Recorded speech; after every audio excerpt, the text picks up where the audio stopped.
Road जो सामने है थोड़ा सा गड़बड़ है, वहाँ धूल ज़्यादा है। करेक्ट सर, बारिश अंदर अंदर में उसने थोड़ा स्टेज बना के कोई रागी बजाएंगे कोई नीचे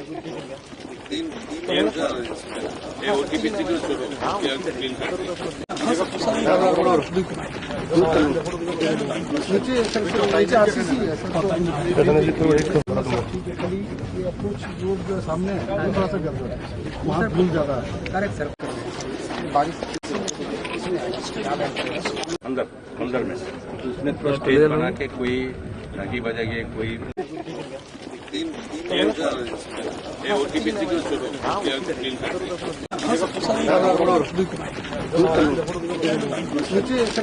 आरसीसी है सर, ये अप्रोच रोड जो सामने है थोड़ा सा गड़बड़ है, वहाँ धूल ज़्यादा है। करेक्ट सर, बारिश अंदर अंदर में उसने थोड़ा स्टेज बना के कोई रागी बजाएंगे कोई नीचे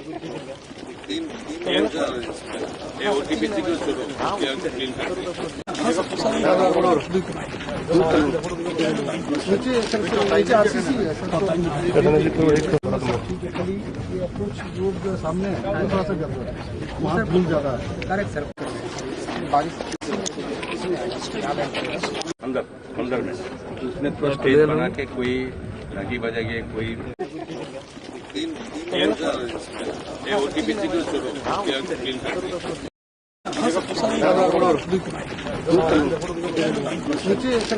आरसीसी है सर, ये अप्रोच रोड जो सामने है थोड़ा सा गड़बड़ है, वहाँ धूल ज़्यादा है। करेक्ट सर, बारिश अंदर अंदर में उसने थोड़ा स्टेज बना के कोई रागी बजाएंगे कोई नीचे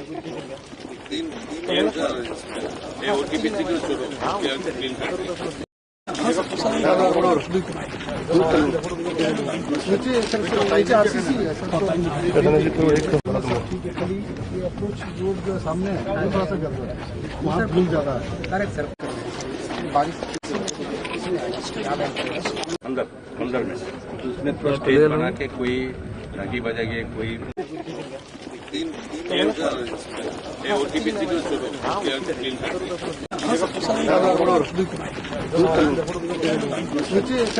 आरसीसी है सर, ये अप्रोच रोड जो सामने है थोड़ा सा गड़बड़ है, वहाँ धूल ज़्यादा है। करेक्ट सर, बारिश अंदर अंदर में उसने थोड़ा स्टेज बना के कोई रागी बजाएंगे कोई नीचे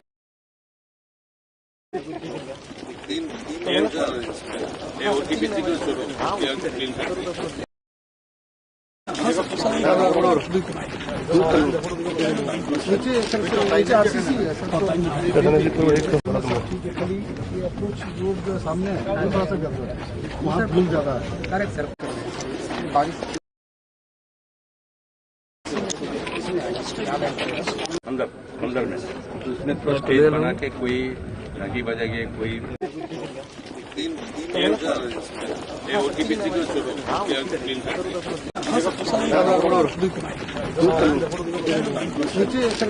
आरसीसी है सर,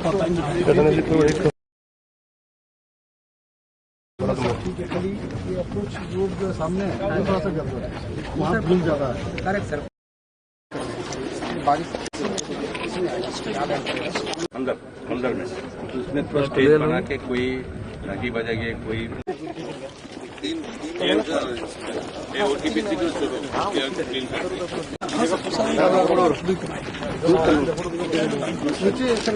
आरसीसी है सर, ये अप्रोच रोड जो सामने है थोड़ा सा गड़बड़ है, वहाँ धूल ज़्यादा है। करेक्ट सर, बारिश अंदर अंदर में उसने थोड़ा स्टेज बना के कोई रागी बजाएंगे कोई नीचे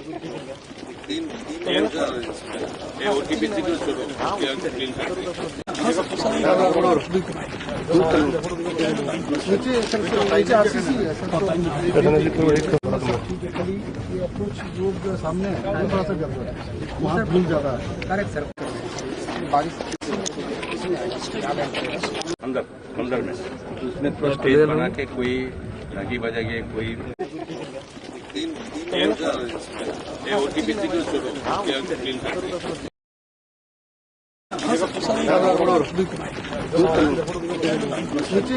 नीचे आरसीसी है सर,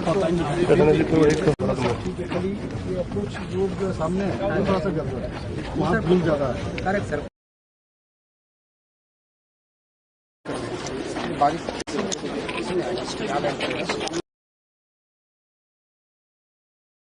अंदर में उसमें थोड़ा स्टेज बना के कोई रागी बजा के कोई ओटीपी सिग्नल शुरू क्लीन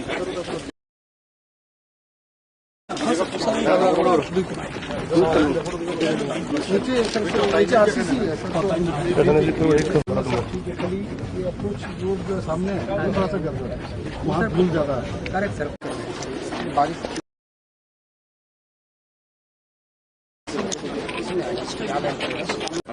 अंदर में उसमें थोड़ा स्टेज बना के कोई रागी बजा के कोई ओटीपी सिग्नल शुरू क्लीन निवेदन करবেন GYFI রাজ্য সরকার তোমাদের নামার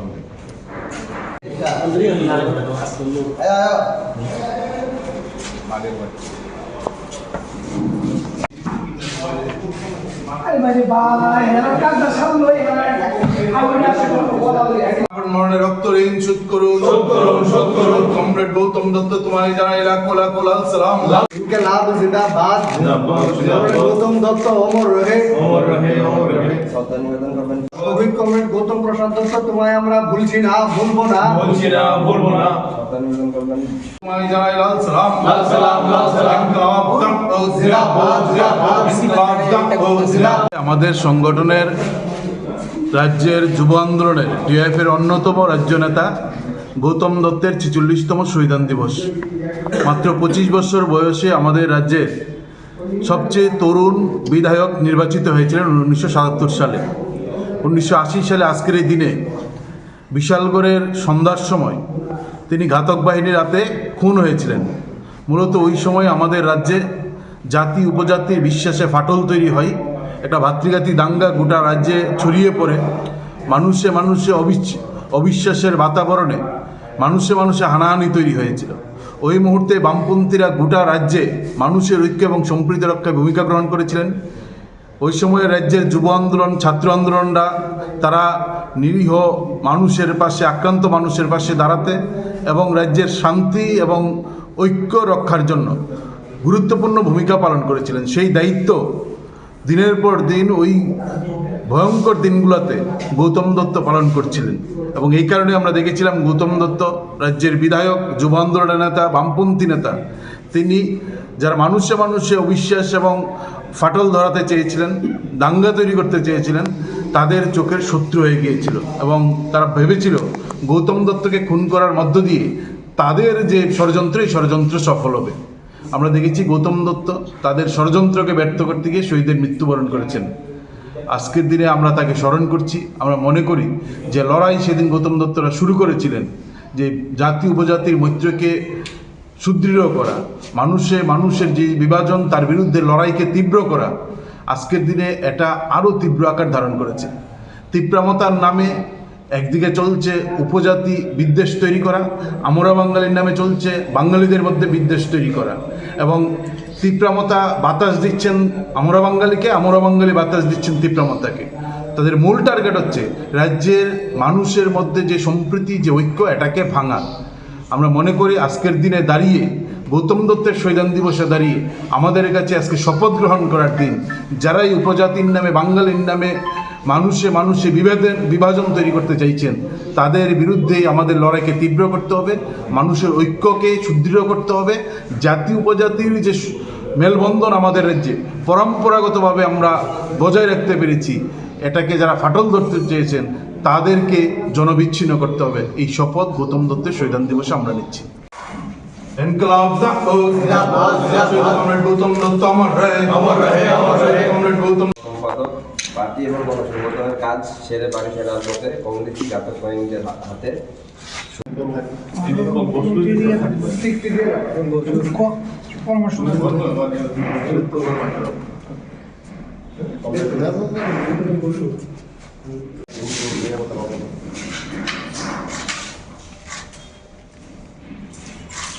ইনকালাব জিন্দাবাদ। আমরা গৌতম দত্ত তোমায় আমরা ভুলছি না, ভুলবো না।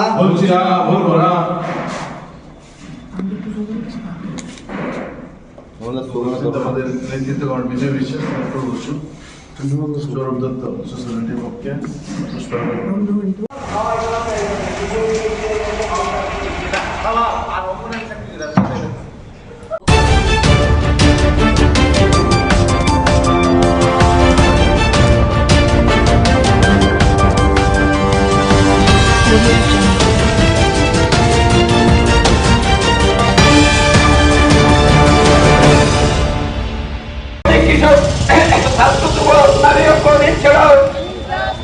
শ্রমিক কৃষক ছাত্র যুবক নারী ঐক্য দিচ্ছিল মুক্তবাদী ইসরায়েল প্যালেস্টাইনের মুক্তবাদী ইসরায়েল প্যালেস্টাইনে হামলা বন্ধ করো, মুক্তবাদী কার্যকর ভূমিকা পালন করতে হবে। মুক্তি অনুযায়ী পূজার পূর্বে বোনাস এবং এসপিসিএ মিটিয়ে দিতে হবে। ইনকিলাব জিন্দাবাদ, ইনকিলাব জিন্দাবাদ।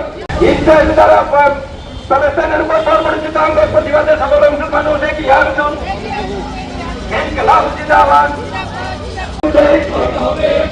প্যালেস্টাইনের উপর সাম্রাজ্যবাদী ইসরায়েলের পরিচিত আক্রমণের বিরুদ্ধে এই পূজার পূর্বে সবার চুক্তির সমস্ত সমাজকে দিতে হবে।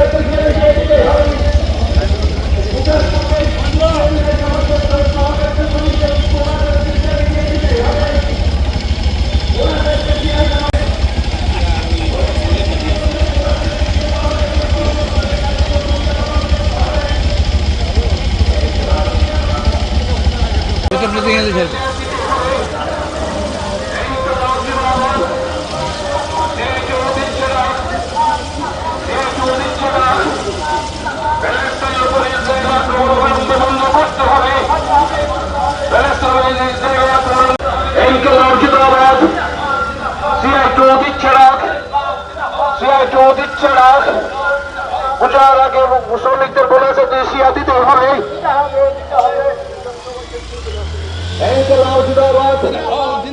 শ্রমিক কৃষক সভা দিচ্ছে না, শ্রমিক কৃষক দিচ্ছে না।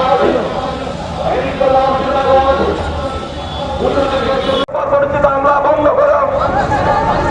ইসরায়েল কর্তৃক প্যালেস্টাইনের উপর হামলার প্রতিবাদে সকল মুসলমান এগিয়ে আসুন। এই যুদ্ধবাদ উন্মাদ ইসরায়েল ধ্বংস হোক। মার্কিন সাম্রাজ্যবাদের মতো ইসরায়েল দ্বারা শ্রমিকদের ওয়েজ অনুযায়ী তাদের বোনাস দেওয়ার কথা দিচ্ছে না। বরাবরই এগুলো করছে এই সরকার ক্ষমতা আসার পর। এক্সেন্সিও দিচ্ছে না। এটার প্রতিবাদে এক্সেন্সিয়া বোনাস পুজোর আগে দিতে হবে। এটা আইন, এটা কারোর দান না, দক্ষিণা না, এটা প্রাপ্য, এটা অধিকার। এই সরকারের কোনো হেলদোল নেই। আমরা বলছি পুজোর আগে এক্সেন্সিয়া বোনাস দিতে হবে। আর তার সঙ্গে আমরা লক্ষ্য করছি গত কিছুদিন যাবৎ প্যালেস্টাইনে যেইভাবে গাজা ভূখণ্ডে আক্রমণ সংঘটিত করছে আমেরিকার মদতে ইসরায়েল, তার প্রতিবাদে সারা দেশে কর্মসূচি চলছে। এটাও আমরা একসঙ্গে পালন করেছি। এটার প্রতিবাদী আর র্যাগার টুয়েপের কাজ করিয়েছেন, টাকা দিচ্ছেন না, এটার প্রতিবাদী আজকের এই সমাবেশ সংগঠিত করা হয়েছে।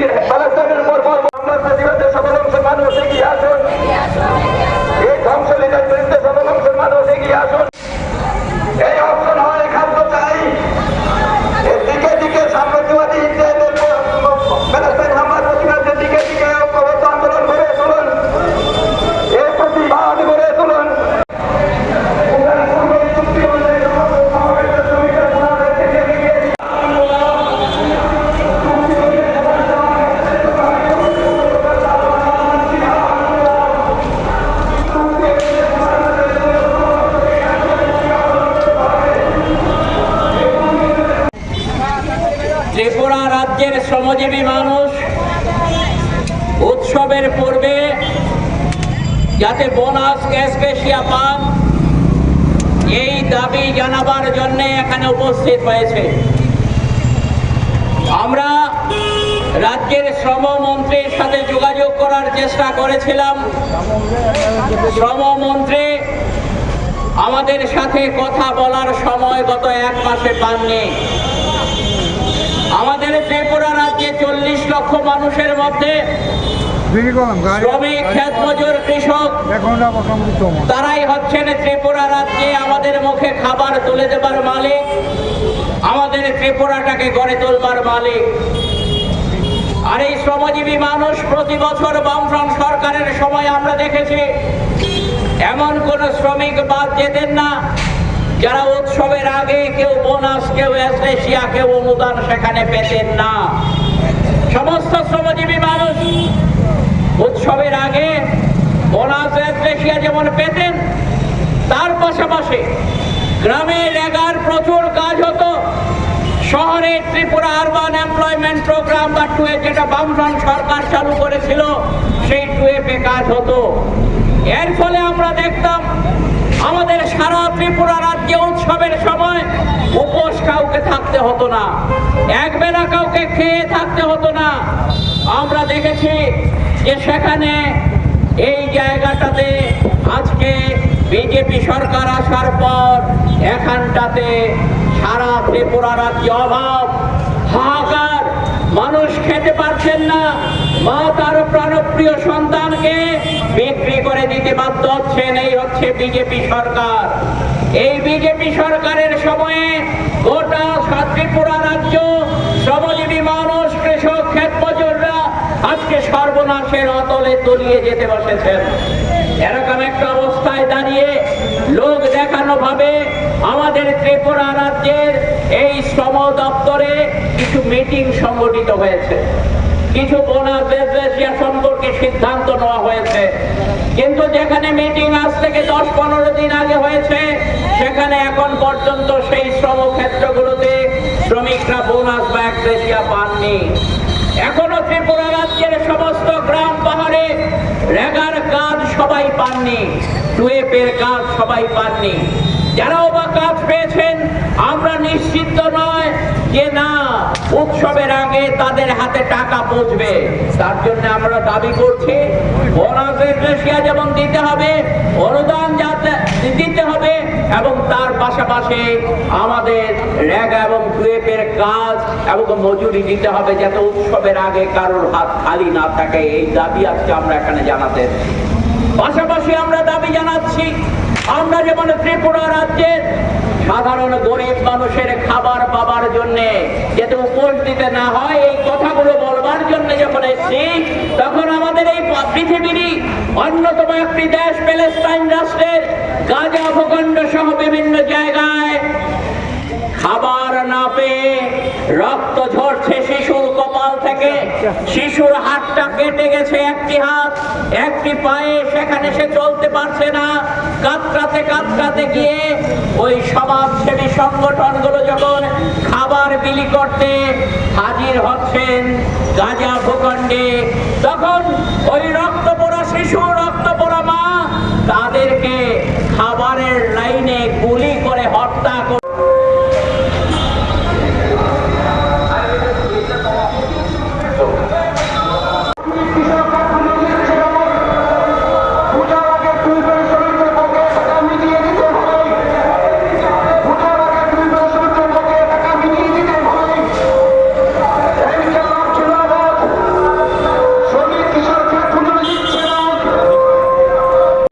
তাদের বিরুদ্ধে কঠোর ব্যবস্থা গ্রহণ করতে কোনো প্রকার মানছি না, মানব না। চুক্তি অমান্যকারী সংস্থাগুলির বিরুদ্ধে শ্রম দপ্তর কর্তৃক কঠোর ব্যবস্থা গ্রহণ করতে হবে। চুক্তি অমান্যকারীদের বিরুদ্ধে শ্রম দপ্তরের পক্ষ থেকে কঠোর ব্যবস্থা গ্রহণ করতে হবে।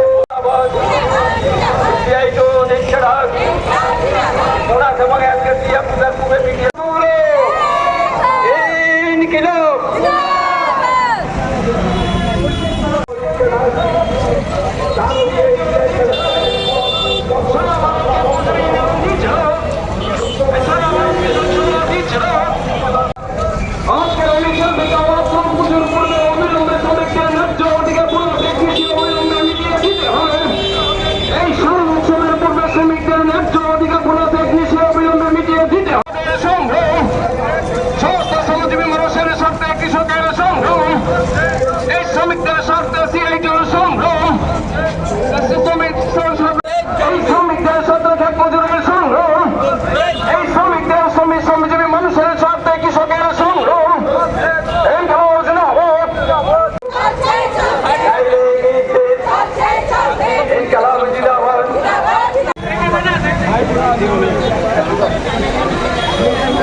তপন দাস এবং কমরেড কানু ঘোষ 5 জনের প্রতিনিধি দলকে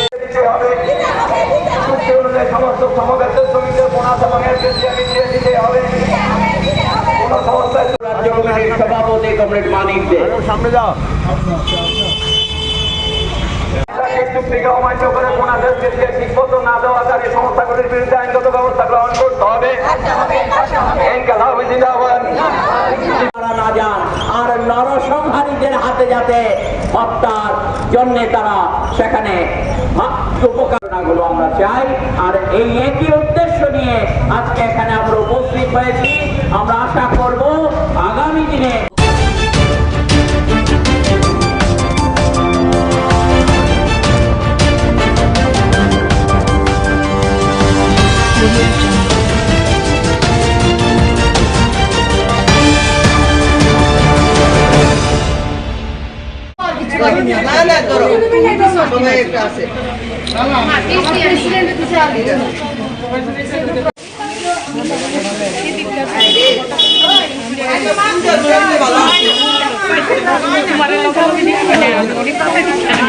আজকে 18/7/2025 আজকে আমরা নোয়াগাঁও কালী এবং শিব মন্দির যেটাকে বলি কৃষ্ণনগরে, এটা কৃষ্ণনগর 6 আগরতলার মধ্যে অবস্থিত।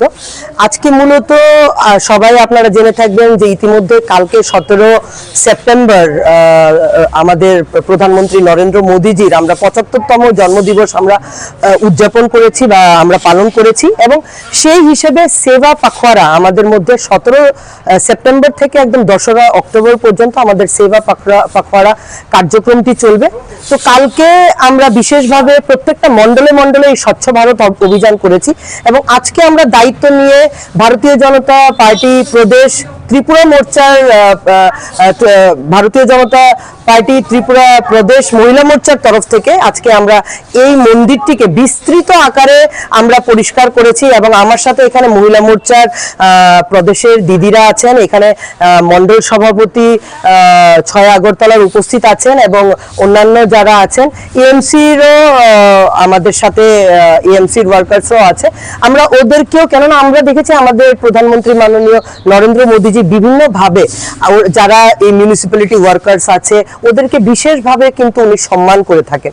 তো আজকে ওনার এই জন্মদিবসে আমরা শুধু এই মন্দিরটি পরিষ্কার করিনি, আমরা এই ওয়ার্কার্সদেরকেও কিন্তু ওনার জন্মদিন হিসাবে আমরা কিন্তু ফেলিসিটেট করেছি, এবং এর জন্য আমরা এই মন্দিরটি এর জন্য পরিষ্কার করেছি কেননা আমরা চাই আমাদের প্রধানমন্ত্রী নরেন্দ্র মোদীজি যে ভিশন নিয়ে চলছে, যেভাবে সেই ভারতবর্ষকে একটা আত্মনির্ভর ভারতবর্ষ হিসেবে রূপায়িত করে চলছে, এবং এই 17 থেকে যে 2রা অক্টোবর পুরোটা সমর্পণ করেছে নারীদের প্রতি, মহিলাদের প্রতি। কেননা আমরা ইতিমধ্যে দেখেছি যে কালকে ত্রিপুরা রাজ্যের প্রত্যেকটি জেলার মধ্যে সুস্থ নারী সশক্ত পরিবার অভিযান কিন্তু আমরা প্রত্যেকটি জেলায় জেলায় পালন করেছি। তো যেই জায়গাতে দেখবো আমরা মোটিভেট এবং এনকারেজ করা হচ্ছে যে প্রত্যেকটি নারী যেন নিজেদের হেলথ চেক আপ বিস্তরভাবে, এবং আমরা কালকে লক্ষ্য করতে পেরেছি যে বিস্তর চেক আপ মানে অর্থোপেডিক্স থেকে শুরু করে প্রত্যেকটি ডাক্তার, গাইনোক ডাক্তার থেকে শুরু করে সবাই কিন্তু এই হেলথ ক্যাম্পগুলোতে থাকবে, এবং এটা আয়ুষ্মান আরোগ্য মন্দির এবং প্রাইমারি হেলথ সেন্টার যেগুলো আমাদের পিএইচসি বলি, পিএইচসি সেন্টারে কিন্তু 17 থেকে 2 সেপ্টেম্বর পর্যন্ত কিন্তু প্রত্যেকটা মহিলা কিন্তু বিভিন্ন ধরনের টেস্ট থেকে শুরু করে সব রকমের সুযোগ সুবিধা গ্রহণ করতে পারবে, এবং অল ওভার ইন্ডিয়ার মধ্যে 1 লাখের উপরে, যেটা কোনোদিনও কেউ করতে পারেনি, মোর দেন 1 লাখ ক্যাম্পস, এই হেলথ ক্যাম্পস কিন্তু করা হবে, অনুষ্ঠিত করা হবে।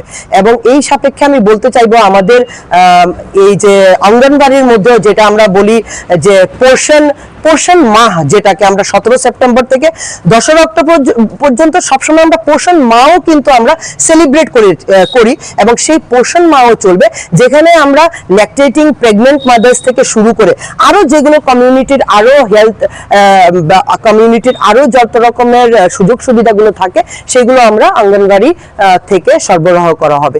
তো আমি এই জায়গা থেকে আমাদের ত্রিপুরা প্রদেশ মহিলা মোর্চার তরফ থেকে আমি নরেন্দ্র মোদীজির অনেক সাফল্য, অনেক সুস্বাস্থ্য এবং উনি দীর্ঘায়ু হোক। এবং এইভাবেই শুধু ত্রিপুরা রাজ্যের জনগণ না, ভারতবর্ষের প্রত্যেকটি জনগণের উনি যেমন নয়নের মণি, উনি যেমন একটা পিতার স্থান অধিকার করেছেন, সেই জায়গাতে আমি বলবো ওনার সাফল্য, ওনার অগ্রগতি আমাদের ভারতবর্ষের প্রত্যেকটি অন্তোদয় ব্যক্তি পর্যন্ত ছড়িয়ে গেছে। এবং আগামী দিনে একটা আত্মনির্ভর ভারত, যেটা ওনার প্রথম কথা, যে আত্মনির্ভর ভারত নিয়েও কিন্তু আমাদের এখন এই অভিযান চলছে। তো আত্মনির্ভর ভারত করার যে ওনার উদ্দেশ্য এবং লক্ষ্য, সেই জায়গাটাতে উনি অনেক অনেক যেন সাফল্য হন। আমরা ওনার পাশে আছি এবং ভারতীয় জনতা পার্টি শুধু নয়, পুরো ভারতবর্ষের জনগণ ওনার পাশে আছে। এবং ওনার কালকে জন্মদিবসে সবাই আমরা ওনার মঙ্গলার্থ কামনা করেছি। এবং সেই সাথেই আমি এখানে আজকের মতো বিরাম নিচ্ছি এবং চাইবো যে এই প্রোগ্রামসগুলো যেগুলো লঞ্চ করা হচ্ছে, সেগুলো ত্রিপুরা রাজ্যের প্রত্যেকটা অঙ্গনবাড়ি থেকে শুরু করে প্রত্যেকটা আয়ুষ্মান আরোগ্য মন্দির, পিএইচসির মধ্যে সবখানে যেন এই প্রোগ্রামগুলো সাফল্য মণ্ডিত হয়, মানুষ যেন এনকারেজ হয়, ইন্সপায়ার্ড হয়, যে ওরা গিয়ে এখানে ওদের হেলথ চেক আপ করায়, মহিলারা বেশিরভাগ। সেই আশা রেখে আমি নিশ্চয়ই আমাদের মাননীয় মুখ্যমন্ত্রী প্রফেসর ডক্টর মানিক শাহ মহোদয় এবং আমাদের রাজ্য সভাপতি রাজীব ভট্টাচার্য মহোদয় এবং যিনি রাজ্যসভার সদস্য বটে, অনেক অনেক ওনাদেরকেও শুভেচ্ছা জ্ঞাপন করে আমি এখানেই বিরাম নিচ্ছি।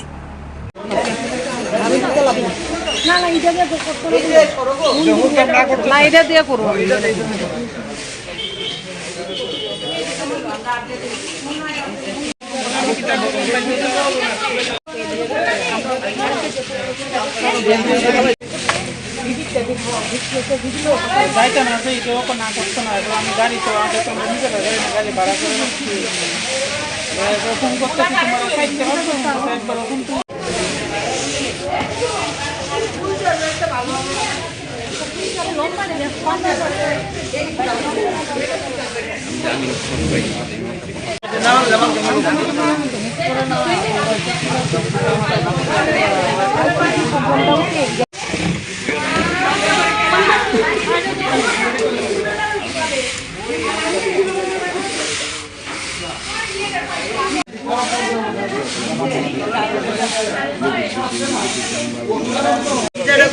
একটা ভিডিও করে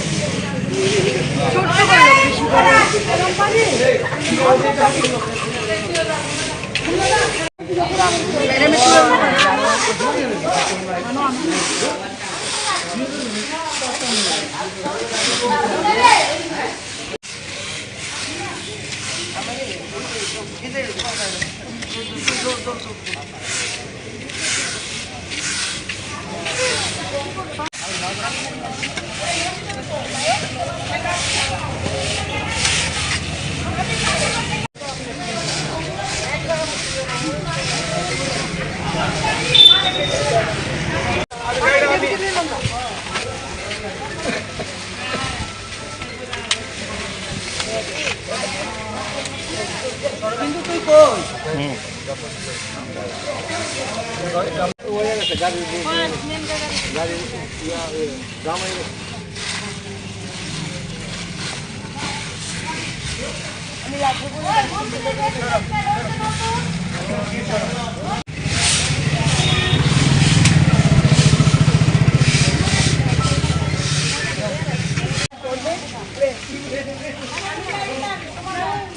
বছর শুরু করবেন বছর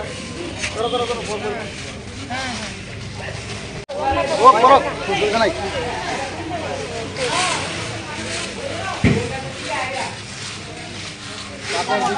কাজের বিকল্প নাই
Ayo, Anum. Again,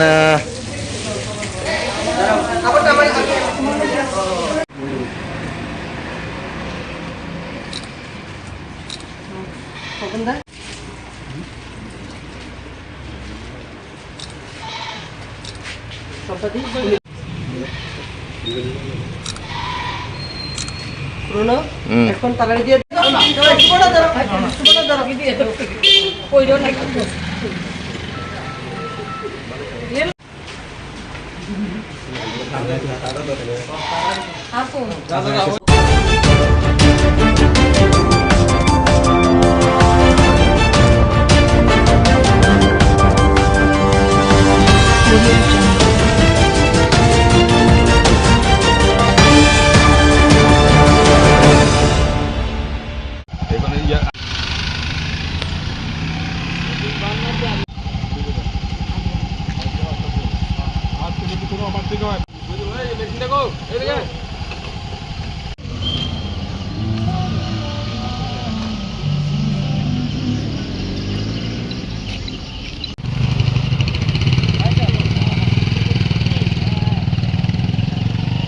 করবেন কিছু নয়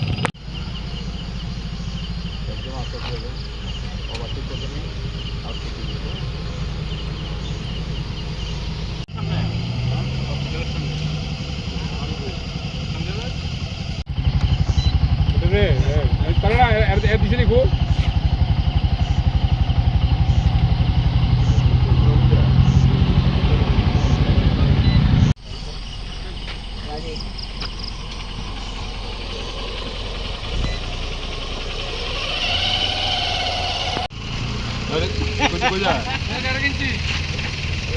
দুজনে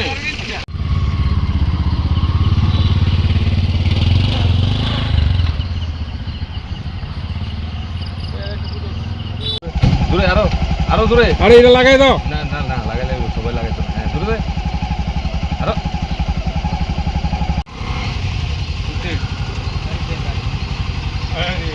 আরে কিছু না না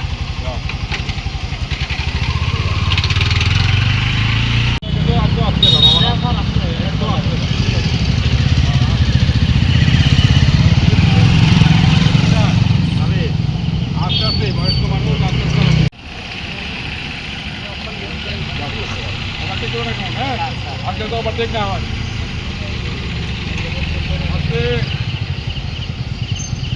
আজকে তো বিশ্বকর্মা পূজা আসন্ন শারদীয় উৎসবকে কেন্দ্র করে আমাদের রেগুলার এখন ভেহিকেল চেকিং চলবে অ্যাক্সিডেন্ট প্রিভেন্ট করার জন্য আমাদের এই পদক্ষেপ রেগুলার চলবে। আজকের দিনে কেমন হয়েছে? আমরা এখন পর্যন্ত 4টা বাইক ডিটেন করেছি আর 2জনকে অ্যারেস্ট করে রেখেছি।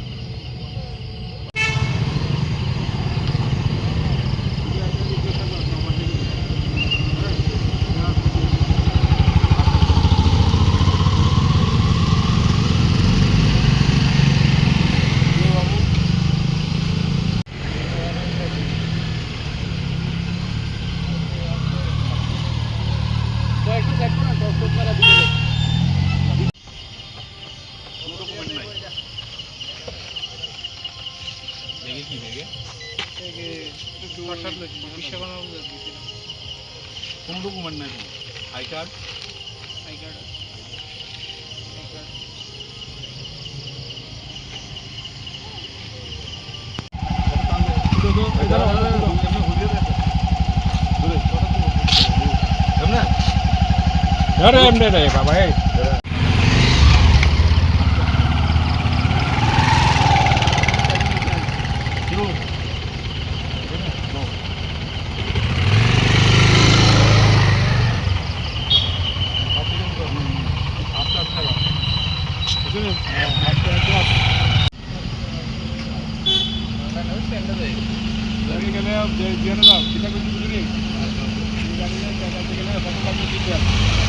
বাবা লাগাস না বাবা লাগাই দেখাস না আপনারে লাগাই জানাও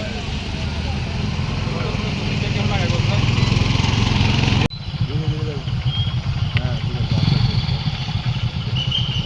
আজকে দিনে ডিউটি করছি স্যার না বুঝি আজকে আমরা জানাইছি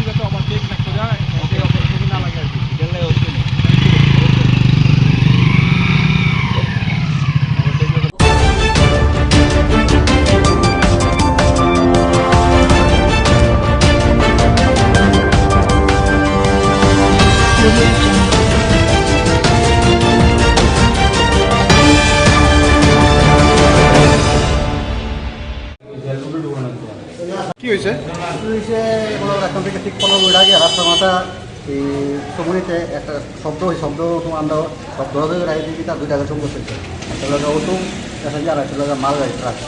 তো আমরা নিয়ে অবশ্যই কোনো হসপিটালে চিকিৎসা করতেছি। কয়জন আহত? তারা 3 জন। 3 জন আহত? 2 জন পুরুষ 1 জন মেয়ে। কেমন আহত? কেমন? মোটামুটি ভালো হয়েছে। এখন কোথায় নিয়েছেন তারা? বিশাল হসপিটাল।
ভারতের কমিউনিস্ট পার্টি মার্ক্সবাদী পার্টি বিশালগড় মহকুমা কমিটির আয়োজিত আজকের এই জনসভায়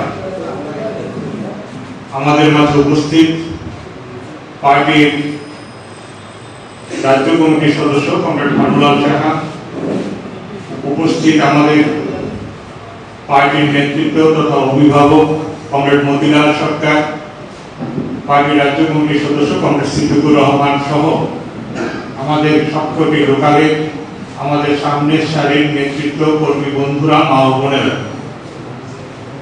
আপনারা জানেন সকাল থেকে আজকের এই কর্মসূচি চলছে। এর আগে ছাত্র সংগঠন কমরেড গৌতম প্রসাদ দত্তের স্মরণে তারা স্বাস্থ্য শিবির, ভারতের গণতান্ত্রিক যুব ফেডারেশন কমরেড গৌতম দত্তের স্মরণে রক্তদান শিবিরের আয়োজন করেছে। আজকেও সারা মহকুমায় প্রায় সবকটি অঞ্চলে কমরেড গৌতম প্রসাদ দত্তের প্রতি আমরা শহীদান কর্মসূচি পালন করেছি। এমনকি গোলাঘাটি অঞ্চলে এই সরকার পরিবর্তনের পর গত 7.5 বছরে আজকেই প্রথম গোলাঘাটি বাজারে কমরেড গৌতম প্রসাদ দত্তের স্মরণে শহীদান কর্মসূচি পালিত হয়েছে।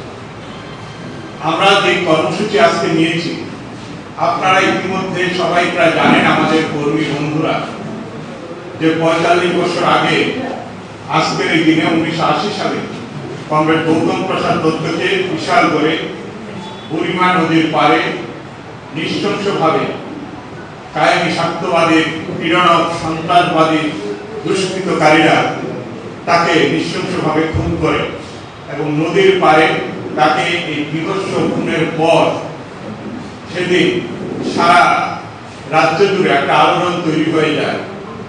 কমরেড গৌতম প্রসাদ দত্তের জীবনী সম্পর্কে আপনারা ইতিমধ্যে কমরেড ভানুলাল সাহার এবারকার লেখার মধ্যেও পড়েছেন, বিভিন্ন সময়ে পড়েন। পরিবারের সর্বকনিষ্ঠ সদস্য ছিলেন, ছাত্র আন্দোলন, যুব আন্দোলনের মধ্য দিয়ে এগিয়ে এসছেন। কমরেড গৌতম প্রসাদ দত্তের যে অসাধারণ গুণ ছিল তা হচ্ছে মানুষের কল্যাণে নিজেকে নিয়োজিত করা। সেই কাজ উনি মতাদর্শগতভাবে গ্রহণ করেছিলেন এবং মতাদর্শগত বোঝাপড়ার ভিত্তিতেই রাজ্যের আপামর মানুষের কল্যাণে সে তার নিজের জীবনকে শেষ পর্যন্ত বিলীন করে দিয়ে গেছে। 1980 সালের দাঙ্গা, তার সেই সময়ের ভূমিকা, এগুলি নিশ্চয়ই আমাদের নেতৃত্বরা এখানে আলোচনা করত। আমি শুধু আপনাদের কাছে একটা কথা বলবো যে কমরেড গৌতম প্রসাদ দত্ত নিজের জীবনকে বাজি রেখে যে মতাদর্শকে হাতিয়ার করেছিলেন, সেই মতাদর্শ তার শক্তি তাকে অনুপ্রেরণা দিয়েছিল যে জীবন এবং মৃত্যুর যে সহাবস্থানের মধ্য দিয়ে আমাদের জীবন চক্র, তার মধ্যে দিয়ে দাঁড়িয়ে একজন কমিউনিস্ট হতে গেলে পরে সে মৃত্যুকে আলিঙ্গন করতে হয়। কমরেড গৌতম প্রসাদ দত্ত এই জীবন মৃত্যুর উপাখ্যানে সে মৃত্যুকে চুম্বন করেছে। 1980 সালে কমরেড গৌতম প্রসাদ দত্ত তার জন্যই তার নির্ভীক প্রাণ, দেশের মানুষের শ্রমজীবী মেহনতি জনতা, তার শান্তিকামী মানুষের কল্যাণে তাকে বিলীন করে দিয়ে গেছে। এখন পুষ্পার্ঘ অর্পণ করবেন পার্টি মহকুমা সম্পাদক মণ্ডলীর সদস্য কমরেড তপন দেবনাথ, সদস্য কমরেড কিরণময় নারায়ণ দেবনাথ।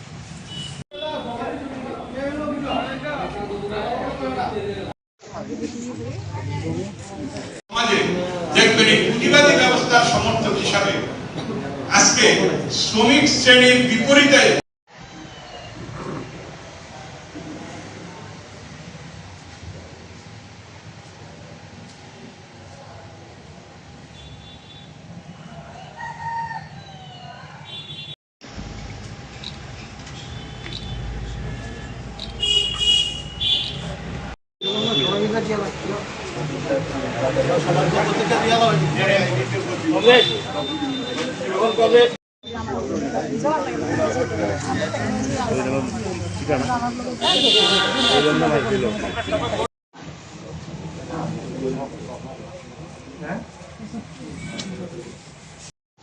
পুষ্পার্ঘ অর্পণ করবেন পার্টির জেলা সম্পাদক মণ্ডলীর সদস্য কমরেড রেহানা বেগম।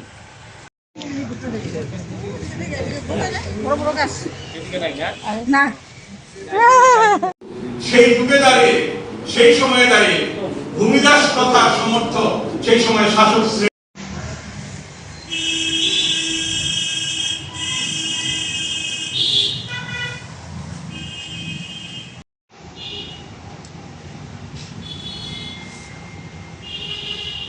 পুষ্পার্ঘ অর্পণ করবেন পার্টির জেলা কমিটির সদস্য কমরেড প্রদেশ রায়।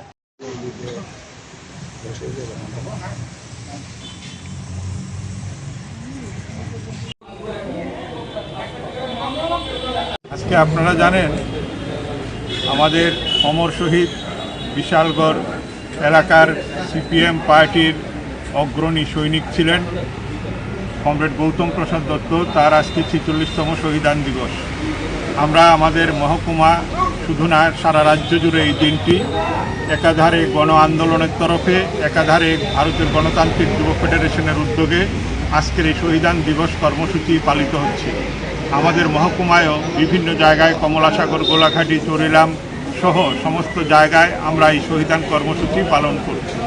এখন আমাদের এখানটায় মহকুমা অফিসে আজকের এই শহীদান কর্মসূচি এবং পরবর্তী সময়ে আমাদের হলসভা আছে। নেতৃত্বরা শ্রদ্ধেয় কমরেড ভানুলাল সাহা, কমরেড মতিলাল সরকার, ওনারা এই আলোচনা সভায় তাদের বক্তব্য রাখবেন। আপনারা জানেন যে যেই সময়ে কমরেড গৌতম প্রসাদ দত্ত খুন হয়েছিলেন ত্রিপুরা রাজ্যে, তখন দাঙ্গার যে পরিবেশ তৈরি হয়েছিল 1980 সালে, সেই দাঙ্গায় অকুতভয় যোদ্ধা হিসাবে কমরেড গৌতম প্রসাদ দত্ত রাজ্যের সম্প্রীতি শান্তি রক্ষায় তার বলিষ্ঠ ভূমিকা নিয়ে এগিয়ে গিয়েছিলেন। সেই কারণে কায়েমি স্বার্থবাদীরা আমাদের রাজ্যে তারা মনে করেছে যে কমরেড গৌতম প্রসাদ দত্তকে খুন করে দিতে পারলে এই রাজ্যের সম্প্রীতির পরিবেশ, এই রাজ্যে বামফ্রন্ট সরকারের অস্তিত্ব, এই রাজ্যে বামপন্থী আন্দোলনকে তারা ধূলিসাৎ করে দিতে পারবে। কিন্তু প্রকৃতির আমোঘ নিয়ম হচ্ছে তাই যে কমিউনিস্টদেরকে খুন করে এই দেশে বা পৃথিবীর কোথাও তার রাজনীতি, তার মতাদর্শ এবং মানুষের জন্য যে সমাজ পরিবর্তনের সংগ্রাম, তাকে খুন করা যায় না।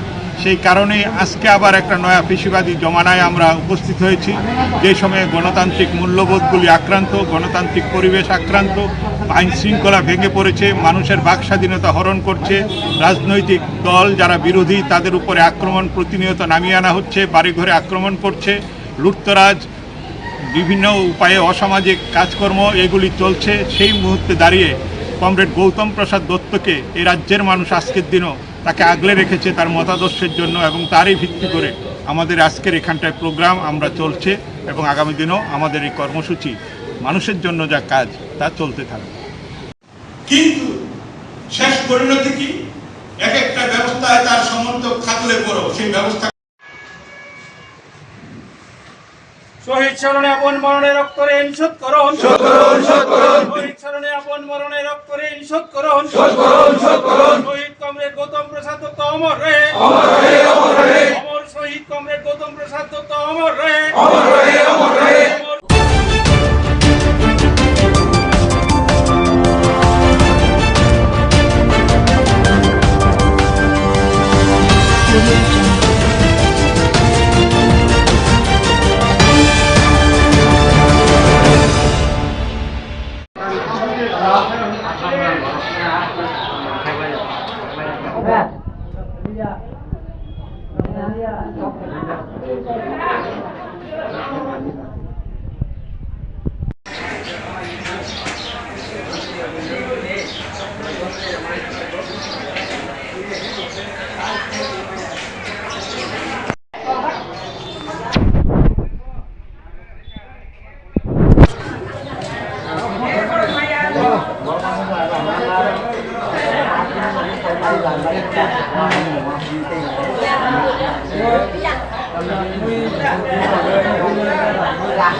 माननीय मंत्री सुश्री शांतनु चाकमा मैम महोदय पहुंचे गए আমরা শ্রদ্ধার সঙ্গে ম্যামকে मध्य के ऑडियंस से उपस्थित समस्त bamboo growers and we have Dr. Shailesh Kumar Jadhav sir, mission director. এবারে আমাদের সবার পক্ষ থেকে শ্রদ্ধা এবং কৃতজ্ঞতা জানিয়ে আমরা আমাদের অতিথিবর্গকে বরণ করার মঞ্চে Honorable Mission Director Dr. Shailesh Kumar Jadhav sir. Sir, I request you for the official welcome address. Best information. माननीय राज्य मंत्री श्री डॉक्टर श्री ब्रेस्केतु नॉन टिम्बर फॉरेस्ट प्रोड्यूस करा হয়েছিল। that was a milestone। এরপরে এটা एक्चुअली बैम्बू सेक्टर बाम्बू के बोला जाए ग्रीन गोल्ड।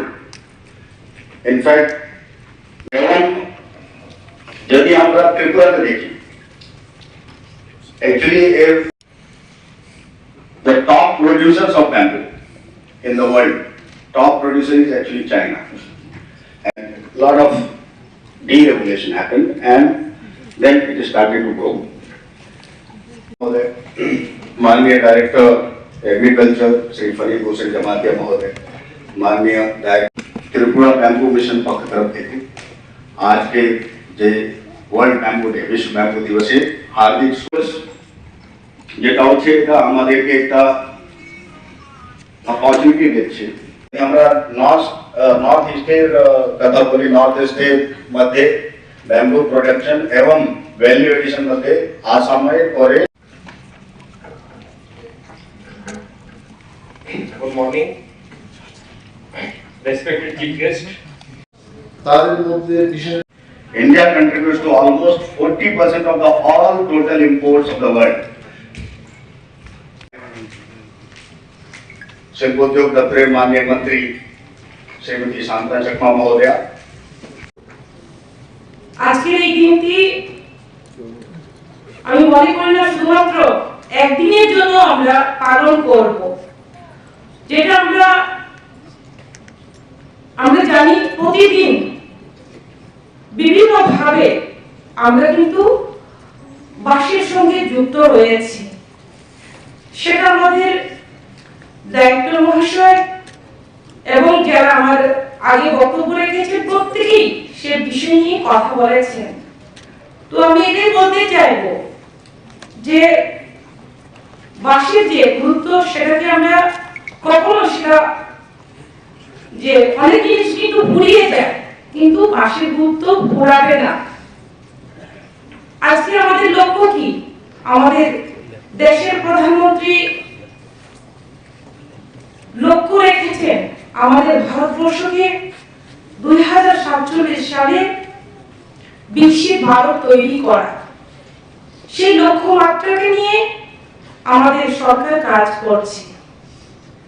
তো আমি মনে করি যে আমাদের বিকশিত ভারত করতে হলে আমাদের নারী পুরুষ প্রত্যেককে আমাদের এগিয়ে যেতে হবে সমস্ত দিক দিকে। এবং এই যে আমাদের বাঁশ এবং বাঁশের যে যারা কারিগর রয়েছেন, যে বিভিন্ন ভাবে বাঁশ দিয়ে বিভিন্ন জিনিস তৈরি করা, বিভিন্ন সামগ্রী তৈরি করা থেকে শুরু করে যেভাবে আমাদের যারা কারিগররা রয়েছেন, আজকে 3টে স্টল উদ্বোধন করেছি। তো সেখানে সুন্দর সুন্দর বাঁশের তৈরি করা জুয়েলারি থেকে শুরু করে বিভিন্ন আসবাবপত্র রয়েছে, লাইট রয়েছে। তো সেগুলোতে যখন আমরা ভিজিট করব, আমরা দেখতে পাবো, বুঝতে পারবো যে বাঁশের গুরুত্ব কি। সেখানে গেলেই যেমন হাতের হ্যান্ডব্যাগ থেকে শুরু করে অনেক ব্যাগ তৈরি করা হয়েছে। তো আমরা ওখানে যাব, সেটা গুরুত্ব বুঝতে পারবো এবং আমাদেরও সেই জিনিসগুলো, যে প্রোডাক্টগুলো আমাদের নিয়ে আসতে ইচ্ছে করবে। তো আমি আপনাদেরকে বলবো আপনারা ভিজিট করবেন এবং যতটুকু সম্ভব আপনারা চয়েস কত যে কিছু প্রোডাক্ট বাড়ির জন্য নিয়েও আসবেন। তো আমি বুঝাতে চাচ্ছি যে আমাদের এই বেম্বু সেক্টর কিন্তু একটা গুরুত্বপূর্ণ সেক্টর, যেটা আমরা অর্থনৈতিক দিক থেকে আমরা এগিয়ে দিতে পারবো। যেহেতু আমরা লক্ষ্য করছি আমাদের কেন্দ্র সরকার এবং রাজ্য সরকার গুরুত্ব দিয়েছে আমাদের মহিলাদেরকে এসএসজি গ্রুপের মাধ্যমে কিভাবে তাদেরকে আত্মনির্ভর করা যায়। তার পাশাপাশি আমরা লক্ষ্য করেছি পিআরএলএম, ইউআরএলএম থেকে শুরু করে বিভিন্ন ফান্ড দিয়ে তাদেরকে সেলফ হেল্প গ্রুপের মাধ্যমে বিভিন্ন আমরা স্কিল ডেভেলপমেন্টের মাধ্যমে আমাদের ব্যবসায়ের মাধ্যমে বিভিন্ন ধরনের ট্রেনিং করানো হচ্ছে, যাতে করে প্রত্যেকেই আমরা স্বনির্ভর হতে পারি, যাতে করে আমাদের অর্থনীতি হোক, যাতে আমাদের পরিবারকে সহযোগিতা করতে পারি। সেই লক্ষ্যমাত্রা নিয়ে আমাদের বর্তমান সরকার কাজ করছে। বিশেষ করে আমরা লক্ষ্য করছি মহিলাদেরকে যেটা সশক্তিকরণের দিকে আমাদের ত্রিপুরা রাজ্য অন্যান্য রাজ্যের পাশাপাশি আমাদের রাজ্য এগিয়ে যাচ্ছে। আমরা যদি লক্ষ্য করি বিগত দিনগুলোতে আমাদের ত্রিপুরা রাজ্যে এসএসজি গ্রুপ খুব অল্প সংখ্যক ছিল এবং অল্প সংখ্যক দিদিরা যুক্ত ছিল। যে ভারত স্বাধীন হওয়ার পর থেকে যদি আমরা লক্ষ্য করি 2018 এর আগে যদি আমরা ত্রিপুরা রাজ্যে লক্ষ্য করি তাহলে খুব অল্প সংখ্যক হয়েছে। তো আজকে যদি আমরা লক্ষ্য করি আমাদের ত্রিপুরা রাজ্যে 2018 থেকে শুরু করে আমাদের ত্রিপুরা রাজ্যে কিন্তু 5 লক্ষ আমাদের দিদি যুক্ত হয়েছে সেলফ হেল্প গ্রুপের সাথে এবং অনেকেই ত্রিপুরা রাজ্যে 80,000 উপরে কিন্তু দিদিরা লাখপতি দিদি হতে পেরেছে। তো আমি বলবো যে আমরা যদি চেষ্টা করি কোন একটা কাজ যদি মন দিয়ে করার চেষ্টা করি 100% আমরা সাকসেস করতে পারি। তার জন্য আমি বলবো আমরা যারা বাসের সঙ্গে যুক্ত হয়েছি, যারা ইনভেস্ট করবে, যারা প্রোডাক্ট বানাবে এবং যেমন আমাদের সঙ্গে ব্যাংক যুক্ত রয়েছে, সমস্ত একে অপরের সঙ্গে কিন্তু আমরা যুক্ত রয়েছি। অনেক সময় লোনের ক্ষেত্রে আমাদের ব্যাংক যেতে হয় এবং অনেক সময় দেখা যায় আমি প্রোডাক্ট অনেক তৈরি করতে পারছি কিন্তু আমার আরো ডিজাইন করা বিভিন্ন কিছুর ক্ষেত্রে আমার টাকার প্রয়োজন হচ্ছে, লোনের প্রয়োজন হচ্ছে। সেই ক্ষেত্রে কিন্তু আমাদের ব্যাংকের অনেক দরকার, তার জন্য তাদের ভূমিকাও রয়েছে।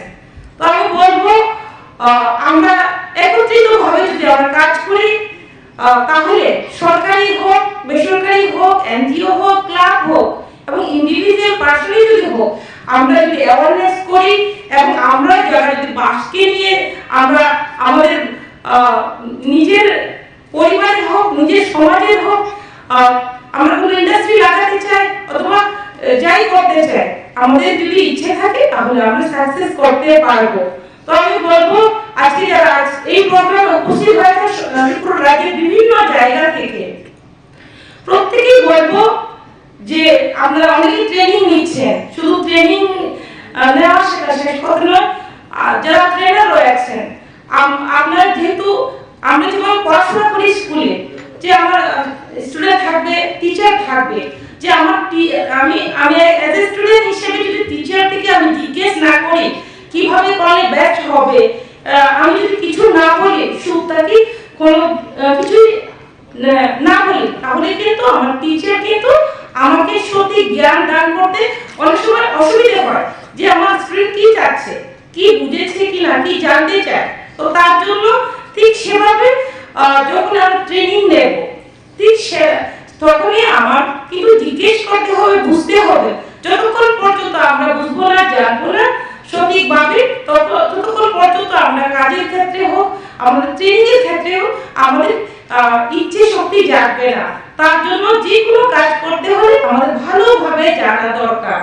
যেমন আমাদের ফরেস্ট মিনিস্টার বলেছেন যে আমরা কিন্তু বাসের সঙ্গে যুক্ত রয়েছে, বিশেষ করে আমরা ট্রাইবালরা যুক্ত রয়েছে। তো আজকে দেখা যাচ্ছে ধীরে ধীরে শুধুমাত্র ট্রাইবালরা নন ট্রাইবালও যুক্ত হয়ে গেছে।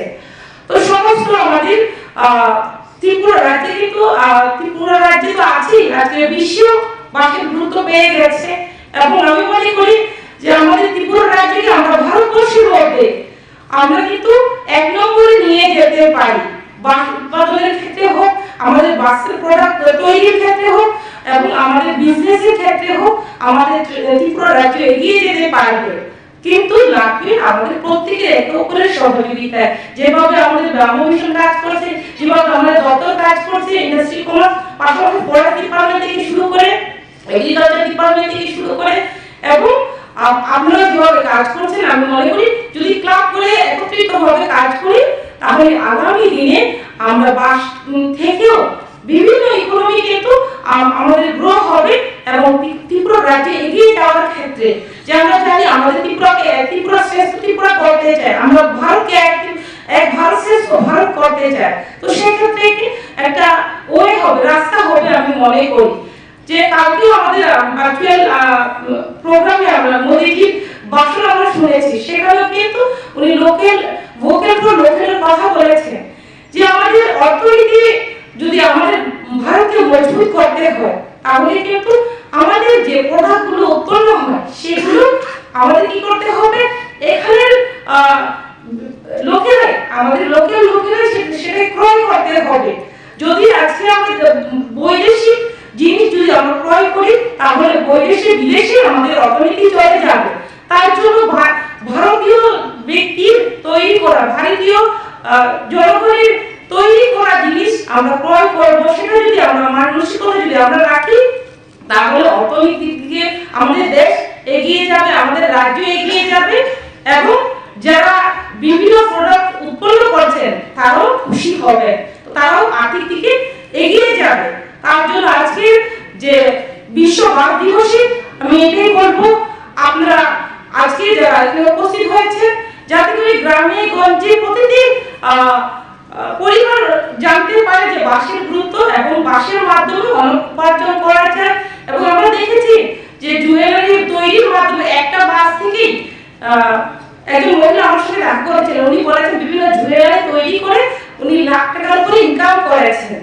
তো সেই ক্ষেত্রে আমরা দেখেছি এখানে আমাদের বড় বড় ইন্ডাস্ট্রি রয়েছে, যেমন মোটর ইন্ডাস্ট্রি, যেমন আমাদের জিকিউ ইন্ডাস্ট্রি রয়েছে, তারাও কিন্তু অনেক লাভবান হয়েছে। তো সেই ক্ষেত্রে আমি বলবো অনেকগুলো আমাদের যেমন ছোট ছোট ইন্ডাস্ট্রিও রয়েছে। তো আমরা যদি কাজ করতে চাই তাহলে আমরা আরো এগিয়ে যেতে পারবো এবং আমাদের সরকার, আমাদের দপ্তর সর্বদাই আপনাদের সঙ্গে রয়েছে, আপনাদের সঙ্গে মিলে কাজ করবে। তো আমি এটাই বলবো, তো আপনারা ভালো থাকবেন, সুস্থ থাকবেন, বললে অনেক কিছু বলা যাবে।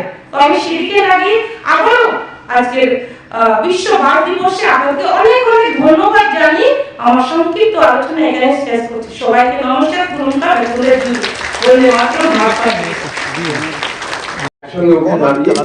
আমরা সঙ্গে করে রাখছি।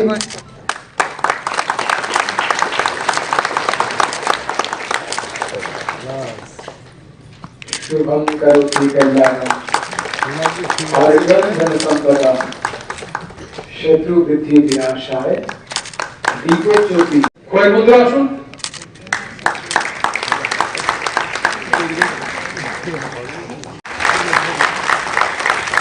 এরপর আসবেন চৌধুরী লাউডের পক্ষে কোন জেলা থেকে দাঁড়াচ্ছে। লক্ষ টাকা করে মানুষ বিক্রি করছে। She is a minister, she is also taking information. তো মানুষ এখন কি চাইছে? এই সোনা, শৈলেশকে বলতে শুনলাম গ্রিন গোল্ড। আমি তো বলি এটা গ্রিন গোল্ড কেন, ইয়েলো গোল্ডও হয়।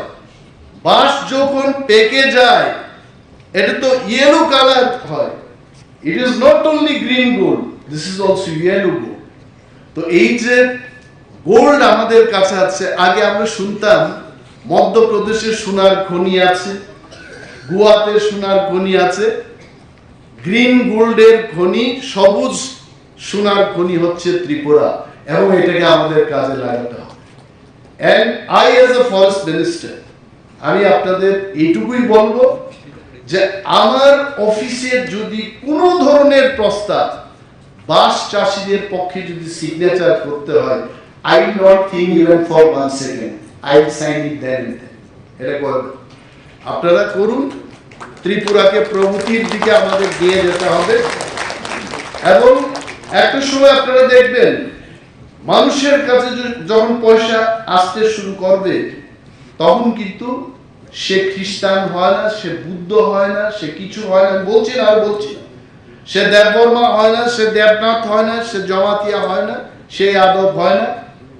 পয়সা, রোজগার, আমাদের পারিবারিক যে স্থিতিশীলতা, আমরা যাই বলি, শক্ত পরিবার, শক্ত কি সুশক্ত দেশ, পরিবার যাই বলি, পয়সা ছাড়া কিন্তু সেগুলো হয় না। এবং পয়সা রোজগারের একটা মাধ্যম হচ্ছে বাঁশ চাষ করে এই শিল্পটাকে আমাদের এগিয়ে নিয়ে যাওয়া। एंड प्रवीण अग्रवाल जी को मैं बोलता हूं, इससे ही आज यहाँ हमने भाषण दिया और सब खत्म हो गया, ऐसा नहीं होना चाहिए। संतन को बुलाना चाहिए, अभिनव को बुलाना चाहिए, और ग्रामीण बैंक के चेयरमैन साहब इधर बैठे हुए हैं। जितने भी फार्मर्स को अगर पैसा चाहिए आप, लेकिन इन लोगों को पैसा देना है। वो सोचिए, कानून दिखा के, आपका रूल्स दिखा के इनको घुमाइए मत। मतलब एक दिन जाएगा, बोले परसों आओ, तरसों आओ, साल भर में घूमते घूमते फार्मर बेचारा थक जाते हैं, पैसा आते नहीं हाथ में। तो ऐसा नहीं होना चाहिए। देश का प्रधानमंत्री जी का ये कहना है ईज ऑफ डूइंग बिजनेस, हर चीज पे हम लोगों को आसानी से हर चीज होना चाहिए। तो इसीलिए हम आए हैं, शैलेश जी आए हैं, मैडम साधना चकमा जी आए हैं, ऋषा कैतु जी है। All of us together we can change the paradigm in Tripura in bamboo mission, and my all support and good wishes, my participation always will remain. আমার আর দুইটা প্রোগ্রাম এই প্রোগ্রামও নিয়ে আছে। 12টার সময় প্রোগ্রাম, আমি বলছিলাম এখন 12:36।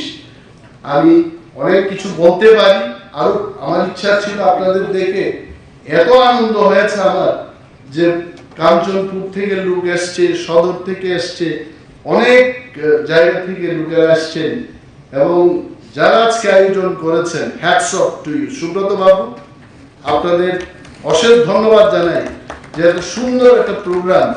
এই প্রোগ্রামটা সত্যি world bamboo day 2025 within bracket Tripura, এটা আজকে আপনারা সেলিব্রেট করতে পেরেছেন। এবং এই মহতি দিনে আবারও আপনাদের শুভেচ্ছা জানিয়ে আমি আমার আলোচনা শেষ করছি। জয় হিন্দ। ডক্টর অভিনব কাউন্সি, ব্যাম্বু পেইন ডেভেলপমেন্ট সেন্টার।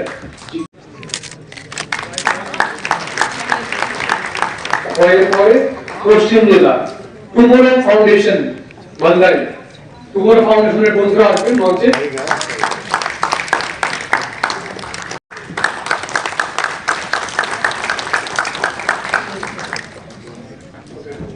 আমাকে যদি কেউ জিজ্ঞেস করে, আমি কিন্তু, আপনারা খারাপ পাবেন না, বাঁশ দুই ধরনের থাকে। একটা হচ্ছে খাবার জন্য বাঁশ, আর একটা হচ্ছে ইন্ডাস্ট্রির জন্য বাঁশ। তো আজকেও আমি এই সকালবেলা কিছু খেয়ে আসলাম, বাঁশ করুন দিয়ে খেয়ে আসলাম। তো আমার কাছে তো সারা জীবনই বাঁশের একটা গুরুত্ব থাকবে। Bamboo is so important. Bamboo দিয়ে পর্ক রান্না হচ্ছে, চিকেন রান্না হচ্ছে, বাঁশকুড়ুলের গদক রান্না হচ্ছে। এখানে যদি আমি হাত তুলতে বলি, আপনারা অনেকে হাত তুলবে। আগে একটা প্রথা ছিল, বিশ্বাস ছিল মানুষের মধ্যে যে তিপ্রারাই বা ট্রাইবেলরাই বাঁশকুড়ুল খায়। এখন কিন্তু এটা তিপ্রাদের মধ্যে নাই। আপনি লেক চমড়ি বাজারে যাবেন, দেবনাথ থেকে শুরু করে মুখার্জি, চ্যাটার্জি সবাই এই বাঁশকুড়ুল খায়। তো বাঁশের একটা গুরুত্ব আছে, বাঁশ লাগাতে হবে। কিন্তু ওয়ার্ল্ড ব্যাম্বু ডে, আমার মনে হয় এটা শুধু বাঁশকুড়ুল খাওয়াকে গুরুত্ব দিয়ে এটা পালিত হচ্ছে না, এটা হচ্ছে এটাকে কিভাবে কমার্শিয়ালি এই বাঁশটাকে কাজে লাগিয়ে আমরা রোজগার করতে পারি। That's the main theme of world bamboo day. আমি আমার একটা ছোট্ট এক্সাম্পল বলবো। এই বছর এপ্রিল মাসে আমি যখন লাক্ষাদ্বীপে গেলাম, একটা স্যুট স্টাইলিশ দেব, Rajiv Gandhi, Sonia Gandhiji, even Honorable Prime Minister Sri Narendra Modi ji stayed in that suit. And when I asked them what is the rent per night of this suit, 75,000. এবং সেখানে আমি I don't have that capacity. আমি ওই 3,500 একটা কটেজে পাখির মতো করে কোনো রকম 3 দিন কাটিয়ে আমি চলে আসি। কিন্তু এই যে 75,000 একটা স্যুটের দাম, সেখানে এত সুন্দর করে তারা এটাকে সাজিয়েছে এবং সমস্ত কিছু ব্যাম্বুর উপর। আমি তখন জিজ্ঞেস করলাম যে এই বাঁশটা কোথা থেকে আপনারা পেয়েছেন? বলছি যে ত্রিপুরার থেকে। আমার তো লজ্জা, আমি মুখটা এইভাবে রাখলাম যে আমি ত্রিপুরার ফরেস্ট মিনিস্টার, আমি নিজেই জানি না যে এই বাঁশটা ত্রিপুরার থেকে গেছে।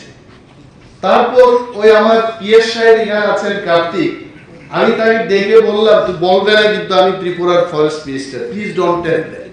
Tripura minister is different, forest minister এখান থেকে বাস যাচ্ছে লাক্ষাদ্বীপে, আমার কাছে খবর নেই।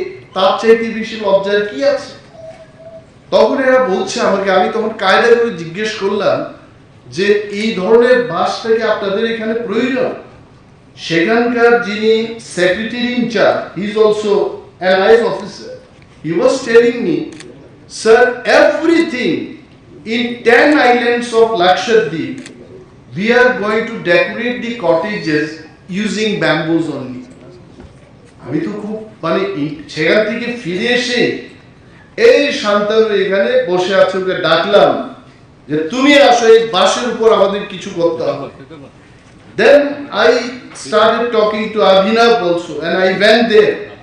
I told my science and technology people, we should have some program with Bamboo and Cane Institute here in Agartala to explore the commercial opportunity using bamboo. এবং আমি খবর নিয়ে দেখেছি, এখানে আসার আগেও তো খবর নিয়েছি, কারণ মন্ত্রীদের তো একটু বক্তব্য রাখতে হয়। তো কি বক্তব্য রাখবো যদি নিজেই না জানি? কালকে একজনকে জিজ্ঞেস করলাম, একজন এন্টারপ্রেনিয়রকে জিজ্ঞেস করলাম, ভারতবর্ষে 25,000 কোটি টাকার বিজনেস অপরচুনিটি রয়েছে শুধু ব্যাম্বুর উপর। আর আপনারা এটা জানবেন যে ত্রিপুরায় নাকি সর্বোত্তম ব্যাম্বু এটা ত্রিপুরাতেই পাওয়া যায়। যদিও শৈলেশ বলেছেন এখানে যে চায়না থেকে আসছে, চায়নার বাঁশ এবং ত্রিপুরার বাঁশের মধ্যে অনেক পার্থক্য। আমাদের এখানে মিষ্টি বাঁশ পাওয়া যায়, তিতা বাঁশ পাওয়া যায়। এই বাঁশকুড়ুল যখন আমরা খাই, অনেকটা কিন্তু মিষ্টি বাঁশকুড়ুল আছে আর তিতাও আছে, একদম খেতে পারবেন। তো আমার দুঃখ হচ্ছে, আমি জানি, আমি ফরেস্ট মিনিস্টার হওয়ার পর খবর নিলাম যে কত আমাদের এখানে বাঁশ চাষ করতে হবে। I think you all have set the target for 126 hectares. Tripura Bamboo Mission is going to have that plantation. Praveen ji, मेरे तरफ क्यों देख रहे हो? मैंने कुछ गलत बोला? ওনার কাছে পিস্তল থাকলে তো শুট করে দিতেন আমাকে। নিশ্চয়ই ইন্টারেস্টে উনি শুনছেন এটা। আমি খবর নিয়ে দেখলাম যে এখানে অনেক বাঁশ লাগানো এখনো আমাদের অপরচুনিটি আছে, এবং এখানে যারা আপনারা আর্টিসান মানে শিল্পী, যারা বাঁশকে নিয়ে কারুকার্য করে থাকেন, আপনারা এসছেন, বাঁশ চাষ করে যারা বিক্রি করছেন তারাও আসছেন। And this meeting is in fact the amalgamation of intellectual brain and the farmers and the artisans to share the knowledge যে আমরা এটা কিভাবে করতে পারি। ত্রিপুরার সবচেয়ে দুঃখ হলো, এককালে আমি প্রবীণ আগারওয়াল জিদের সামনে বলবো, once upon a time Tripura was full of bamboo, বাঁশ আর বাঁশ ত্রিপুরা, এবং ফরেস্ট দপ্তর থেকে এই বাঁশকে কেটে জঙ্গল পরিষ্কার করে শাল সেগুন লাগানো হয়েছে। বিশ্বাস করছেন? এবং আজকে 50-60 বছর বাদে আমাদের মহান ফরেস্ট অফিসার এখন বুঝতে পেরেছেন এইটা আমাদের ঐতিহাসিক ভুল হয়েছে। Definitely Praveen Agarwal ji is the senior most officer here sitting. He'll agree with me. একটা গাছ, এই যে বৃহৎ একটা গাছ, বট গাছের কথা একটা বলুন, বা যে কোনো গাছ আমরা লাগাচ্ছি, এটা বলুন, এই গাছ যে পরিমাণ অক্সিজেন রিলিজ করে, একটা বাঁশ কিন্তু তার চাইতে আরো বেশি অক্সিজেন রিলিজ করে। আর অক্সিজেন না থাকলে তো, অক্সিজেনের গুরুত্ব তো আপনারা বুঝতেই পারছেন। ভাত না খেয়ে মানুষ 10 দিন বাঁচতে পারে। শৈলেশ যাদব তো আগে নেভি বা ইন্ডিয়ান आर्म फोर्सेस ছিল। शैलेश के यदि भात ना खाओ हो, रोटी अगर नहीं देते हो, ये 1 साल जिएगा, मतलब 1 महीना तो जिंदा रहे। और मुझे अगर खाना नहीं दिया जाता, हम 15 दिन जी सकते हैं। তো অনেক মানুষ না খেয়ে কিন্তু 15 দিন 1 মাস আপনারা জীবিত থাকতে পারেন উইদাউট অক্সিজেন। 5 মিনিট পারবেন? 5টা মিনিট আমরা কেউই পাব। মন্ত্রী 5 মিনিটে মরে যাবে, আইএস অফিসার 5 মিনিটে মরে যাবে। তো বাঁশের যে গুরুত্ব, বাঁশ অক্সিজেন রিলিজ করছে, বাঁশকে আমরা খেতে পাচ্ছি, বাঁশকে মাননীয় মন্ত্রী ইন্ডাস্ট্রিজ এন্ড কমার্স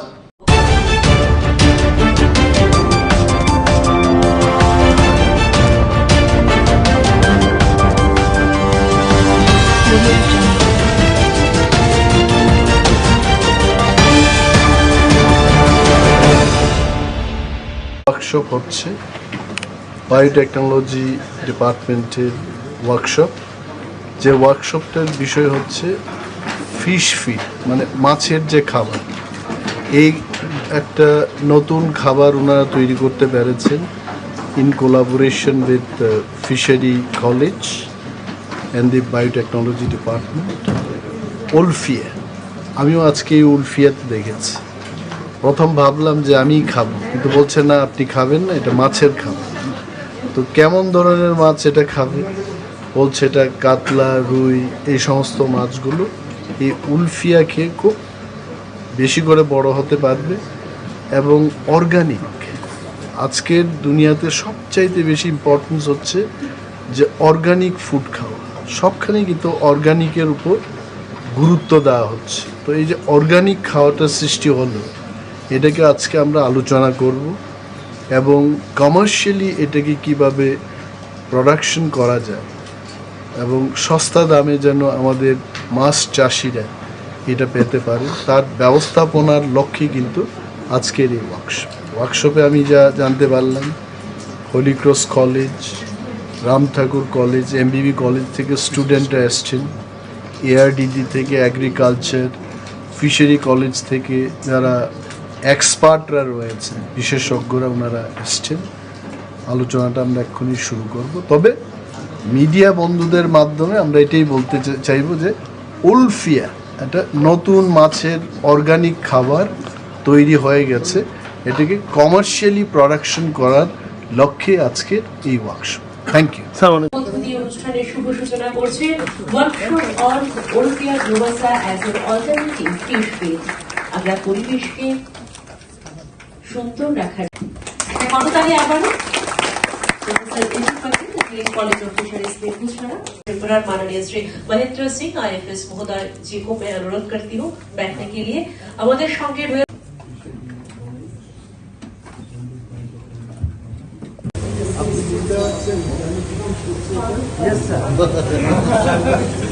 আমরা স্বাগত এবং বরণ করে নেব আজকের এই মঞ্চ থেকে। আমি প্রথমেই অনুরোধ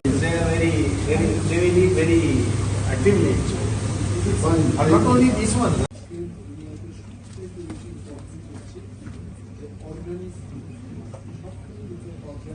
So here looking at that one. খাচ্ছে স্যার খাচ্ছে। প্রথম ভাবলাম যে আমি বলছেন না কি খাবে মাছের কেমন ধরনের মাছ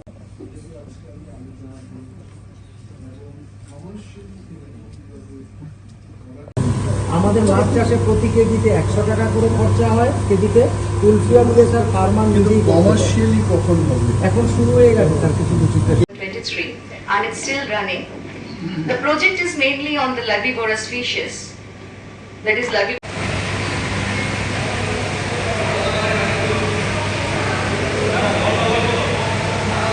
to be with us in today's program.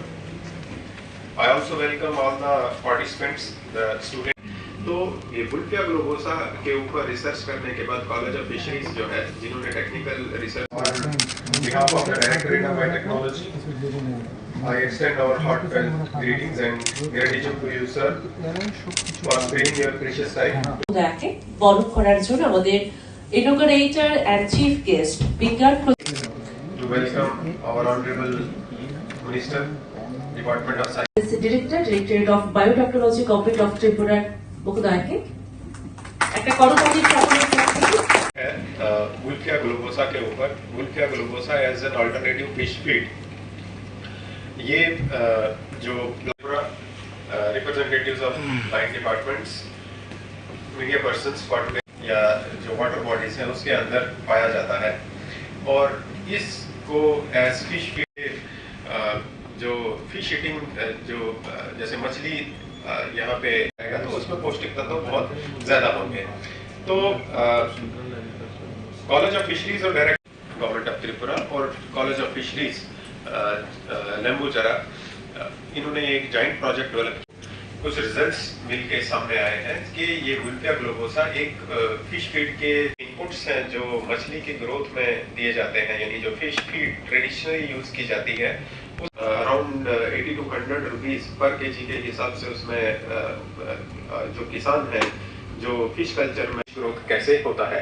Traditional जो फिशेस हम यहाँ पर त्रिपुरा में जिसका ज्यादा कंजम्पशन होता है जैसे कि एक कतला जो पोषक तत्व है वो भी बहुत ज्यादा है, तो इसीलिए जो फिश डेवलप होती है उसमें किसानों का सहयोग इसमें चाहिए था। तो इसलिए कॉलेज ऑफ फिशरीज ने डिपार्टमेंट ऑफ फिशरीज और बाकी सभी भी कंज्यूम होता है पेंगबा जिसको बोलते हैं। तो ये वाली फिशेस जो है जो हर्बीवोर्स है यानी जो घास खाने वाला ये जो ऐसी फिशेस हैं ये जो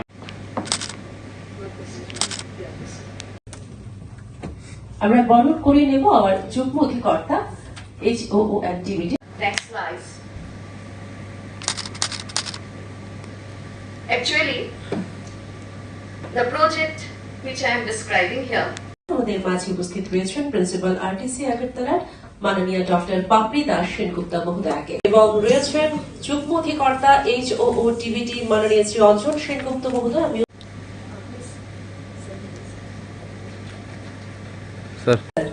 টিভিটি ওনাকে বরণ করা হবে অন্তরের অন্তঃস্থল থেকে একটা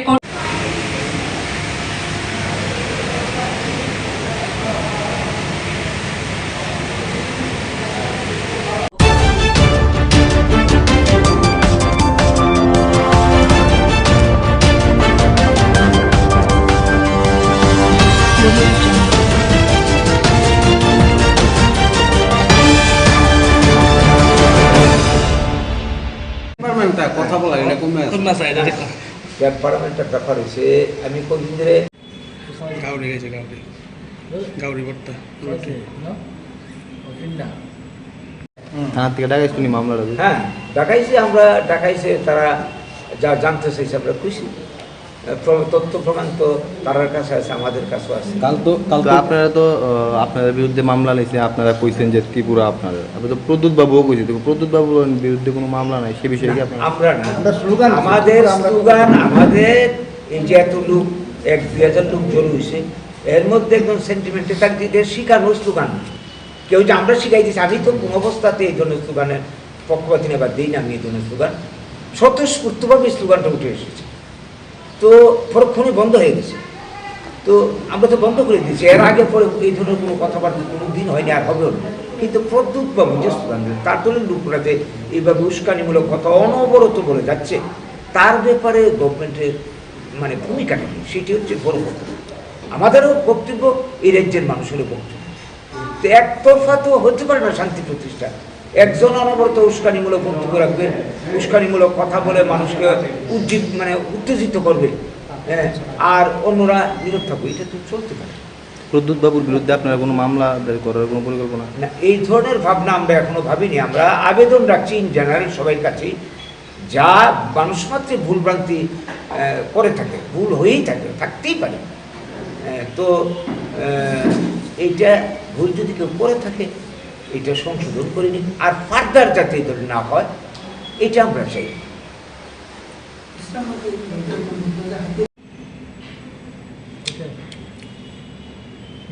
ভাই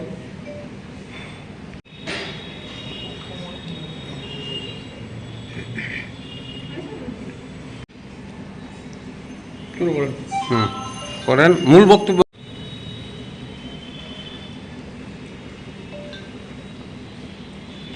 সাংবাদিক সম্মেলন আপনাদের মাধ্যমে আমরা কিছু বক্তব্য রাজ্যবাসীর উদ্দেশ্যে সবাই উদ্দেশ্যে তুলে ধরতে চাইছি।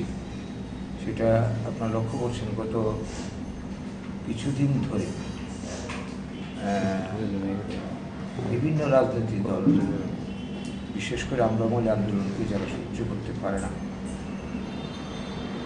তারা আমাদের একটা বিক্ষোভ মিছিল এবং সভা হয়েছিল আগরতলার 30 আগস্ট। এখানে বিভিন্ন বক্তা বিভিন্ন স্লোগানদাতা বক্তব্য রেখেছে। আমরা বাঙালির আন্দোলন বক্তব্য যে নতুন নয়, আমরা স্বাধীনতার পর থেকে দেশভাগের বলি হয়ে এই দেশের ভূমিপুত্র বাঙালি আজকে গোটা দেশে আমরা বিতাড়িত হচ্ছে, আক্রান্ত হচ্ছে, বাংলা ভাষায় কথা বলতে পারছি না। এই অবস্থায় সারা দেশ জুড়ে বাঙালির অস্তিত্ব অধিকার নিয়ে আন্দোলন চলছে। আর আমাদের আন্দোলনটা ত্রিপুরাতে 78 সালে শুরু হয়েছে, পশ্চিমবঙ্গে শুরু হয়েছিল 67 সালে। তো এই ধারাবাহিকতায় আমরা যেটা চাইছি, আমাদের উপর নির্যাতন বন্ধ হোক, আমাদের সাংবিধানিক অধিকার ফিরিয়ে দেওয়া হোক, এটা হচ্ছে মুদ্রা কথা। আমাদের রয়েছে একটা উন্নত আদর্শ যার নাম প্রাউড। এই প্রাউড আদর্শকে বাস্তবায়ন আমাদের লক্ষ্য, যার মধ্য দিয়ে শুধু বাঙালি নয়, সমস্ত মানুষের কল্যাণ হবে। এক কথা এটা শোষণ মুক্তির আন্দোলন। তো এখন এই যে আন্দোলন আমরা করে যাচ্ছি, আমরা লক্ষ্য করছি দেশভাগের পর প্রতিশ্রুতি তো পূরণ হয়নি, উল্টো ত্রিপুরা সহ উত্তর পূর্বাঞ্চলের বিভিন্ন রাজ্যে একের পর এক বাঙালি বিরোধী আইন পাশ হয়ে চলেছে। করতে করতে আমাদের ত্রিপুরার অবস্থা দেখুন, 70% জায়গায় বাঙালি এডিসির ভূমির অধিকার নেই, ব্যবসা চাকরির অধিকার সীমিত, নিরাপত্তা নেই। 80 জনের গণহত্যার পর থেকে বহু মানুষ স্বজন হারা, সম্পদ হারা হয়ে পথিভিখিনীর মতো ঘুরছে। এরা বাঁচবে কী করে? ত্রিপুরা ছেড়ে কোথাও যাওয়ার কোনো উপায় নেই, একই অবস্থা চলছে আসাম। তো এখানে আমাদের দাবি সংবিধান মোতাবেক, প্রতিশ্রুতি মোতাবেক তাদের পুনর্বাসন ভূমির অধিকার দেওয়া হোক। এইখানে বাধা হয়ে দাঁড়িয়েছে কিছু রাজনৈতিক দল। আগের আমলে সিপিএম, এখনে নতুন করে উপজাতি ভিত্তিক মথা যে স্লোগান তুলছে, সৃষ্টির পর থেকেই এরা বলছে ভূমির বাংলাদেশ। এখন অনুপ্রবেশ একটা সমস্যা নতুন করে দেখা দিয়েছে, এটা ইদানিংকার কথা, কিন্তু ইস্ট বেঙ্গলটা অনেক আগে। তো এই প্রেক্ষিতে সেই দিনের মিটিংয়ে আমাদের মিটিংয়ে সারা ত্রিপুরা এবং ত্রিপুরার বাইরেও কিছু লোক উপস্থিত ছিল। তাদের মধ্যে কে একজন ত্রিপুরার মালিককে বলে স্লোগান দিয়েছে, এইটুকুই। এর আগে পিছিয়ে এই ধরনের স্লোগান আমাদের এখানে কোনোদিন হয়। এইটাকে কেন্দ্র করে পরবর্তী সময় আমরা দেখলাম মথার লোকেরা, এমনকি ত্রিপুরা মথার সুপ্রিমো পর্যন্ত দিল্লি থেকে তিনি বলেছেন ত্রিপুরার মালিক, আগরতলার মালিক, সব জায়গার মালিক তিনি, বাকিরা সব মালিক। তো এরপরের থেকে আমরা দেখলাম কি তার দলের লোকেরা বিভিন্ন জায়গাতে বিশ্রাম হাউস থেকে শুরু করে অশ্রাব্য ভাষায় গালিগালাজ আমাদের লোকেদেরকে, আমাকে বিশেষ করে আমরা নেতৃত্ব যারা আছে তাদেরকে গালিগালাজ করছে। তো এই জায়গায় উস্কানিমূলক কথাবার্তা বলছে এবং এই যে আজকে কালকে সংবাদপত্রে খবর আছে তাদের লোকেদেরকে অ্যালার্ট করছে যাতে সাবধানে চলাফেরা করে, পুজোর সময় ঘর থেকে বের না হয়। এই ধরনের উস্কানিমূলক কথাবার্তা মানে বাঙালি বিদ্বেষী করে তুলছে ক্রমশ। তো এই করে কোথাও কি আপনারা দেখেছেন ৮০ জনের গণহত্যার সময় বা তারপরে যত ঘটনা ত্রিপুরাতে ঘটেছে বাঙালি রাগ বাড়িয়ে কোনো ঘটনায় যুক্ত হয়েছে, হিংসামূলক কাজ করেছে, মার খেয়েছে, কিন্তু কোনো প্রতিবাদ করিনি, প্রতিরোধ করিনি, উস্কানিমূলক বক্তব্য রাখিনি। এই জায়গায় এই সমস্ত কথার অর্থ কী? আমরা যেটা বুঝছি আবার নতুন করে একটা ব্লু প্রিন্ট তৈরি করা হচ্ছে, আবার একটা ৮০ জনের গণহত্যার মতো পরিবেশ তৈরি করা হচ্ছে। এই বিষয়টা আমরা রাজ্য সরকারের গোচরে বারবার এনেছি, আজকেও আপনাদের মাধ্যমে আমরা রাজ্য সরকারের গোচরে আনছি। যে কোনো সময়ে যে কোনো একটা ঘটনা ঘটিয়ে এটার দায় চাপিয়ে দেবে বিভিন্ন জনের উপর। যেমন আজকে আমাদের বিরুদ্ধে এই সমস্ত উল্টাপাল্টা কথাবার্তা বলছে যার কোনো প্রমাণ নেই, একটা সুমোটো মামলাও হয়েছে, অথচ যারা এই ধরনের কথা বলছে, কত উস্কানিমূলক কথা আগের থেকে বলছে, তাদের বিরুদ্ধে গভর্নমেন্টের প্রশাসনের কী উদ্যোগ আমরা দেখতে পাচ্ছি। তো আমাদের বক্তব্য সরকার থাকবে নিরপেক্ষ, সরকারের অংশীদারি হয়ে তারা যদি এই ধরনের কাজ করতে পারে এটার দায়টা কিন্তু সরকারের উপর বর্তায়।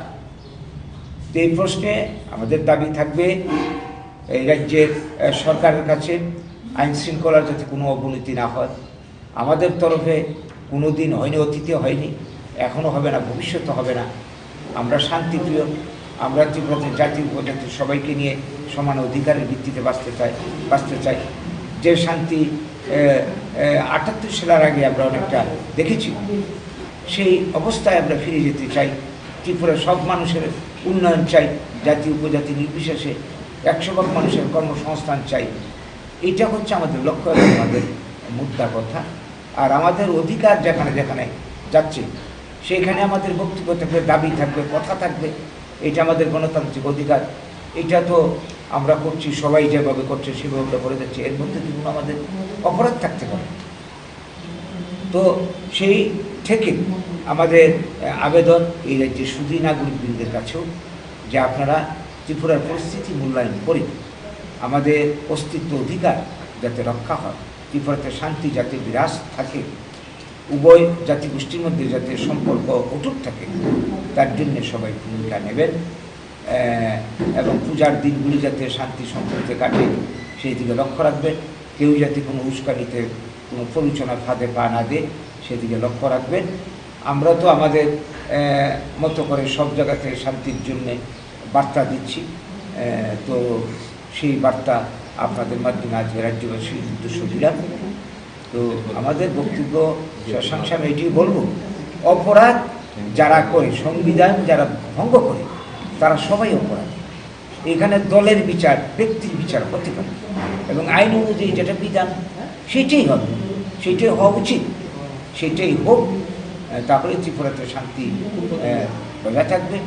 আমাদের আদর্শ যেটা প্রাবুক দর্শন, সব মানুষের কল্যাণ।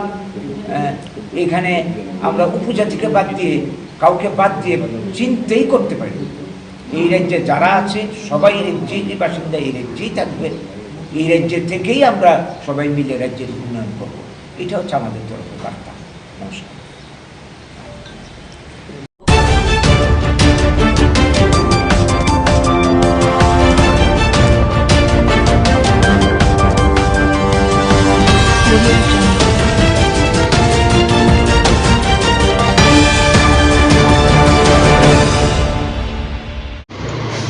আপনারা সবাই অবগত আছেন যে সরকারি ত্রিপুরা রাজ্য সরকারের যে নতুনভাবে যে ডিজিটালাইজেশনের মাধ্যমে রেশন শপের কার্ডগুলি যে আমাদের স্মার্ট কার্ডে রূপান্তরিত করা হয়েছে, যাতে ভোক্তারা সুবিধার্থ হয়। এবং আমরা বিগত দিনে দেখতে পেরেছি যে অনেক কার্ডগুলি যখন ছিল অনেকের নাম থাকতো না, বা ডিজিটালাইজেশন অভাবে অনেকের নাম ওঠা বা সুবিধার্থে আজকে সব ডিজিটালাইজেশন করা হচ্ছে। তারই অঙ্গ হিসাবে আজ প্রত্যেকটা রেশন শপের কার্ডগুলিকে ডিজিটালাইজেশনের মধ্যে ডিজিটাল কার্ড করা হয়েছে, যাতে ভোক্তারা আরও সুবিধাভোগী হতে পারে। তার জন্য আমরা রাজ্য সরকার এবং ত্রিপুরা খাদ্য দপ্তরের মন্ত্রী সুশান্ত চৌধুরী মহোদয়কে অনেক আমরা ধন্যবাদ জানাই। আমাদের সাথে উপস্থিত আছেন 15 নং ওয়ার্ডের মাননীয় কর্পোরেটর নিবাস দাস মহোদয়, উপস্থিত আছেন 14 নং ওয়ার্ডের মাননীয় কর্পোরেটর শ্রীমতী সিদ্ধা দাসদেব মহোদয় এবং রেশন শপের ডিলার শ্রী বিষ্ণুধর মহোদয়।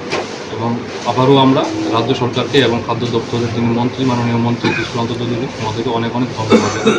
ভোক্তাদের সুবিধার্থে এই ডিজিটালাইজেশন জন্য যেভাবে রাজ্য অগ্রসর হচ্ছে তার জন্য অনেক ধন্যবাদ।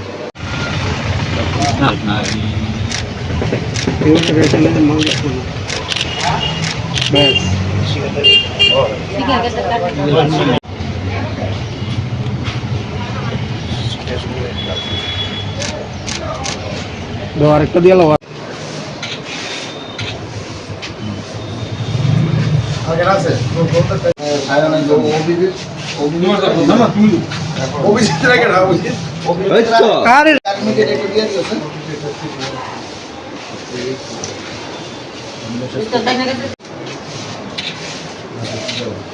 মঞ্জুরানী দেব এটা আমি গেলে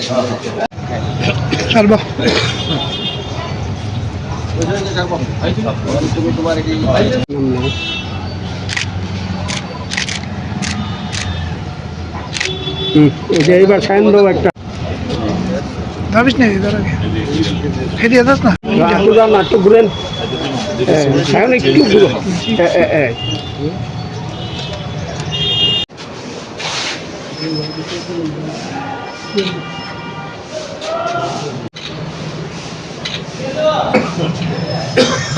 তারপরে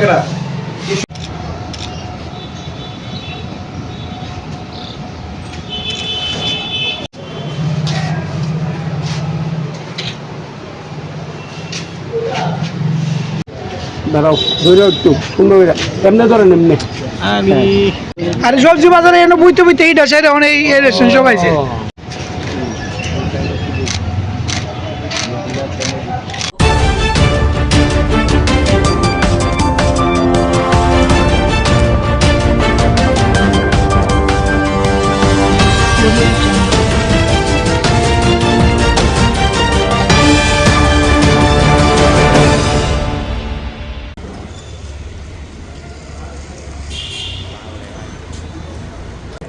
রক্তের কিছু ক্রাইসিস চলছিল, এর জন্য ডিএম এর থ্রুতে আমাদেরকে একটা সার্কুলার জারি করা হয়েছিল রক্ত প্রত্যেকটা লাইন ডিপার্টমেন্ট থেকে যাতে দেওয়া হয়। ওই পারপাসে আমরা যে ক্যালেন্ডারটা পড়ছিল 18 তারিখ আমাদের সাথে সোনামুড়া ডিভিশনের সাথে বিশ্রাম ডিভিশনও আজকে ডেটটা ছিল, আর আমরা তো করে দিয়েছি ওইখানে করছি কিনা আমার ইয়ে এখন মানে এই টোটাল আমাদের এই ডিভিশনের আন্ডারে 4টা সাব ডিভিশন আছে। প্রত্যেকটা ডিভিশন থেকে আমাদের স্টাফ প্লাস কিছু এজেন্সি আছে, আমরা সবাই মিলেই এই প্রোগ্রামটা করছি। মানে কীরকম সাড়া দেখতে পাচ্ছেন? সাড়াটা খুব ভালোই। এখন পর্যন্ত আমরা 50 জন টার্গেট নিয়েছিলাম, এর মধ্যে কিছু ব্লাড প্রেসার বেশি থাকাতে কিছু বাদ পড়ছে, এখন পর্যন্ত চলছে, কতজন পরে জানানো হবে।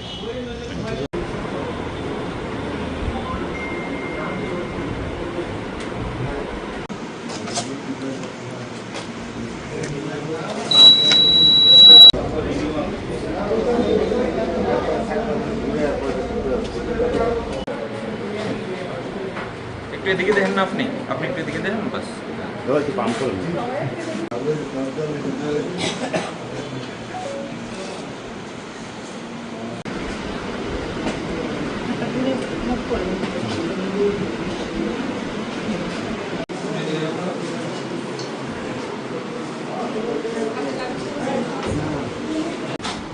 দে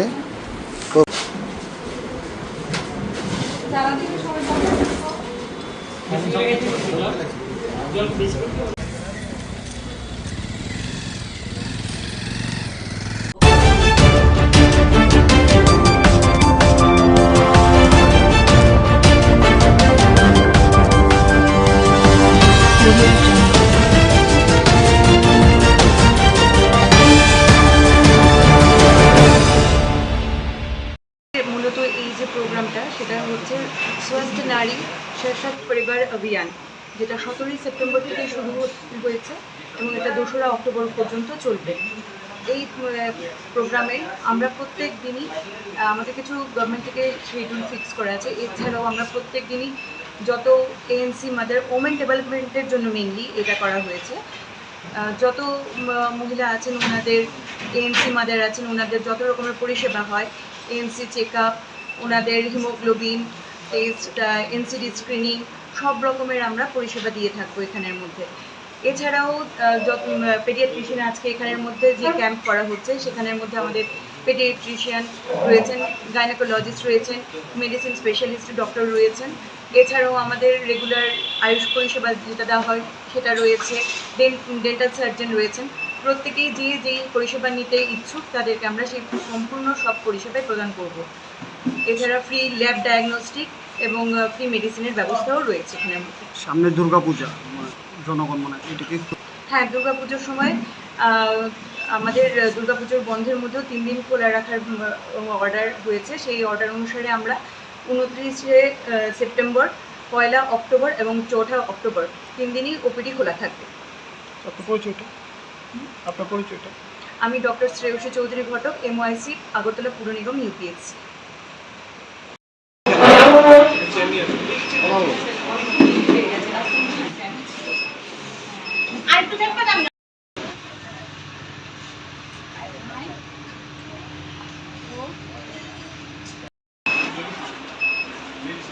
মেডিসিন উপরে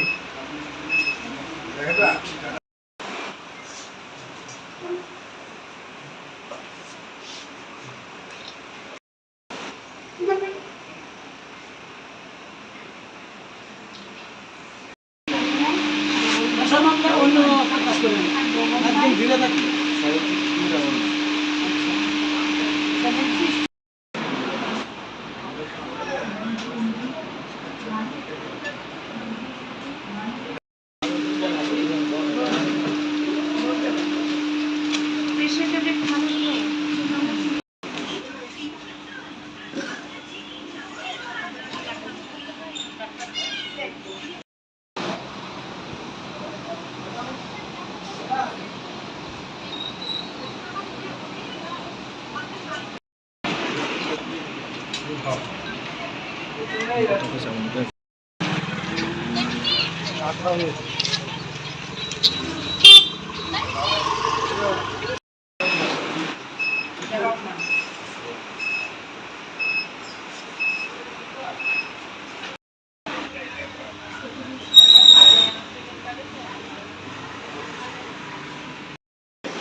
শান্তিবাজার অটো স্ট্যান্ড উপলক্ষে, বিশ্বকর্মা বাবা পূজা উপলক্ষে আমরা ক্ষুদ্র একজন মানুষ, আমি হিজরা মাসি, আমার নাম নয়ন দিদি।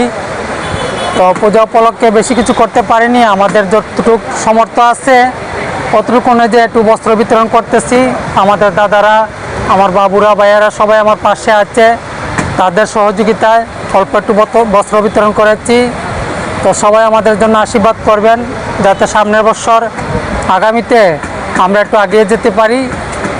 সব মা মাসিদের কাছে আমাদের একটু আবেদন যে আমাদের আশীর্বাদ করবেন।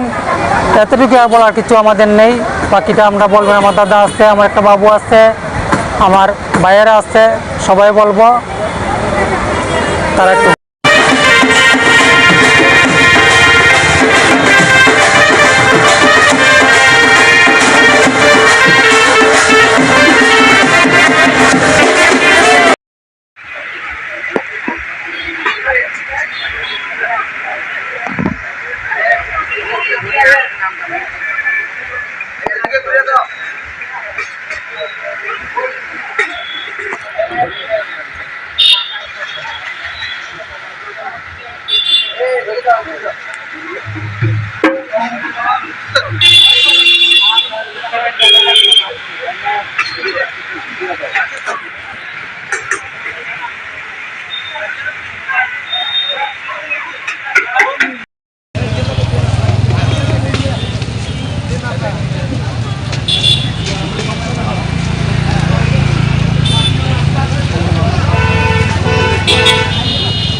অপু মজুমদার। অপু মজুমদার।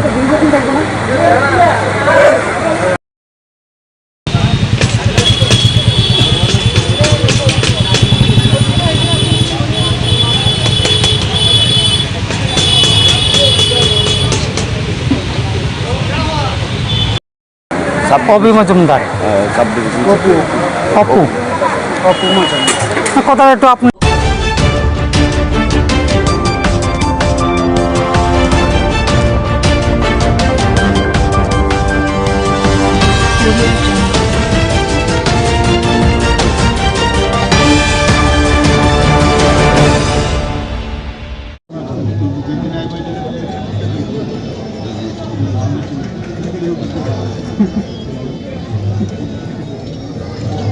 বন্ধন ব্যাংকের মালিক खाली बंद साइड भी खुला सकते हो, खुला रख सकते हो, सामने भी खुला रख सर वो जीएसटी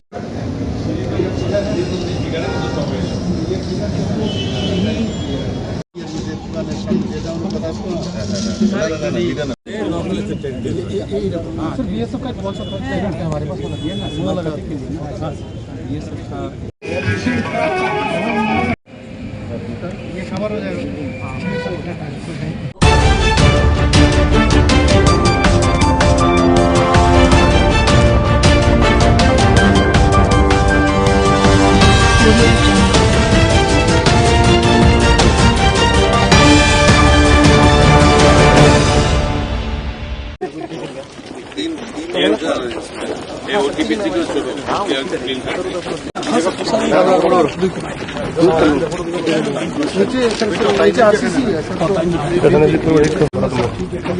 अप्रोच रोड सामने है थोड़ा सा गड़बड़ है, वहाँ भूल ज्यादा है।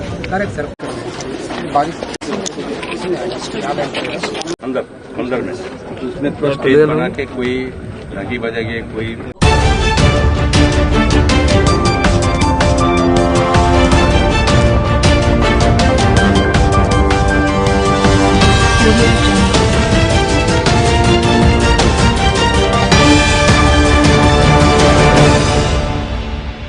निवेदन करताना जी वाईफाई अच्छी प्रोजेक्ट लावामध्ये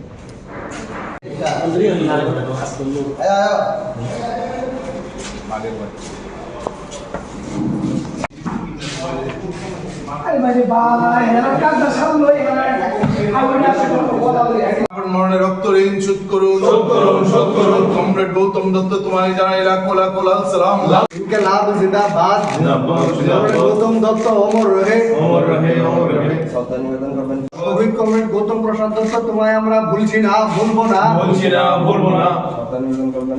তোমায় জানাই লাল সালাম। ইনকলাব জিন্দাবাদ, ইনকলাব জিন্দাবাদ। আমাদের সংগঠনের রাজ্যের যুব আন্দোলনের ডিআইএফের অন্যতম রাজ্য নেতা গৌতম দত্তের 46তম শহীদান দিবস। মাত্র 25 বছর বয়সে আমাদের রাজ্যের সবচেয়ে তরুণ বিধায়ক নির্বাচিত হয়েছিলেন 1977 সালে। 1980 সালে আজকের এই দিনে বিশালগড়ের সন্ধ্যার সময় তিনি ঘাতক বাহিনীর হাতে খুন হয়েছিলেন। মূলত ওই সময় আমাদের রাজ্যে জাতি উপজাতির বিশ্বাসে ফাটল তৈরি হয়, একটা ভাতৃঘাতী দাঙ্গা গোটা রাজ্যে ছড়িয়ে পড়ে, মানুষে মানুষে অবিশ্বাসের বাতাবরণে মানুষে মানুষে হানাহানি তৈরি হয়েছিল। ওই মুহূর্তে বামপন্থীরা গোটা রাজ্যে মানুষের ঐক্য এবং সম্প্রীতি রক্ষায় ভূমিকা গ্রহণ করেছিলেন। ওই সময়ে রাজ্যের যুব আন্দোলন, ছাত্র আন্দোলনরা তারা নিরীহ মানুষের পাশে, আক্রান্ত মানুষের পাশে দাঁড়াতে এবং রাজ্যের শান্তি এবং ঐক্য রক্ষার জন্য গুরুত্বপূর্ণ ভূমিকা পালন করেছিলেন। সেই দায়িত্ব দিনের পর দিন ওই ভয়ঙ্কর দিনগুলোতে গৌতম দত্ত পালন করছিলেন এবং এই কারণে আমরা দেখেছিলাম গৌতম দত্ত রাজ্যের বিধায়ক, যুব আন্দোলনের নেতা, বামপন্থী নেতা, তিনি যারা মানুষে মানুষে অবিশ্বাস এবং ফাটল ধরাতে চেয়েছিলেন, দাঙ্গা তৈরি করতে চেয়েছিলেন, তাদের চোখের শত্রু হয়ে গিয়েছিল এবং তারা ভেবেছিল গৌতম দত্তকে খুন করার মধ্য দিয়ে তাদের যে ষড়যন্ত্র, এই ষড়যন্ত্র সফল হবে। আমরা দেখেছি গৌতম দত্ত তাদের ষড়যন্ত্রকে ব্যর্থ করতে গিয়ে শহীদের মৃত্যুবরণ করেছেন।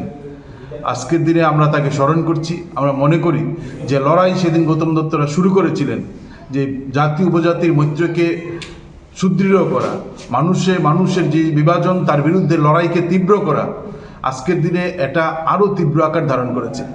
তীব্রমতার নামে একদিকে চলছে উপজাতি বিদ্বেষ তৈরি করা, আমরা বাঙালির নামে চলছে বাঙালিদের মধ্যে বিদ্বেষ তৈরি করা, এবং তীব্রমতা বাতাস দিচ্ছেন আমরা বাঙালিকে, আমরা বাঙালি বাতাস দিচ্ছেন তীব্রমতাকে।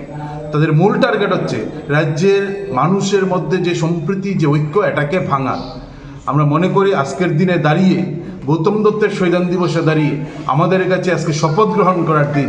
যারা এই উপজাতির নামে, বাঙালির নামে মানুষে মানুষে বিভাজন তৈরি করতে চাইছেন, তাদের বিরুদ্ধে আমাদের লড়াইকে তীব্র করতে হবে, মানুষের ঐক্যকে সুদৃঢ় করতে হবে। জাতি উপজাতির যে মেলবন্ধন আমাদের রাজ্যে পরম্পরাগতভাবে আমরা বজায় রাখতে পেরেছি, এটাকে যারা ফাটল ধরতে চেয়েছেন তাদেরকে জনবিচ্ছিন্ন করতে হবে। এই শপথ গৌতম দত্তের শহীদান দিবসে আমরা নিচ্ছি। ইনকলাব জিন্দাবাদ, কমরেড গৌতম দত্ত অমর রহে, অমর রহে, অমর রহে, কমরেড গৌতম। সম্পাদক পার্টি এবং গণসংগঠনের কাজ সেরে বাড়ি ফেরার পথে কমিউনিটি ঘাতক সৈনিকদের হাতে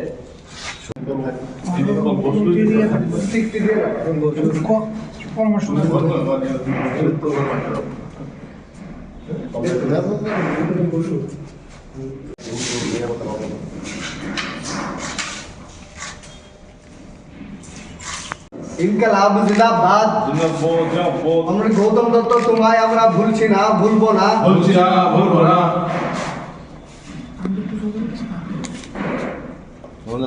আমাদের নেতৃত্ব করেন বিজয় বিশ্বাস, ডক্টর বসু, সৌরভ দত্ত সোসাইটির পক্ষে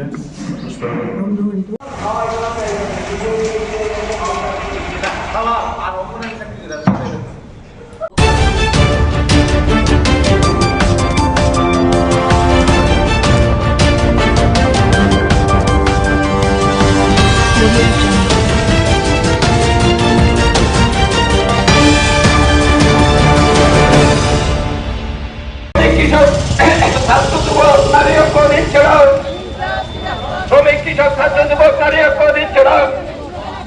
মুক্তবাদ ইসরায়েল প্যালেস্তাইনের মুক্তবাদ ইসরায়েল প্যালেস্তাইনে হামলা বন্ধ করো।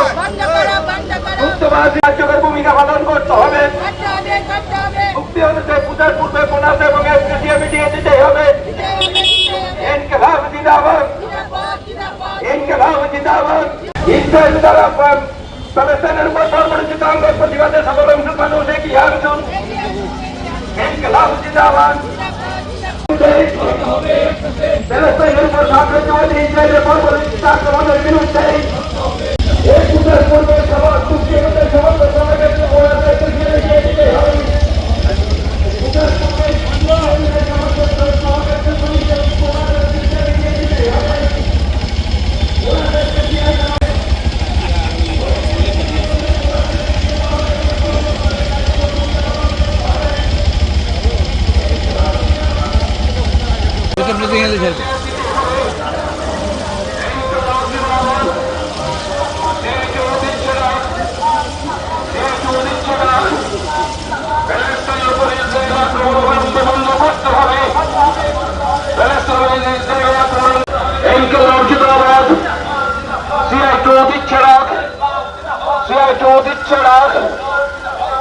আগে শ্রমিকদের বলেছে যে শিয়া দিতে হবে।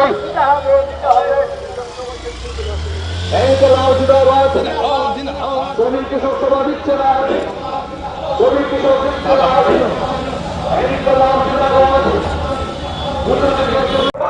হামলা বন্ধ করো। ইসরায়েল কর্তৃক প্যালেস্তাইনের উপর হামলার প্রতিবাদে সকল অংশের মানুষ এগিয়ে আসুন। এই যুদ্ধবাদ উন্মাদ ইসরায়েল ধ্বংস হোক। মার্কিন সাম্রাজ্যবাদের মতো ইসরায়েল দ্বারা শ্রমিকদের ওয়েজ অনুযায়ী তাদের বোনাস দেওয়ার কথা দিচ্ছে না। বরাবরই এগুলো করছে এই সরকার ক্ষমতা আসার পর। এক্সেন্সিও দিচ্ছে না। এটার প্রতিবাদে এক্সেন্সিয়া বোনাস পুজোর আগে দিতে হবে। এটা আইন, এটা কারো দান না, দক্ষিণা না, এটা প্রাপ্য, এটা অধিকার। এই সরকারের কোনো হেলদোল নেই। আমরা বলছি পুজোর আগে এক্সেন্সিয়া বোনাস দিতে হবে। আর তার সঙ্গে আমরা লক্ষ্য করছি গত কিছুদিন যাবৎ প্যালেস্তাইনে যেইভাবে গাজা ভূখণ্ডে আক্রমণ সংঘটিত করছে আমেরিকার মদতে ইসরায়েল, তার প্রতিবাদে সারা দেশে কর্মসূচি চলছে। এটাও আমরা একসঙ্গে পালন করেছি। এটার প্রতিবাদী আর র্যাগার টুয়েপের কাজ করিয়েছেন, টাকা দিচ্ছেন না, এটার প্রতিবাদী আজকের এই সমাবেশ সংগঠিত করা হয়েছে।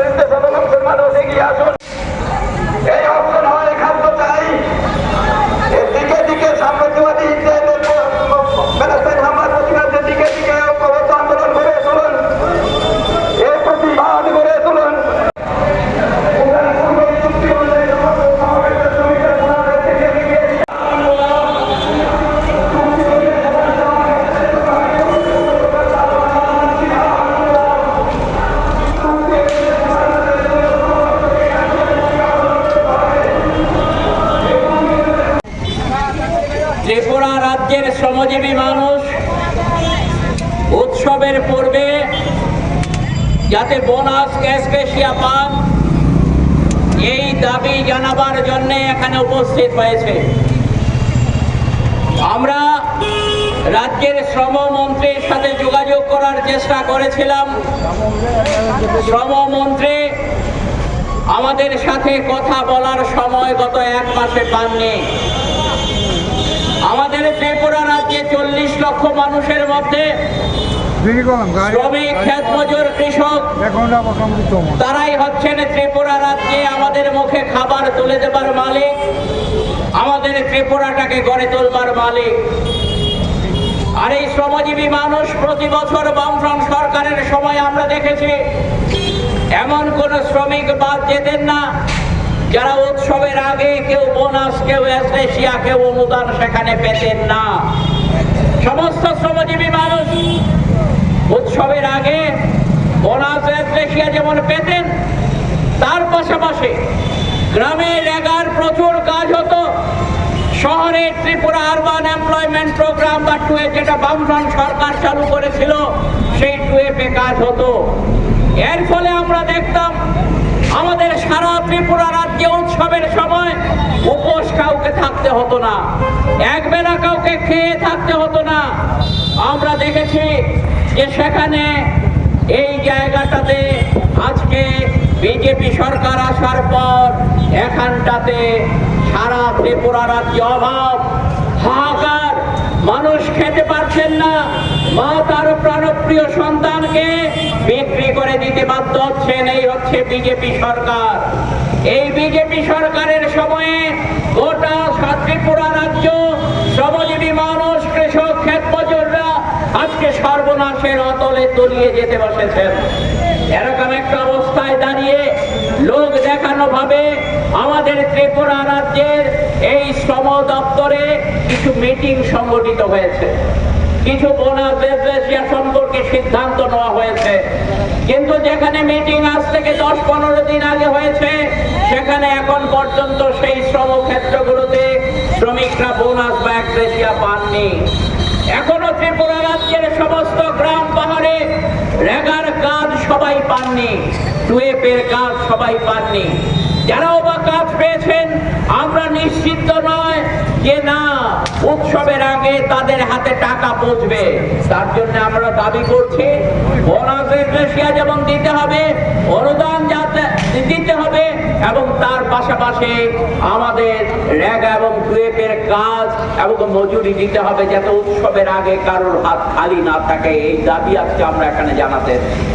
পাশাপাশি আমরা দাবি জানাচ্ছি আমরা যেমন ত্রিপুরা রাজ্যের সাধারণ গরিব মানুষের খাবার পাবার জন্য যাতে উপোস দিতে না হয়, এই কথাগুলো বলবার জন্য যখন এসেছি, তখন আমাদের এই পৃথিবীরই অন্যতম একটি দেশ প্যালেস্টাইন রাষ্ট্রের গাজা ভূখণ্ড সহ বিভিন্ন জায়গায় খাবার না পেয়ে রক্ত ঝরছে শিশুর কপাল থেকে। শিশুর হাতটা কেটে গেছে, একটি হাত, একটি পায়ে, সেখানে সে চলতে পারছে না।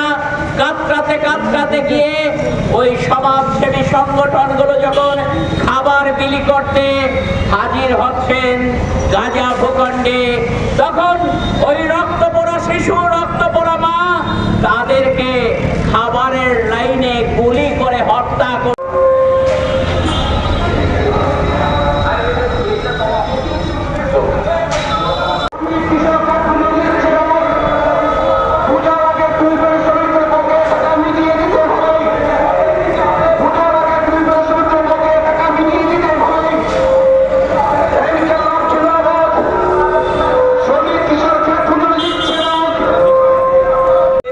তাদের বিরুদ্ধে কঠোর ব্যবস্থা গ্রহণ করতে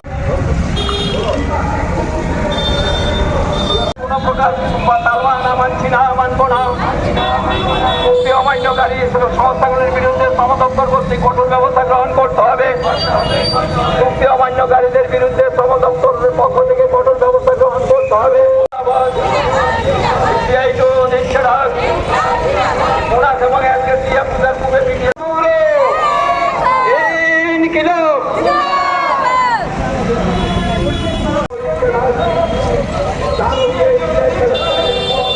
Sorry.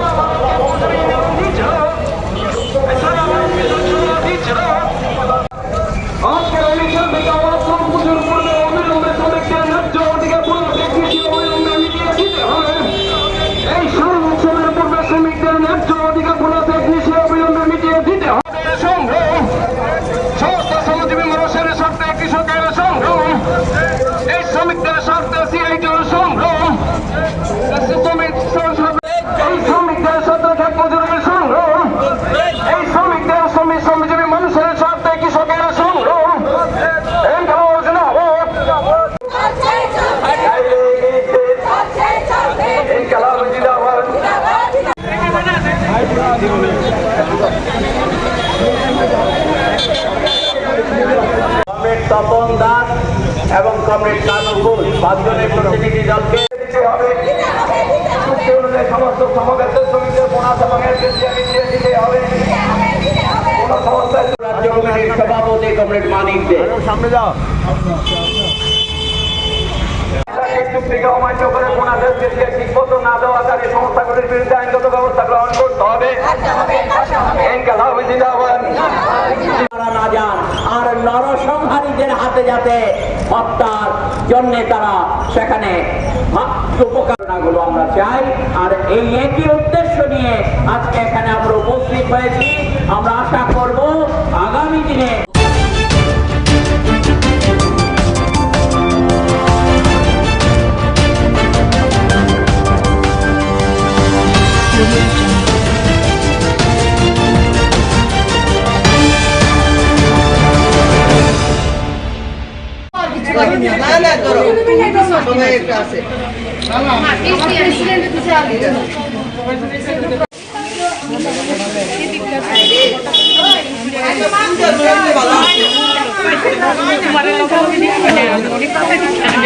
আজকে 18/7/2025 আজকে আমরা নোয়াগাঁও কালী এবং শিব মন্দির যেটাকে বলি কৃষ্ণনগরে, এটা কৃষ্ণনগর 6 আগরতলার মধ্যে অবস্থিত। আজকে মূলত সবাই আপনারা জেনে থাকবেন যে ইতিমধ্যে কালকে 17 সেপ্টেম্বর আমাদের প্রধানমন্ত্রী নরেন্দ্র মোদীজির আমরা 75তম জন্মদিবস আমরা উদযাপন করেছি বা আমরা পালন করেছি, এবং সেই হিসেবে সেবা পাখওয়ারা আমাদের মধ্যে 17 সেপ্টেম্বর থেকে একদম 2রা অক্টোবর পর্যন্ত আমাদের সেবা পাখওয়ারা কার্যক্রমটি চলবে।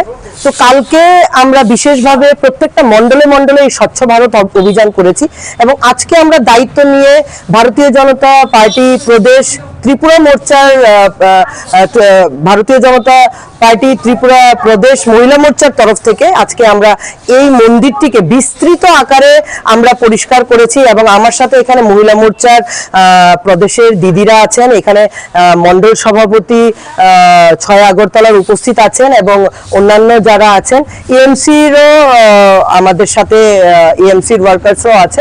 আমরা ওদেরকেও, কেননা আমরা দেখেছি আমাদের প্রধানমন্ত্রী মাননীয় নরেন্দ্র মোদীজি বিভিন্নভাবে যারা এই মিউনিসিপ্যালিটি ওয়ার্কার্স আছে ওদেরকে বিশেষভাবে কিন্তু উনি সম্মান করে থাকেন।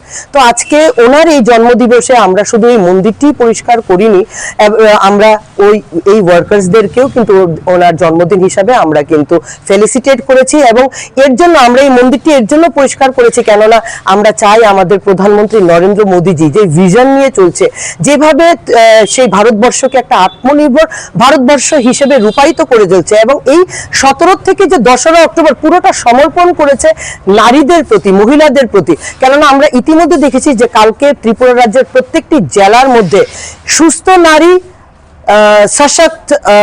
সশক্ত পরিবার অভিযান কিন্তু আমরা প্রত্যেকটি জেলায় জেলায় পালন করেছি। তো যেই জায়গাতে দেখবো আমরা মোটিভেট এবং এনকারেজ করা হচ্ছে যে প্রত্যেকটি নারী যেন নিজেদের হেলথ চেক আপ বিস্তরভাবে, এবং আমরা কালকে লক্ষ্য করতে পেরেছি যে বিস্তর চেক আপ মানে অর্থোপেডিক্স থেকে শুরু করে প্রত্যেকটি ডাক্তার, গাইনোক ডাক্তার থেকে শুরু করে সবাই কিন্তু এই হেলথ ক্যাম্পগুলোতে থাকবে, এবং এটা আয়ুষ্মান আরোগ্য মন্দির এবং প্রাইমারি হেলথ সেন্টার যেগুলো আমাদের পিএইচসি বলি, পিএইচসি সেন্টারে কিন্তু 17 থেকে 2 সেপ্টেম্বর পর্যন্ত কিন্তু প্রত্যেকটা মহিলা কিন্তু বিভিন্ন ধরনের টেস্ট থেকে শুরু করে সব রকমের সুযোগ সুবিধা গ্রহণ করতে পারবে, এবং অল ওভার ইন্ডিয়ার মধ্যে 1 লাখের উপরে, যেটা কোনোদিনও কোনো কেউ করতে পারেনি, মোর দেন 1 লাখ ক্যাম্পস, এই হেলথ ক্যাম্পস কিন্তু করা হবে, অনুষ্ঠিত করা হবে। এবং এই সাপেক্ষে আমি বলতে চাইবো আমাদের এই যে অঙ্গনবাড়ির মধ্যেও যেটা আমরা বলি যে পোষণ মাহ, যেটাকে আমরা 17 সেপ্টেম্বর থেকে 2রা অক্টোবর পর্যন্ত সবসময় আমরা পোষণ মাহও কিন্তু আমরা সেলিব্রেট করি, এবং সেই পোষণ মাহও চলবে, যেখানে আমরা ল্যাকটেটিং প্রেগনেন্ট মাদার্স থেকে শুরু করে আরো যেগুলো কমিউনিটির আরো হেলথ কমিউনিটির আরো যত রকমের সুযোগ সুবিধাগুলো থাকে সেগুলো আমরা অঙ্গনবাড়ি থেকে সরবরাহ করা হবে।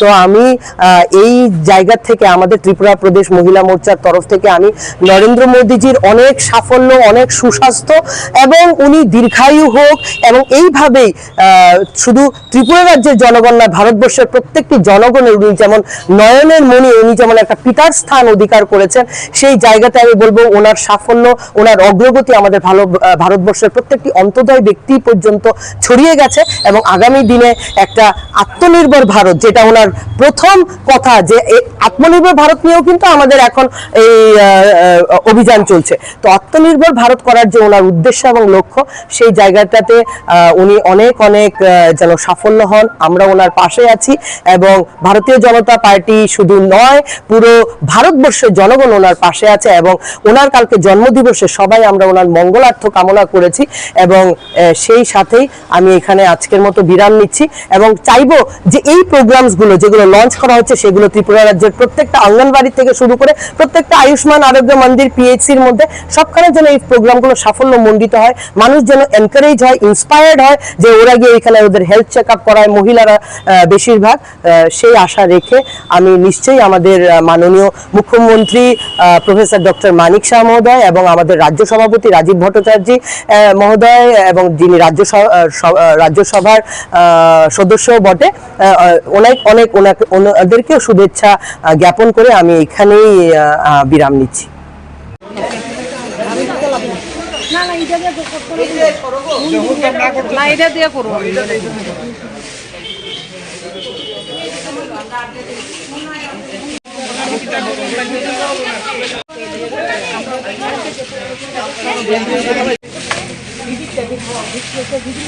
যাইতে না যাই তো না করছে না, আমি গাড়ি তো আগে তো নিজের গাড়ি ভাড়া করে রাখছি, ফোন করতে তোমার সাইডতে পারবো একবার ফোন তো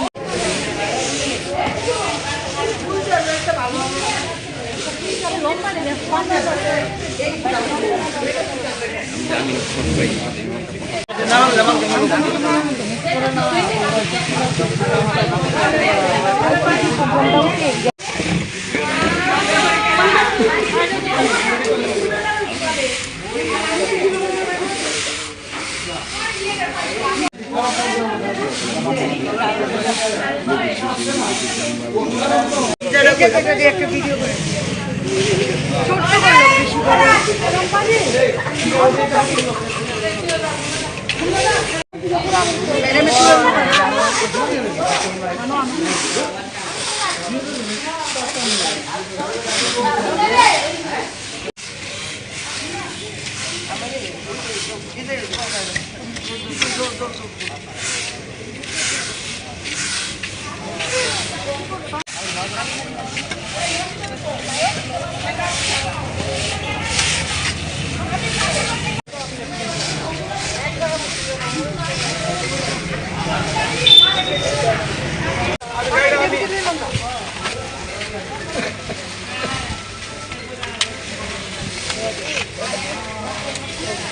কিন্তু তুই কই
Hey!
Ayo, Anum. Again,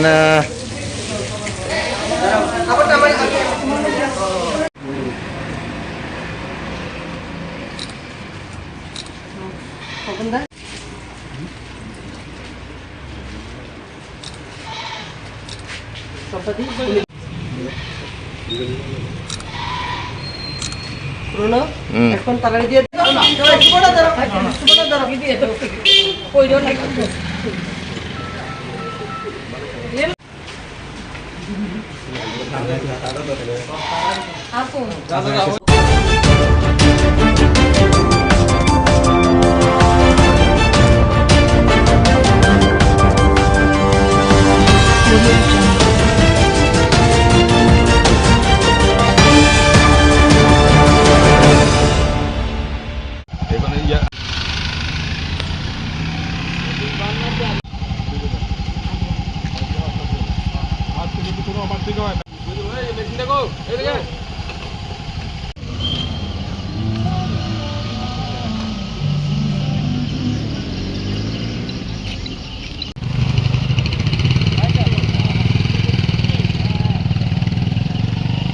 করবেন কিছু নাই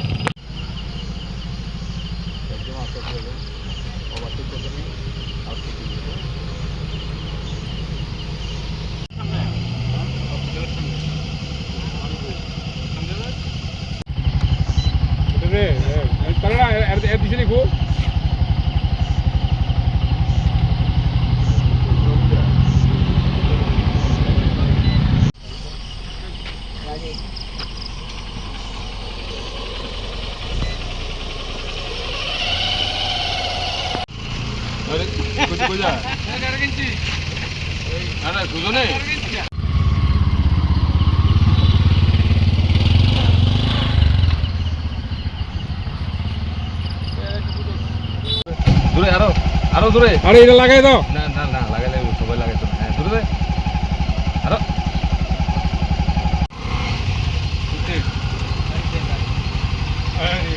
আছে নাকি কিছু না না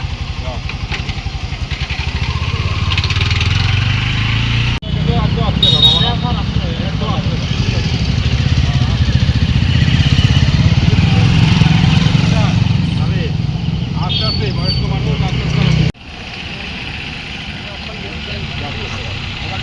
হ্যাঁ আজকে তো আবার ঠিক না হয়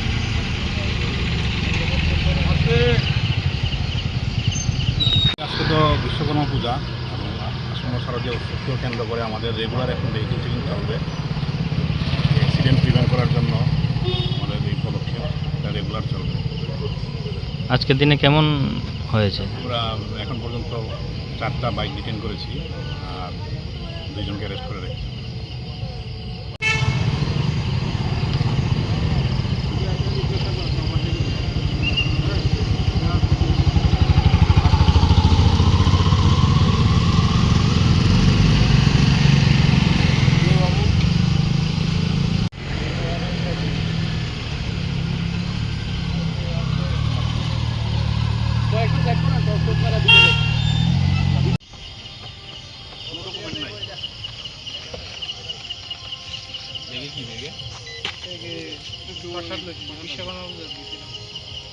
কোনো ডকুমেন্ট নাই আই কার্ড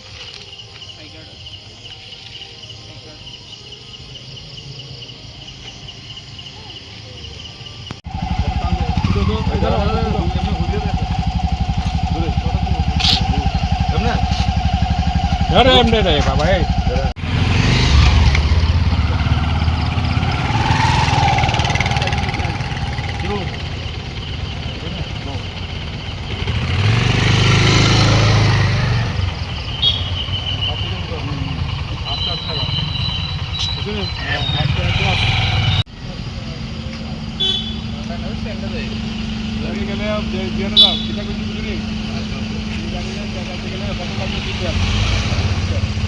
লাগাত না বাবা লাগায় দেখাস না আপনারে লাগাই জানাও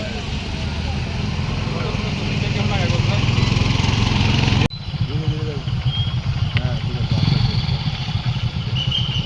আজকে দিনে 5 ডিউটি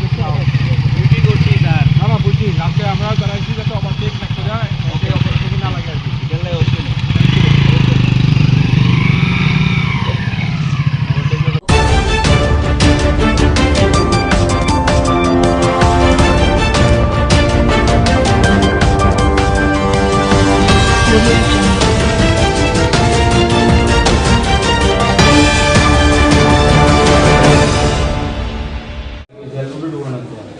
কি হয়েছে এখন থেকে ঠিক 15 মিনিট আগে রাস্তা মাথা এই সবুরিতে একটা শব্দ আমরা শব্দ হয়ে রাখি দিকে তার 2 টাকা সংঘর্ষ হয়েছে একটা অটো প্যাসেঞ্জার আছে মাল গাড়ি ট্রাক তো আমরা নিয়ে অবশ্যই কোনো হসপিটালে চিকিৎসা করছি।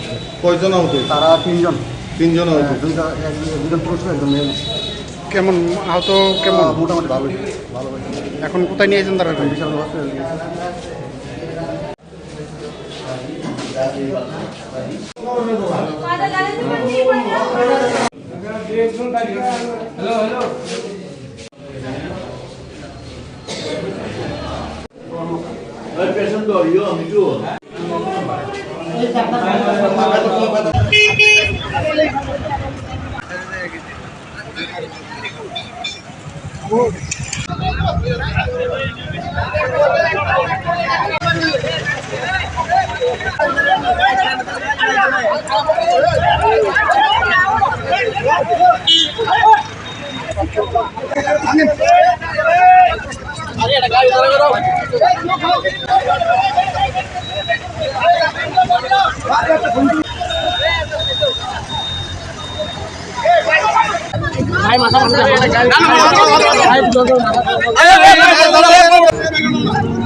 ভারতের কমিউনিস্ট পার্টি মার্ক্সবাদী পার্টি বিশালগড় মহকুমা কমিটির আয়োজিত আজকের এই জনসভায়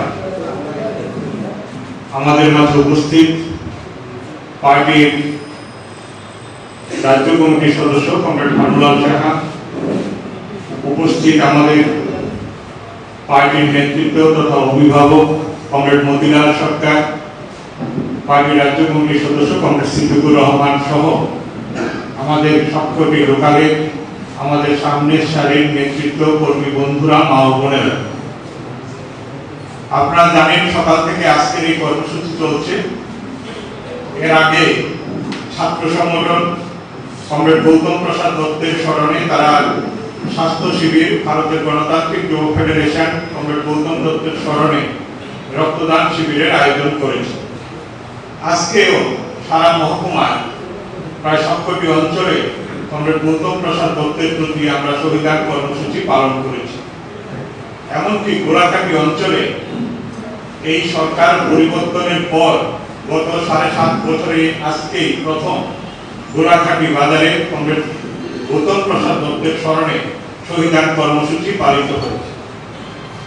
আমরা যে কর্মসূচি আজকে নিয়েছি, আপনারা ইতিমধ্যে সবাই প্রায় জানেন, আমাদের কর্মী বন্ধুরা, যে 45 বছর আগে আজকের এই দিনে 1980 সালে কমরেড গৌতম প্রসাদ দত্তকে বিশালগড়ে বুড়িমা নদীর পাড়ে নৃশংসভাবে কায়েমি স্বার্থবাদী পীড়নক সন্ত্রাসবাদী দুষ্কৃতকারীরা তাকে নৃশংসভাবে খুন করে এবং নদীর পাড়ে তাকে এই বিভৎস খুনের পর সেদিন সারা রাজ্য জুড়ে একটা আলোড়ন তৈরি হয়ে যায়। কমরেড গৌতম প্রসাদ দত্তের জীবনী সম্পর্কে আপনারা ইতিমধ্যে কমরেড ভানুলাল সাহার এবারকার লেখার মধ্যেও পড়েছেন, বিভিন্ন সময়ে পড়েন। পরিবারের সর্বকনিষ্ঠ সদস্য ছিলেন, ছাত্র আন্দোলন যুব আন্দোলনের মধ্য দিয়ে এগিয়ে এসছেন।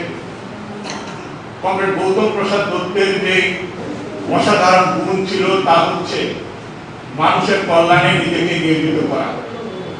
সেই কাজ উনি মতাদর্শগতভাবে গ্রহণ করেছিলেন এবং মতাদর্শগত বোঝাপড়ার ভিত্তিতেই রাজ্যের আপামর মানুষের কল্যাণে সে তার নিজের জীবনকে শেষ পর্যন্ত বিলীন করে দিয়ে গেছেন। 1980 সালের দাঙ্গা, তার সেই সময়ের ভূমিকা, এগুলি নিশ্চয়ই আমাদের নেতৃত্বরা এখানে আলোচনা করবে। আমি শুধু আপনাদের কাছে একটা কথা বলবো যে কমরেড গৌতম প্রসাদ দত্ত নিজের জীবনকে বাজি রেখে যে মতাদর্শকে হাতিয়ার করেছিলেন, সেই মতাদর্শ তার শক্তি তাকে অনুপ্রেরণা দিয়েছিল যে জীবন এবং মৃত্যুর যে সহাবস্থানের মধ্য দিয়ে আমাদের জীবন চক্র, তার মধ্যে দিয়ে দাঁড়িয়ে একজন কমিউনিস্ট হতে গেলে পরে সে মৃত্যুকে আলিঙ্গন করতে হয়। কমরেড গৌতম প্রসাদ দত্ত এই জীবন মৃত্যুর উপাখ্যানে সে মৃত্যুকে চুম্বন করেছে।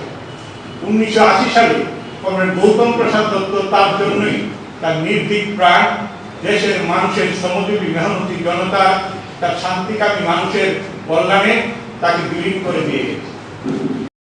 এখন পুষ্পার্ঘ অর্পণ করবেন পার্টি মহকুমা সম্পাদক মণ্ডলীর সদস্য কমরেড তপন দেবনাথ, সদস্য কমরেড হিরণময় নারায়ণ দেবনাথ।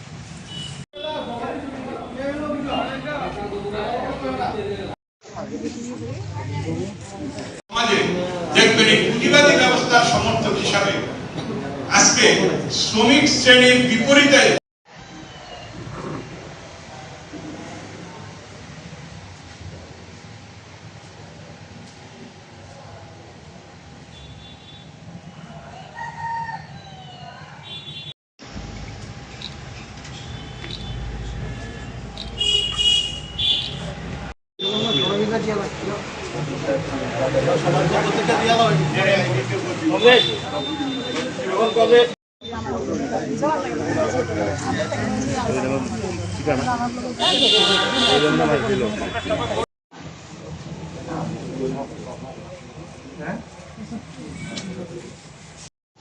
পুষ্পার্ঘ অর্পণ করবেন পার্টির জেলা সম্পাদক মণ্ডলীর সদস্য কমরেড রেহানা বেগম।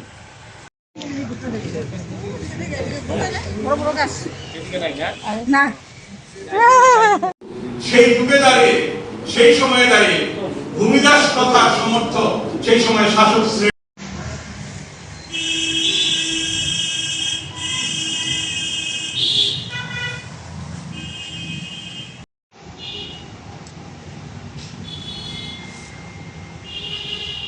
পুষ্পার্ঘ অর্পণ করবেন পার্টির জেলা কমিটির সদস্য কমরেড প্রদেশ রায়।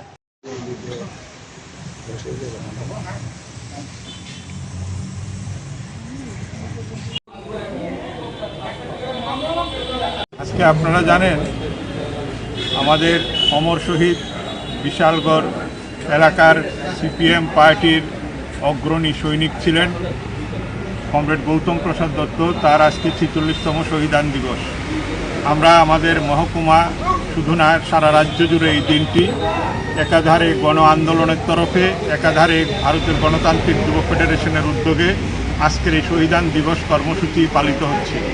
আমাদের মহকুমায়ও বিভিন্ন জায়গায় কমলাসাগর, গোলাঘাটি, চরিলাম সহ সমস্ত জায়গায় আমরা এই শহীদান কর্মসূচি পালন করছি। এখন আমাদের এখানটায় মহকুমা অফিসে আজকের এই শহীদান কর্মসূচি এবং পরবর্তী সময়ে আমাদের হলসভা আছে। নেতৃত্বরা শ্রদ্ধেয় কমরেড ভানুলাল সাহা, কমরেড মতিলাল সরকার, ওনারা এই আলোচনা সভায় তাদের বক্তব্য রাখবেন। আপনারা জানেন যে যেই সময়ে কমরেড গৌতম প্রসাদ দত্ত খুন হয়েছিলেন ত্রিপুরা রাজ্যে, তখন দাঙ্গার যে পরিবেশ তৈরি হয়েছিল 1980 সালে, সেই দাঙ্গায় অকুতভয় যোদ্ধা হিসাবে কমরেড গৌতম প্রসাদ দত্ত রাজ্যের সম্প্রীতি শান্তি রক্ষায় তার বলিষ্ঠ ভূমিকা নিয়ে এগিয়ে গিয়েছিলেন। সেই কারণে কায়েমি স্বার্থবাদীরা আমাদের রাজ্যে তারা মনে করেছে যে কমরেড গৌতম প্রসাদ দত্তকে খুন করে দিতে পারলে এই রাজ্যের সম্প্রীতির পরিবেশ, এই রাজ্যে বামফ্রন্ট সরকারের অস্তিত্ব, এই রাজ্যে বামপন্থী আন্দোলনকে তারা ধূলিসাৎ করে দিতে পারবে। কিন্তু প্রকৃতির আমোঘ নিয়ম হচ্ছে তাই যে কমিউনিস্টদেরকে খুন করে এই দেশে বা পৃথিবীর কোথাও তার রাজনীতি, তার মতাদর্শ এবং মানুষের জন্য যে সমাজ পরিবর্তনের সংগ্রাম, তাকে খুন করা যায় না। সেই কারণেই আজকে আবার একটা নয়া ফেসিবাদী জমানায় আমরা উপস্থিত হয়েছি, যে সময়ে গণতান্ত্রিক মূল্যবোধগুলি আক্রান্ত, গণতান্ত্রিক পরিবেশ আক্রান্ত, আইন শৃঙ্খলা ভেঙে পড়েছে, মানুষের বাক স্বাধীনতা হরণ করছে, রাজনৈতিক দল যারা বিরোধী তাদের উপরে আক্রমণ প্রতিনিয়ত নামিয়ে আনা হচ্ছে, বাড়িঘরে আক্রমণ করছে, লুটতরাজ, বিভিন্ন উপায়ে অসামাজিক কাজকর্ম এগুলি চলছে। সেই মুহূর্তে দাঁড়িয়ে কমরেড গৌতম প্রসাদ দত্তকে এই রাজ্যের মানুষ আজকের দিনও তাকে আগলে রেখেছে তার মতাদর্শের জন্য, এবং তারই ভিত্তি করে আমাদের আজকের এখানটায় প্রোগ্রাম আমরা চলছে, এবং আগামী দিনও আমাদের এই কর্মসূচি মানুষের জন্য যা কাজ তা চলতে থাকবে। কিন্তু শেষ পরিণতি কি? এক একটা ব্যবস্থায় তার সমর্থক থাকলে পরও সেই ব্যবস্থা শহীদ স্মরণে আপন মরণে রক্ত ঋণ শোধ করুন, শোধ করুন, শোধ করুন। শহীদ স্মরণে আপন মরণে রক্ত ঋণ শোধ করুন, শোধ করুন, শোধ করুন। শহীদ কমরেড গৌতম প্রসাদ দত্ত অমর রহে, অমর রহে, অমর রহে। অমর শহীদ কমরেড গৌতম প্রসাদ দত্ত অমর রহে, অমর রহে, অমর রহে।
माननीय मंत्री श्री शांतनु चट्टोपाध्याय महोदय उद्देश्य पहुंचे गए আমরা শ্রদ্ধার সঙ্গে ম্যামকে मध्य के ऑडियंस से उपस्थित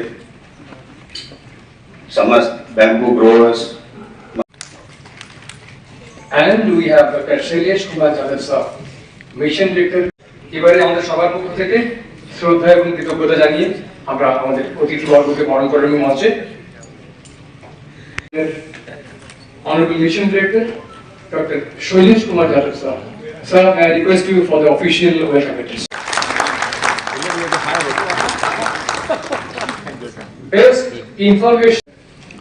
माननीय राज्य मंत्री श्री डॉक्टर श्री ब्रेश केतु नॉन टिम्बर फॉरेस्ट प्रोड्यूस करा হয়েছিল। that was a milestone। এরপরে এটা एक्चुअली এই ব্যাম্বু সেক্টর बाम्बू के बोला जाए ग्रीन गोल्ड। इनफैक्ट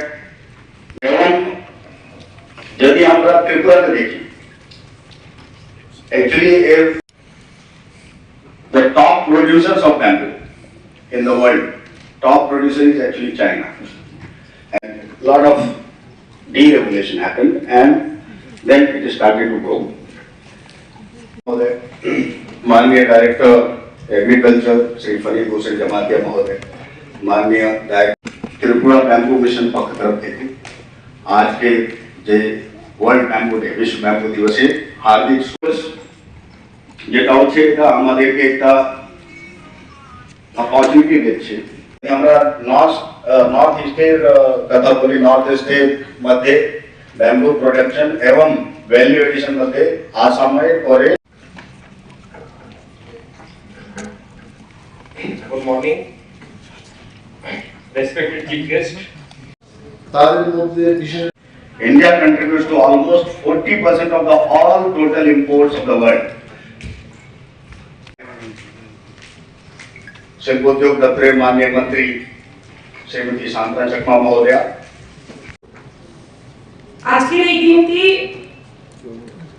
আমি মনে করি না শুধুমাত্র একদিনের জন্য আমরা পালন করব, যেটা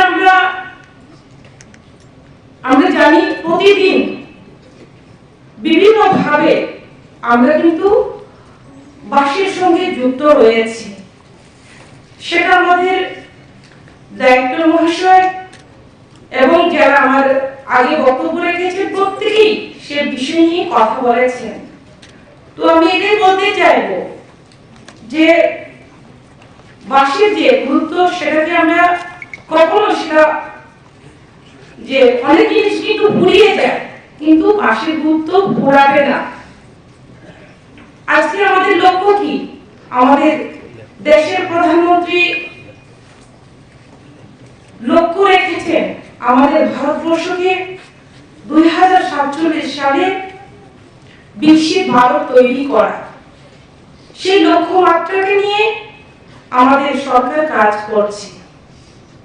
তো আমি মনে করি যে আমাদের বিকশিত ভারত করতে হলে আমাদের নারী পুরুষ প্রত্যেককে আমাদের এগিয়ে যেতে হবে সমস্ত দিক দিকে। এবং এই যে আমাদের বাঁশ এবং বাঁশের যে যারা কারিগর রয়েছেন, যে বিভিন্ন ভাবে বাঁশ দিয়ে বিভিন্ন জিনিস তৈরি করা, বিভিন্ন সামগ্রী তৈরি করা থেকে শুরু করে যেভাবে আমাদের যারা কারিগররা রয়েছেন, আজকে 3টে স্টল উদ্বোধন করেছি। তো সেখানে সুন্দর সুন্দর বাঁশের তৈরি করা জুয়েলারি থেকে শুরু করে বিভিন্ন আসবাবপত্র রয়েছে, লাইট রয়েছে। তো সেগুলোতে যখন আমরা ভিজিট করব আমরা দেখতে পাবো, বুঝতে পারবো যে বাঁশের গুরুত্ব কি। সেখানে গেলেই যেমন হাতের হ্যান্ডব্যাগ থেকে শুরু করে অনেক ব্যাগ তৈরি করা হয়েছে। তো আমরা ওখানে যাবো, সেটা গুরুত্ব বুঝতে পারবো এবং আমাদেরও সেই জিনিসগুলো, যে প্রোডাক্টগুলো আমাদের নিয়ে আসতে ইচ্ছে করবে। তো আমি আপনাদেরকে বলবো আপনারা ভিজিট করবেন এবং যতটুকু সম্ভব আপনারা চয়েস করতে যে কিছু প্রোডাক্ট বাড়ির জন্য নিয়েও আসবেন। তো আমি বুঝাতে চাচ্ছি যে আমাদের এই ব্যাম্বু সেক্টর কিন্তু একটা গুরুত্বপূর্ণ সেক্টর, যেটা আমরা অর্থনৈতিক দিক থেকে আমরা এগিয়ে দিতে পারবো। যেহেতু আমরা লক্ষ্য করছি আমাদের কেন্দ্র সরকার এবং রাজ্য সরকার গুরুত্ব দিয়েছে আমাদের মহিলাদেরকে এসএসজি গ্রুপের মাধ্যমে কিভাবে তাদেরকে আত্মনির্ভর করা যায়। তার পাশাপাশি আমরা লক্ষ্য করেছি পিআরএলএম, ইউআরএলএম থেকে শুরু করে বিভিন্ন ফান্ড দিয়ে তাদেরকে সেলফ হেল্প গ্রুপের মাধ্যমে বিভিন্ন আমরা স্কিল ডেভেলপমেন্টের মাধ্যমে আমাদের ব্যবসায়ের মাধ্যমে বিভিন্ন ধরনের ট্রেনিং করানো হচ্ছে, যাতে করে প্রত্যেকেই আমরা স্বনির্ভর হতে পারি, যাতে করে আমাদের অর্থনীতি হোক, যাতে আমাদের পরিবারকে সহযোগিতা করতে পারি। সেই লক্ষ্যমাত্রা দিয়ে আমাদের বর্তমান সরকার কাজ করছে। বিশেষ করে আমরা লক্ষ্য করছি মহিলাদেরকে যেটা সশক্তিকরণের দিকে আমাদের ত্রিপুরা রাজ্য অন্যান্য রাজ্যের পাশাপাশি আমাদের রাজ্য এগিয়ে যাচ্ছে। আমরা যদি লক্ষ্য করি বিগত দিনগুলোতে আমাদের ত্রিপুরা রাজ্যে এসএসজি গ্রুপ খুব অল্প সংখ্যক ছিল এবং অল্প সংখ্যক দিদিরা যুক্ত ছিল। যে ভারত স্বাধীন হওয়ার পর থেকে যদি আমরা লক্ষ্য করি 2018 এর আগে যদি আমরা ত্রিপুরা রাজ্যে লক্ষ্য করি তাহলে খুব অল্প সংখ্যক হয়েছে। তো আজকে যদি আমরা লক্ষ্য করি আমাদের ত্রিপুরা রাজ্যে 2018 থেকে শুরু করে আমাদের ত্রিপুরা রাজ্যে কিন্তু 5 লক্ষ আমাদের দিদি যুক্ত হয়েছে সেলফ হেল্প গ্রুপের সাথে এবং অনেকেই ত্রিপুরা রাজ্যে 80,000 উপরে কিন্তু দিদিরা লাখপতি দিদি হতে পেরেছে। তো আমি বলবো যে আমরা যদি চেষ্টা করি কোন একটা কাজ যদি মন দিয়ে করার চেষ্টা করি 100% আমরা সাকসেস করতে পারি।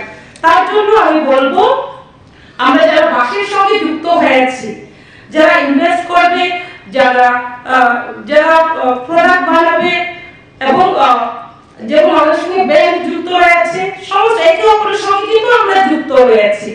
অনেক সময় লোনের ক্ষেত্রে আমাদের ব্যাংক যেতে হয় এবং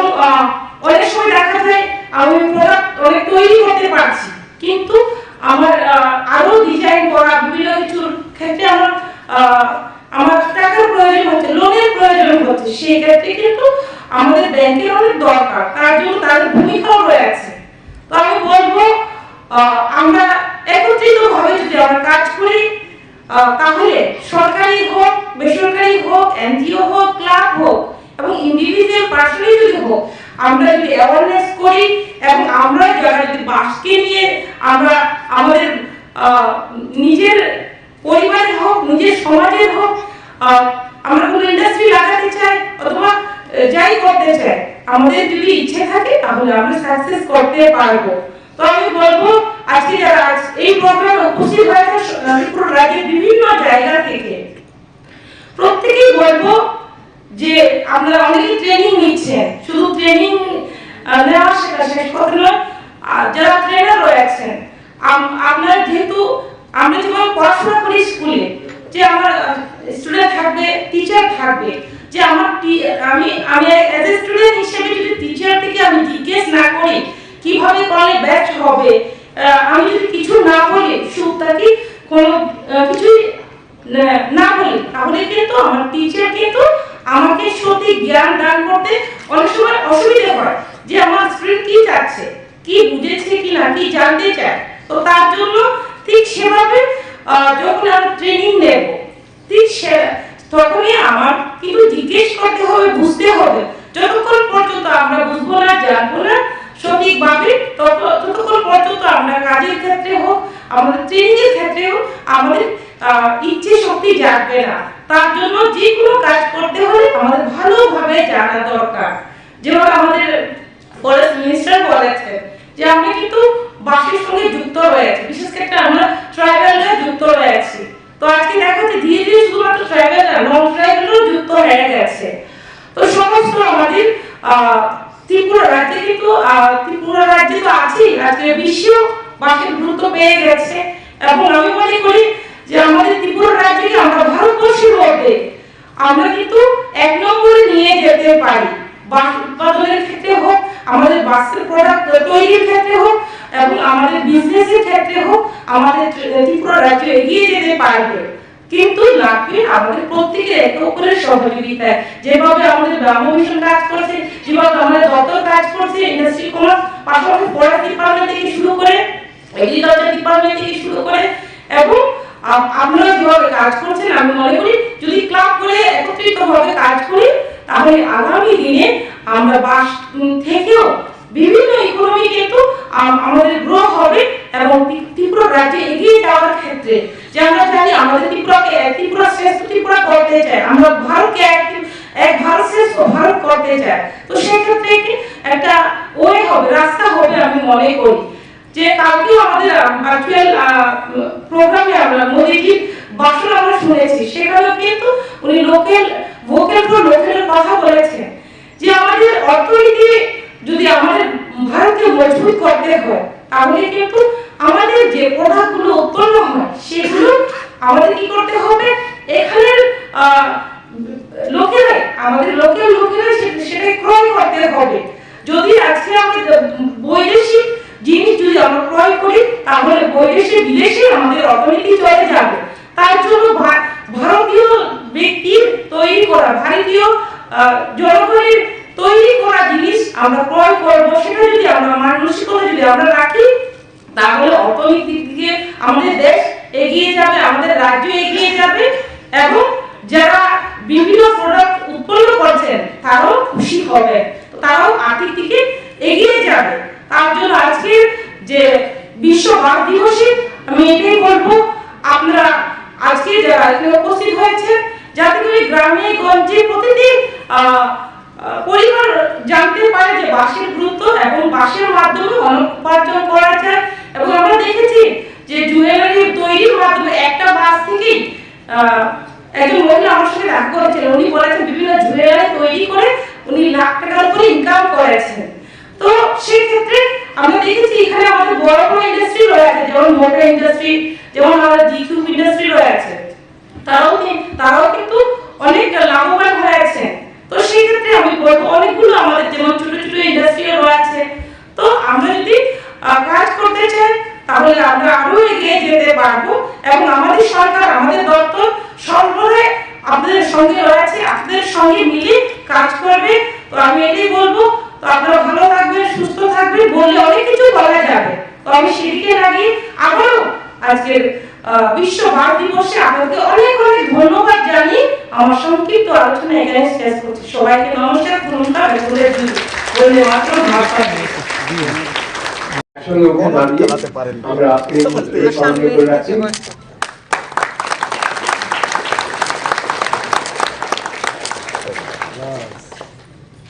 शुभम करोति कल्याणम आरोग्यम धन संपदा शत्रु वृद्धि विनाशाय दीपो ज्योति।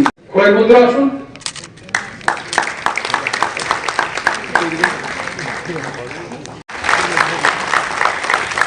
এরপর আসবেন পরবর্তী লাউডি পার্টি পয়েন্ট জেলা থেকে দাঁড়াচ্ছে।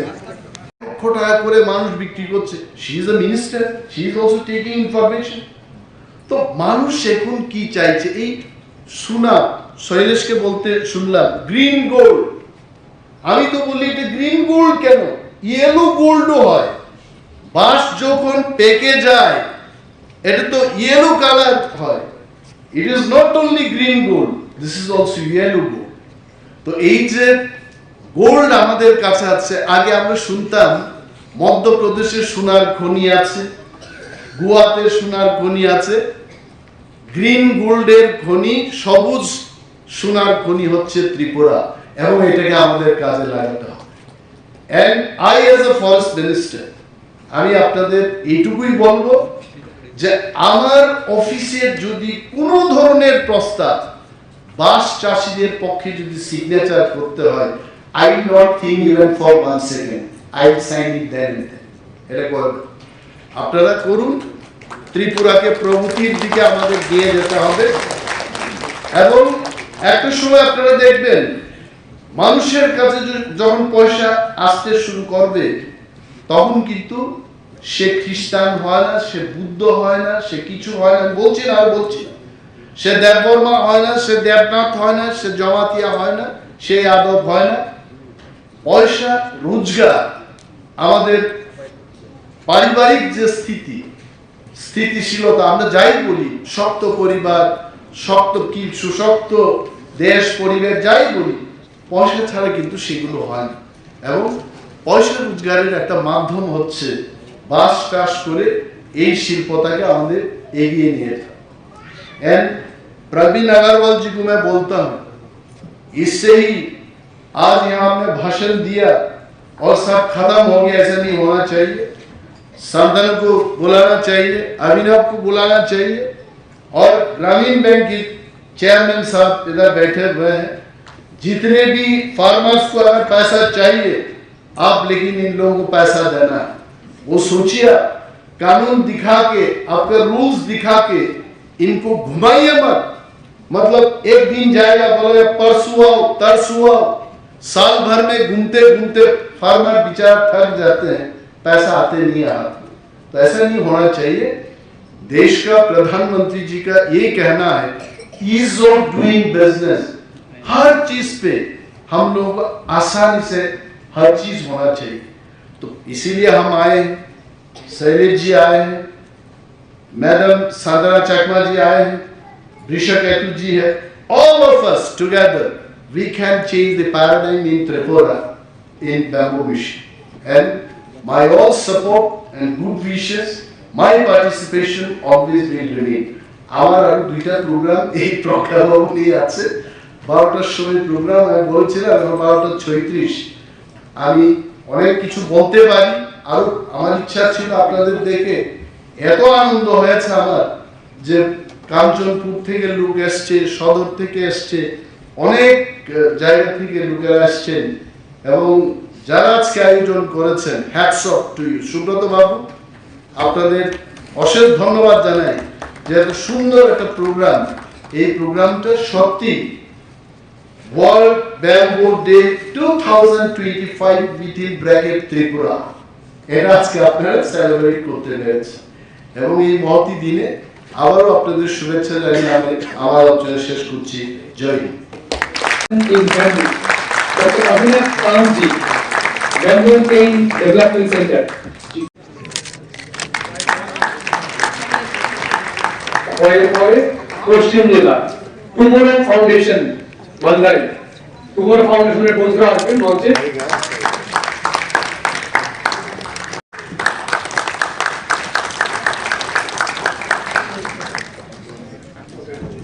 আমাকে যদি কেউ জিজ্ঞেস করে, আমি কিন্তু, আপনারা খারাপ পাবেন না, বাঁশ দুই ধরনের থাকে, একটা হচ্ছে খাবার জন্য বাঁশ, আর একটা হচ্ছে ইন্ডাস্ট্রির জন্য বাঁশ। তো আজকেও আমি এই সকালবেলা কিছু খেয়ে আসলাম, বাঁশ করুন দিয়ে খেয়ে আসলাম। তো আমার কাছে তো সারা জীবনেই বাঁশের একটা গুরুত্ব থাকবে। Bamboo is so important. Bamboo দিয়ে পর্ক রান্না হচ্ছে, চিকেন রান্না হচ্ছে, বাঁশকুড়ুলের গদক রান্না হচ্ছে। এখানে যদি আমি হাত তুলতে বলি, আপনারা অনেকে হাত তুলবে।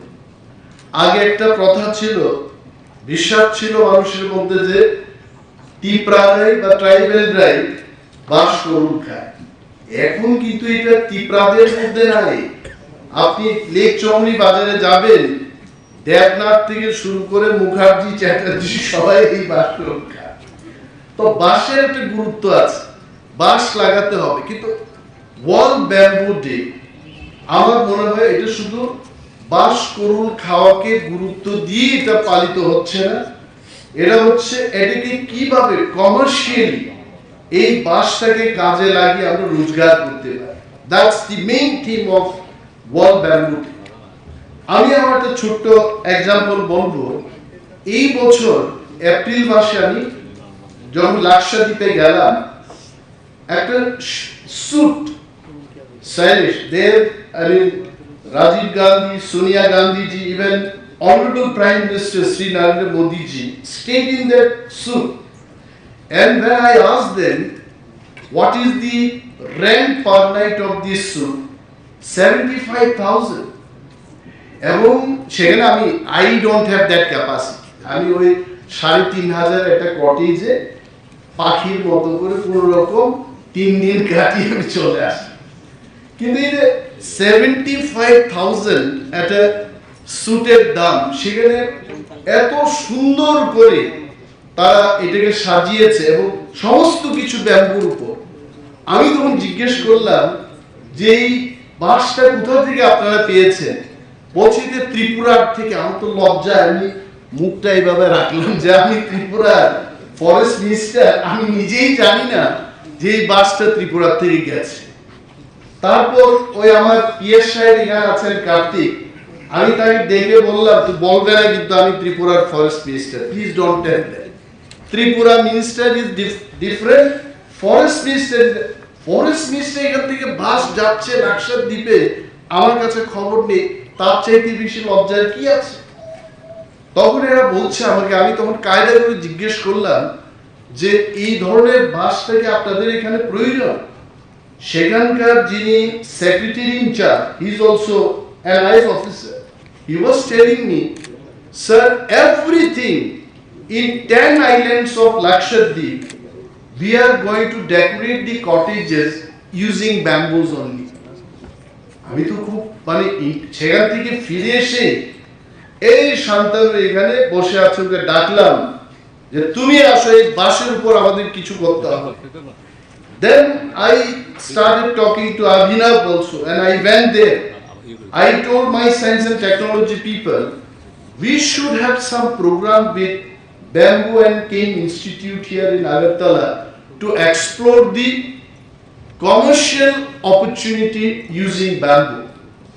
এবং আমি খবর নিয়ে দেখেছি, এখানে আসার আগেও তো খবর নিয়েছি, কারণ মন্ত্রীদের তো একটু বক্তব্য রাখতে হয়। তো কি বক্তব্য রাখবো যদি নিজেই না জানি? কালকে একজনকে জিজ্ঞেস করলাম, একজন এন্টারপ্রেনিয়রকে জিজ্ঞেস করলাম, ভারতবর্ষে 25,000 কোটি টাকার বিজনেস অপরচুনিটি রয়েছে শুধু ব্যাম্বুর উপর। আর আপনারা এটা জানবেন যে ত্রিপুরায় নাকি সর্বোত্তম ব্যাম্বু এটা ত্রিপুরাতেই পাওয়া যায়। যদিও শৈলেশ বলেছেন এখানে যে চায়না থেকে আসছে, চায়নার বাঁশ এবং ত্রিপুরার বাঁশের মধ্যে অনেক পার্থক্য। আমাদের এখানে মিষ্টি বাঁশ পাওয়া যায়, তিতা বাঁশ পাওয়া যায়, এই বাঁশকুড়ুল যখন আমরা খাই অনেকটা কিন্তু মিষ্টি বাঁশকুড়ুল আছে আর তিতাও আছে, একদম খেতে পারবেন। তো আমার দুঃখ হচ্ছে, আমি জানি, আমি ফরেস্ট মিনিস্টার হওয়ার পর খবর নিলাম যে কত আমাদের এখানে বাঁশ চাষ করতে হবে। I think you all have set the target for 126 hectares. Tripura Bamboo Mission is going to have that plantation. Praveen ji, आप मेरे तरफ क्यों देख रहे हो? मैंने कुछ गलत बोला? ওনার কাছে পিস্তল থাকলে তো শুট করে দিতেন আমাকে। নিশ্চয়ই ইন্টারেস্টে উনি শুনছেন এটা। আমি খবর নিয়ে দেখলাম যে এখানে অনেক বাঁশ লাগানো এখনো আমাদের অপরচুনিটি আছে, এবং এখানে যারা আপনারা আর্টিসান মানে শিল্পী, যারা বাঁশকে নিয়ে কারুকার্য করে থাকেন, আপনারা এসছেন, বাঁশ চাষ করে যারা বিক্রি করছেন তারাও আসছেন। And this meeting is in fact the amalgamation of intellectual brain and the farmers and the artisans to share the knowledge যে আমরা এটা কিভাবে করতে পারি।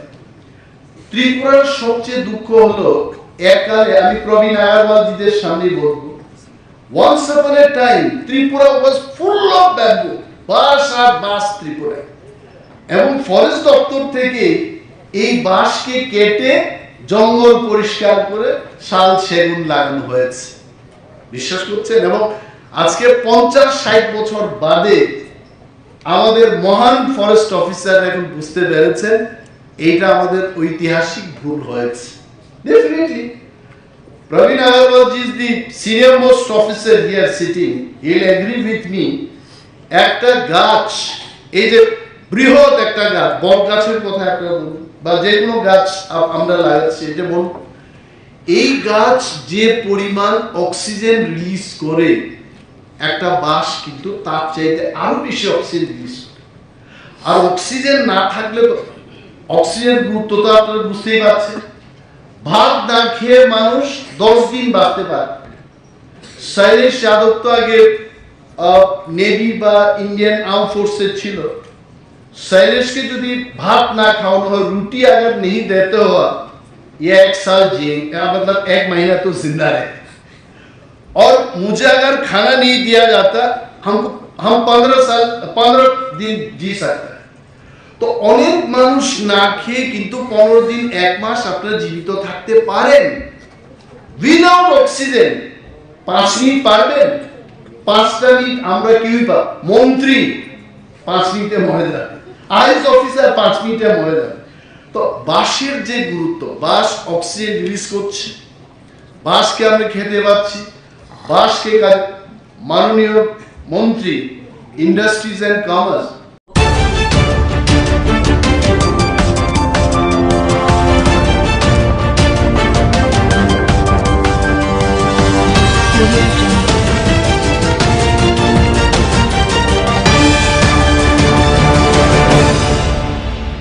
ওয়ার্কশপ হচ্ছে, বায়োটেকনোলজি ডিপার্টমেন্টের ওয়ার্কশপ।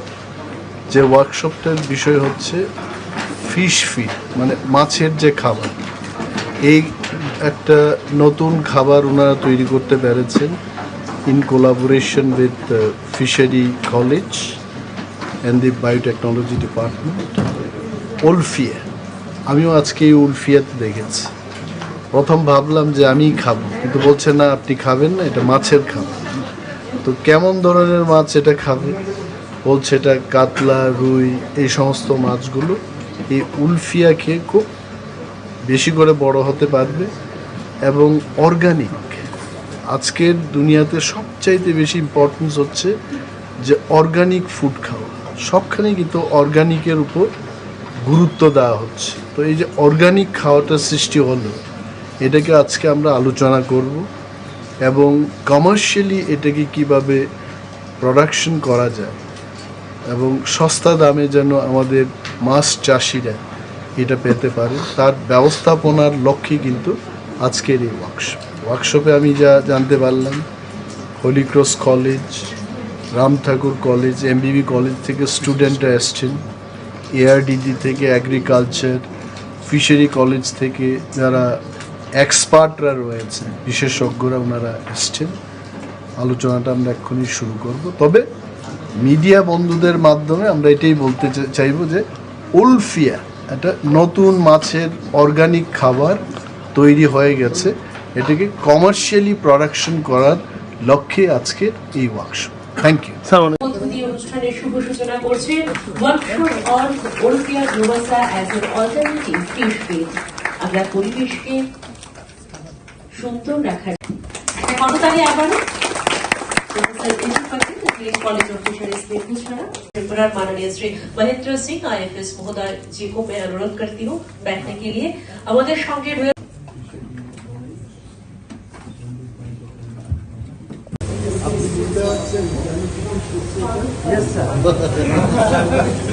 আমরা স্বাগত এবং বরণ করে নেব আজকের এই মঞ্চ থেকে। আমি প্রথমেই অনুরোধ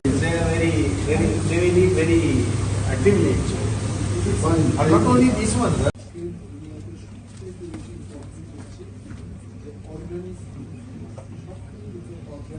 So here we can খাচ্ছে স্যার খাচ্ছে। প্রথম ভাবলাম যে আমি বলছেন না আপনি খাবেন মাছের কেমন ধরনের মাছ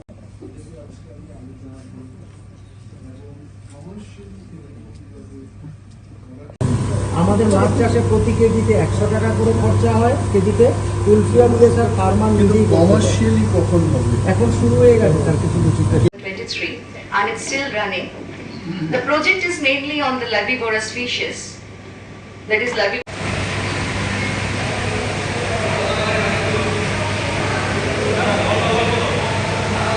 to be with us in today's program.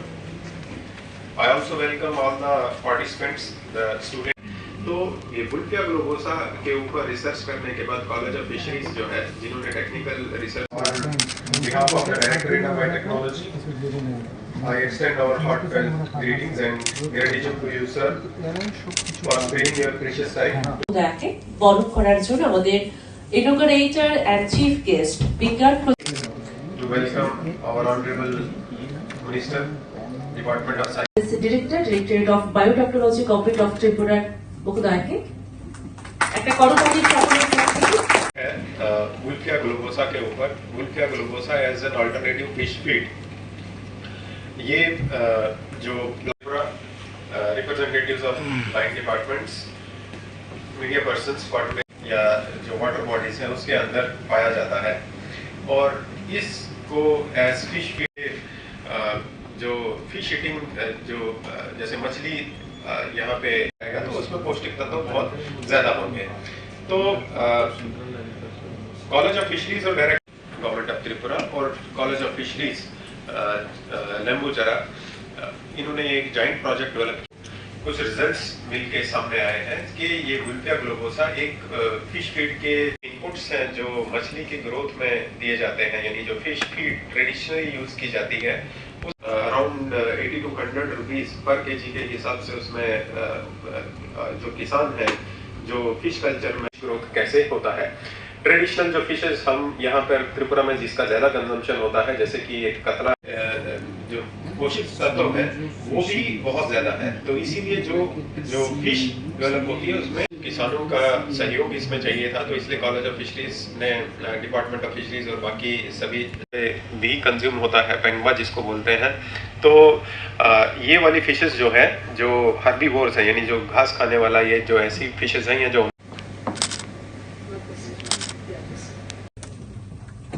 আমরা বরণ করে নেব আমার যুগ্ম অধিকর্তা HOONTBD। Next slide. Actually, the project which I am describing here. আমাদের মাঝে উপস্থিত রয়েছেন প্রিন্সিপাল RTC আগরতলার মাননীয় ডক্টর পাপড়ি দাস সেনগুপ্তা মহোদয়কে এবং রয়েছেন যুগ্ম অধিকর্তা HOOTBD মাননীয় শ্রী অঞ্জন সেনগুপ্ত মহোদয়। আমি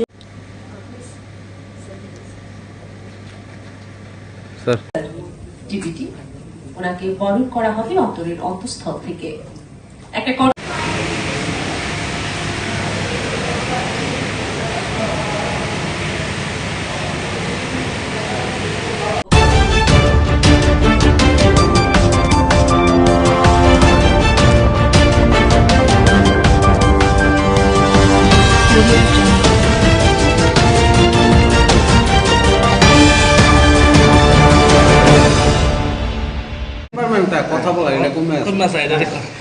পার্লামেন্টের ব্যাপার হয়েছে আমি কদিন ধরে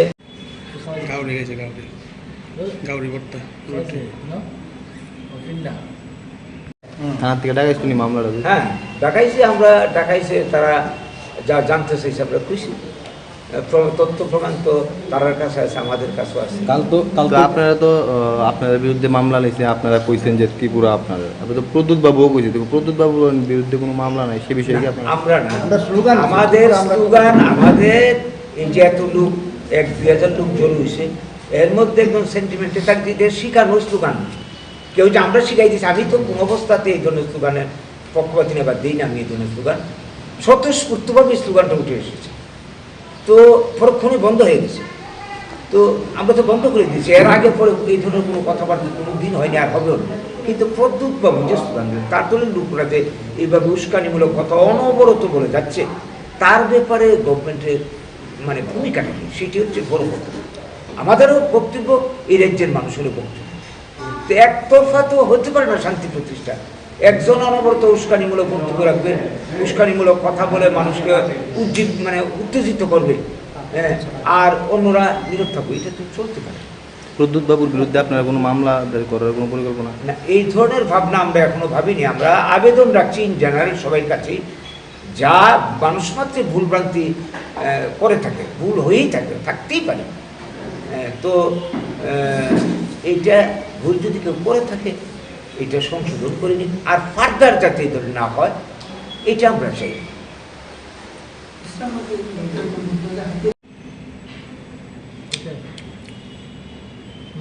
ভাই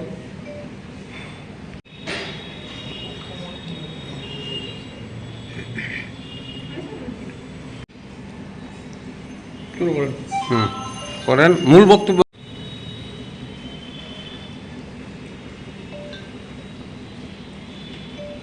সম্মেলন আপনাদের মাধ্যমে আমরা কিছু বক্তব্য রাজ্যবাসীর উদ্দেশ্যে সবাই উদ্দেশ্যে তুলে ধরতে চাইছি। সেটা আপনারা লক্ষ্য করছেন, গত কিছুদিন ধরে বিভিন্ন রাজনৈতিক দল, বিশেষ করে আমলামহলী আন্দোলনকে যারা সহ্য করতে পারে না, তারা আমাদের একটা বিক্ষোভ মিছিল এবং সভা হয়েছিল আগরতলা 30 আগস্ট।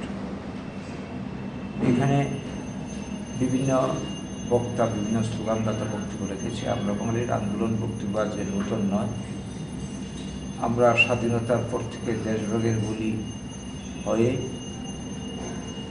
এই দেশের ভূমিপুত্র বাঙালি আজকে গোটা দেশে আমরা বিতাড়িত হচ্ছে, আক্রান্ত হচ্ছে, বাংলা ভাষায় কথা বলতে পারছি না। এই অবস্থায় সারা দেশ জুড়ে বাঙালির অস্তিত্ব অধিকার নিয়ে আন্দোলন চলছে। আর আমাদের আন্দোলনটা ত্রিপুরাতে 78 সালে শুরু হয়েছে, পশ্চিমবঙ্গে শুরু হয়েছিল 67 সালে। তো এই ধারাবাহিকতায় আমরা যেটা চাইছি, আমাদের উপর নির্যাতন বন্ধ হোক, আমাদের সাংবিধানিক অধিকার ফিরিয়ে দেওয়া হোক, এটি হচ্ছে মুদ্রা কথা। আমাদের রয়েছে একটা উন্নত আদর্শ যার নাম প্রাউড। এই প্রাউড আদর্শকে বাস্তবায়ন আমাদের লক্ষ্য, যার মধ্য দিয়ে শুধু বাঙালি নয় সমস্ত মানুষের কল্যাণ হবে। এক কথা এটা শোষণ মুক্তির আন্দোলন। তো এখন এই যে আন্দোলন আমরা করে যাচ্ছি, আমরা লক্ষ্য করছি দেশভাগের পর প্রতিশ্রুতি তো পূরণ হয়নি, উল্টো ত্রিপুরা সহ উত্তর পূর্বাঞ্চলের বিভিন্ন রাজ্যে একের পর এক বাঙালি বিরোধী আইন পাশ হয়ে চলছে। করতে করতে আমাদের ত্রিপুরার অবস্থা দেখুন, 70% জায়গায় বাঙালি এডিসির ভূমির অধিকার নেই, ব্যবসা চাকরির অধিকার সীমিত, নিরাপত্তা নেই। 80 জনের গণহত্যার পর থেকে বহু মানুষ স্বজন হারা, সম্পদ হারা হয়ে পথে বিক্রির মতো ঘুরছে। এরা বাঁচবে কী করে? ত্রিপুরা ছেড়ে কোথাও যাওয়ার কোনো উপায় নেই, একই অবস্থা চলছে আসলে। তো এখানে আমাদের দাবি সংবিধান মোতাবেক, প্রতিশ্রুতি মোতাবেক তাদের পুনর্বাসন ভূমির অধিকার দেওয়া হোক। এইখানে বাধা হয়ে দাঁড়িয়েছে কিছু রাজনৈতিক দল। আগের আমলে সিপিএম, এখন নতুন করে উপজাতি ভিত্তিক মথা যে স্লোগান তুলছে সৃষ্টির পর থেকেই এরা বলছে ভূমি বাংলাদেশ। এখন অনুপ্রবেশ একটা সমস্যা নতুন করে দেখা দিয়েছে, এটা ইদানিংকার কথা, কিন্তু এই স্টুডেন্টটা অনেক আগে। তো এই প্রেক্ষিতে সেই দিনের মিটিংয়ে আমাদের মিটিংয়ে সারা ত্রিপুরা এবং ত্রিপুরার বাইরেও কিছু লোক উপস্থিত ছিল। তাদের মধ্যে কে একজন ত্রিপুরার মালিককে বলে স্লোগান দিয়েছে, এইটুকুই। এর আগে পিছিয়ে এই ধরনের স্লোগান আমাদের এখানে কোনোদিন হয়নি। এইটাকে কেন্দ্র করে পরবর্তী সময় আমরা দেখলাম মথার লোকেরা, এমনকি ত্রিপুরা মথার সুপ্রিমো পর্যন্ত দিল্লি থেকে তিনি বলেছেন ত্রিপুরার মালিক, আগরতলার মালিক, সব জায়গার মালিক তিনি, বাকিরা সব মালিক। তো এরপরে থেকে আমরা দেখলাম কি তার দলের লোকেরা বিভিন্ন জায়গাতে বিশ্রাম হাউস থেকে শুরু করে অশ্রাব্য ভাষায় গালিগালাজ আমাদের লোকেদেরকে, আমাকে বিশেষ করে আমরা নেতৃত্ব যারা আছি তাদেরকে গালিগালাজ করছে। তো এই জায়গায় উস্কানিমূলক কথাবার্তা বলছে এবং এই যে আজকে কালকে সংবাদপত্র খবর আছে, তাদের লোকেদেরকে অ্যালার্ট করছে যাতে সাবধানে চলাফেরা করে, কিছু সময় ঘর থেকে বের না হয়। এই ধরনের উস্কানিমূলক কথাবার্তা মানে বাঙালি বিদ্বেষী করে তুলছে ক্রমশ। তো এই করে কোথাও কি আপনারা দেখেছেন ৮০ জনের গণহত্যার সময় বা তারপরে যত ঘটনা ত্রিপুরাতে ঘটেছে, বাঙালি রাগ বাড়িয়ে কোনো ঘটনায় যুক্ত হয়েছে, হিংসামূলক কাজ করেছে, মার খেয়েছে, কিন্তু কোনো প্রতিবাদ করিনি, প্রতিরোধ করিনি, উস্কানিমূলক বক্তব্য রাখিনি। এই জায়গায় এই সমস্ত কথার অর্থ কী? আমরা যেটা বুঝছি, আবার নতুন করে একটা ব্লু প্রিন্ট তৈরি করা হচ্ছে, আবার একটা ৮০ জনের গণহত্যার মতো পরিবেশ তৈরি করা হচ্ছে। এই বিষয়টা আমরা রাজ্য সরকারের গুছরে বারবার এনেছি, আজকেও আপনাদের মাধ্যমে আমরা রাজ্য সরকারের গুছরে আনছি। যে কোনো সময়ে যে কোনো একটা ঘটনা ঘটিয়ে এটার দায় চাপিয়ে দেবে বিভিন্ন জনের। যেমন আজকে আমাদের বিরুদ্ধে এই সমস্ত উল্টাপাল্টা কথাবার্তা বলছে, যার কোনো প্রমাণ নেই, একটা সুমোটো মামলাও হয়েছে। অথচ যারা এই ধরনের কথা বলছে, কত উস্কানিমূলক কথা আগের থেকে বলছে, তাদের বিরুদ্ধে গভর্নমেন্টের প্রশাসনের কী উদ্যোগ আমরা দেখতে পাচ্ছি। তো আমাদের বক্তব্য, সরকার থাকবে নিরপেক্ষ, সরকারের অংশীদারি হয়ে তারা যদি এই ধরনের কাজ করতে পারে, এটার দায়টা কিন্তু সরকারের উপর বর্তায়। তো এই প্রশ্নে আমাদের দাবি থাকবে এই রাজ্যের সরকারের কাছে আইন শৃঙ্খলার যাতে কোনো অবনতি না হয়। আমাদের তরফে কোনো দিন হয়নি, অতীতে হয়নি, এখনও হবে না, ভবিষ্যতে হবে না। আমরা শান্তিপ্রিয়, আমরা ত্রিপুরাতে জাতি উপজাতি সবাইকে নিয়ে সমান অধিকারের ভিত্তিতে বাঁচতে চাই।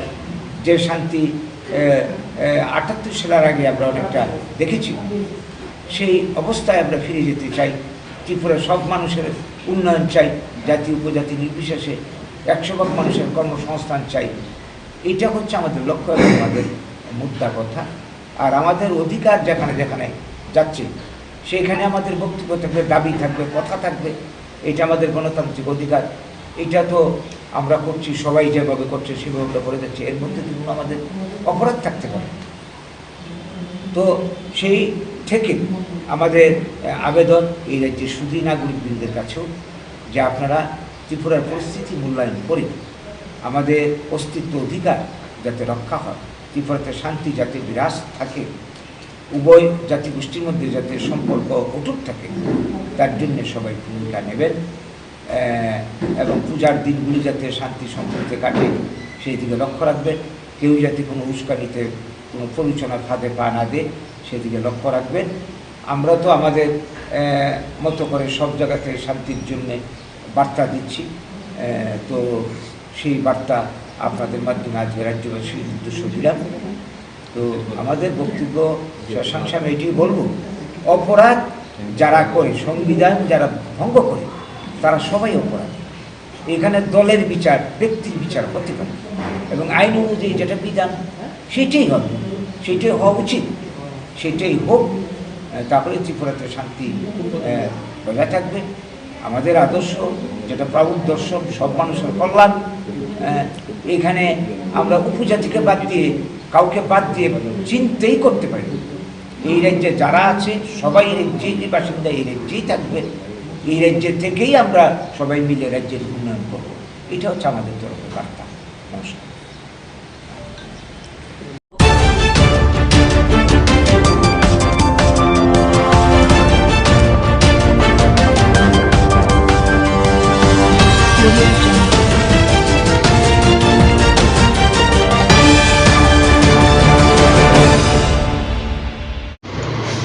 আপনারা সবাই অবগত আছেন যে সরকারি ত্রিপুরা রাজ্য সরকারের যে নতুনভাবে যে ডিজিটালাইজেশনের মাধ্যমে রেশন শপের কার্ডগুলি যে আমাদের স্মার্ট কার্ডে রূপান্তরিত করা হয়েছে, যাতে ভোক্তারা সুবিধার্থ হয়। এবং আমরা বিগত দিনে দেখতে পেরেছি যে অনেক কার্ডগুলি যখন ছিল অনেকের নাম থাকতো না বা ডিজিটালাইজেশন অভাবে অনেকের নাম ওঠা বা সুবিধার্থে আজকে সব ডিজিটালাইজেশন করা হচ্ছে। তারই অঙ্গ হিসাবে আজ প্রত্যেকটা রেশন শপের কার্ডগুলিকে ডিজিটালাইজেশনের মধ্যে ডিজিটাল কার্ড করা হয়েছে, যাতে ভোক্তারা আরও সুবিধাভোগী হতে পারে। তার জন্য আমরা রাজ্য সরকার এবং ত্রিপুরার খাদ্য দপ্তরের মন্ত্রী সুশান্ত চৌধুরী মহোদয়কে অনেক আমরা ধন্যবাদ জানাই। আমাদের সাথে উপস্থিত আছেন 15 নং ওয়ার্ডের মাননীয় কর্পোরেটর নিবাস দাস মহোদয়, উপস্থিত আছেন 14 নং ওয়ার্ডের মাননীয় কর্পোরেটর শ্রীমতী সিদ্ধা দাসদেব মহোদয় এবং রেশন শপের ডিলার শ্রী বিষ্ণুধর মহোদয়। এবং আবারও আমরা রাজ্য সরকারকে এবং খাদ্য দপ্তরের যিনি মন্ত্রী মাননীয় মন্ত্রী সুশান্ত চৌধুরী মহোদয়কে অনেক ধন্যবাদ জানাই। ভোক্তাদের সুবিধার্থে এই ডিজিটালাইজেশন জন্য যেভাবে রাজ্য অগ্রসর হচ্ছে তার জন্য অনেক ধন্যবাদ।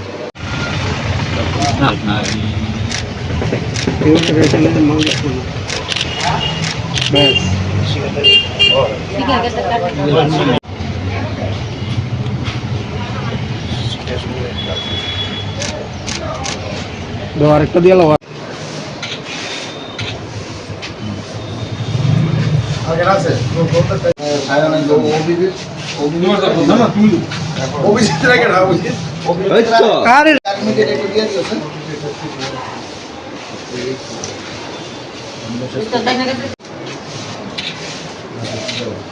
মঞ্জুরানী দেব এটা আমি গেলে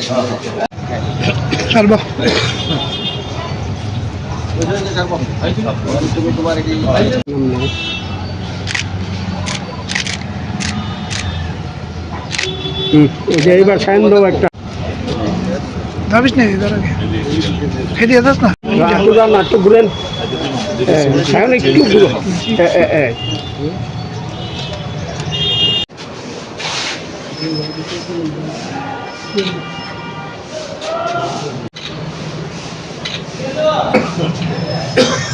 তারপরে কেনা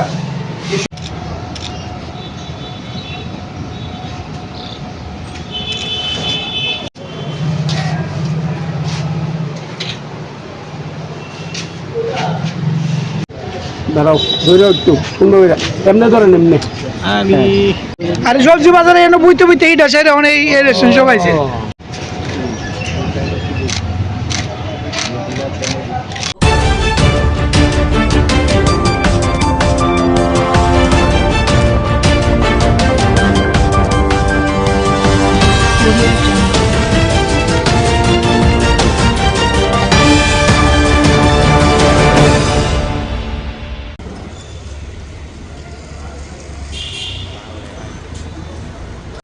রক্তের কিছু ক্রাইসিস চলছিল, এর জন্য ডিএম এর থ্রুতে আমাদেরকে একটা সার্কুলার জারি করা হয়েছিল রক্ত প্রত্যেকটা লাইন ডিপার্টমেন্ট থেকে যাহাতে দেওয়া হয়। ওই পারপাসে আমরা যে ক্যালেন্ডারটা পড়ছিল 18 তারিখ আমাদের সাথে সুনামুরা ডিভিশনের সাথে বিশন ডিভিশনও আজকে ডেটটা ছিল, আর আমরা তো করেছি ওইখানে করছি কিনা আমার এখন মানে এই টোটাল আমাদের এই ডিভিশনের আন্ডারে 4টা সাব ডিভিশন আছে। প্রত্যেকটা ডিভিশন থেকে আমাদের স্টাফ প্লাস কিছু এজেন্সি আছে, আমরা সবাই মিলেই এই প্রোগ্রামটা করছি। মানে কীরকম সাড়া দেখতে পাচ্ছেন? সারাটা খুব ভালোই। এখন পর্যন্ত আমরা 50 জন টার্গেট নিয়েছিলাম, এর মধ্যে কিছু ব্লাড প্রেসার বেশি থাকাতে কিছু বাদ পড়ছে। এখন পর্যন্ত চলছে, কতজন পরে জানানো হবে।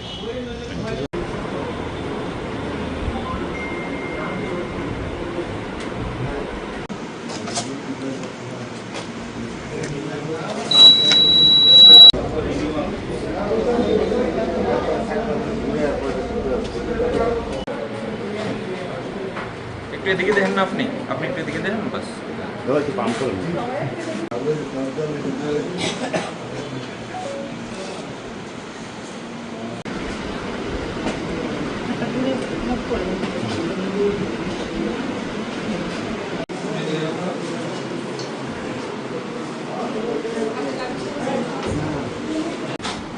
দে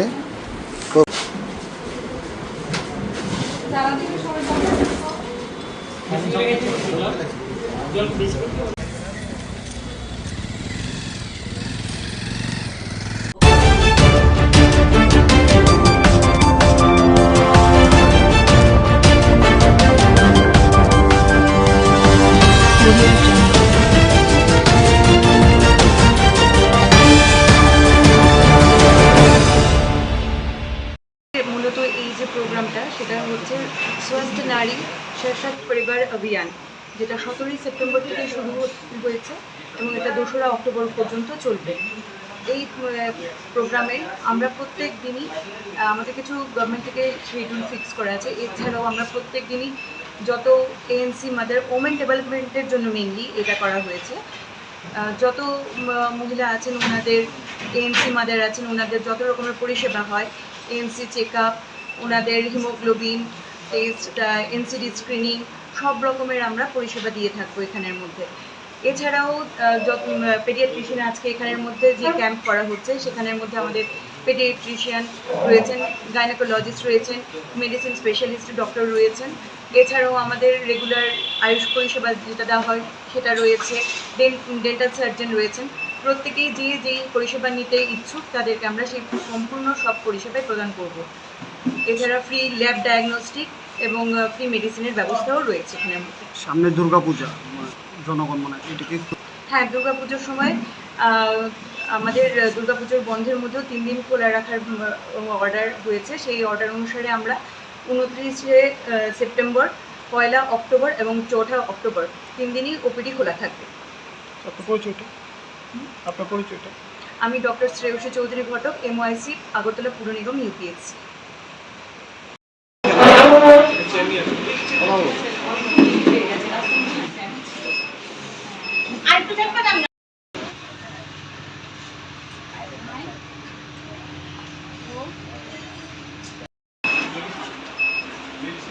মেডিসিন উপরে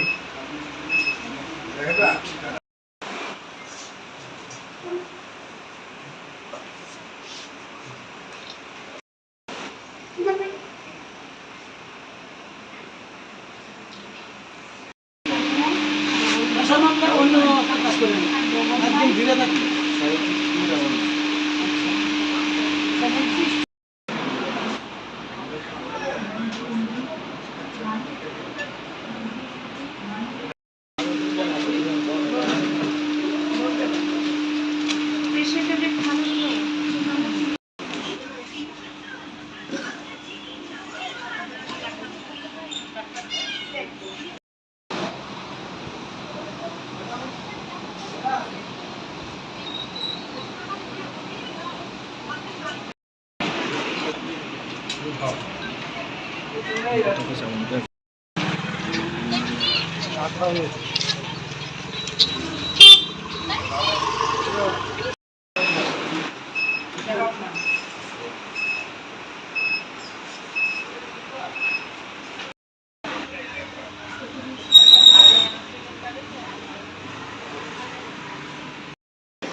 শান্তিবাজার অটো স্ট্যান্ড উপলক্ষে, বিশ্বকর্মা বাবা পূজা উপলক্ষে আমরা ক্ষুদ্র একজন মানুষ, আমি হিজরা মাসি, আমার নাম নয়ন দিদি।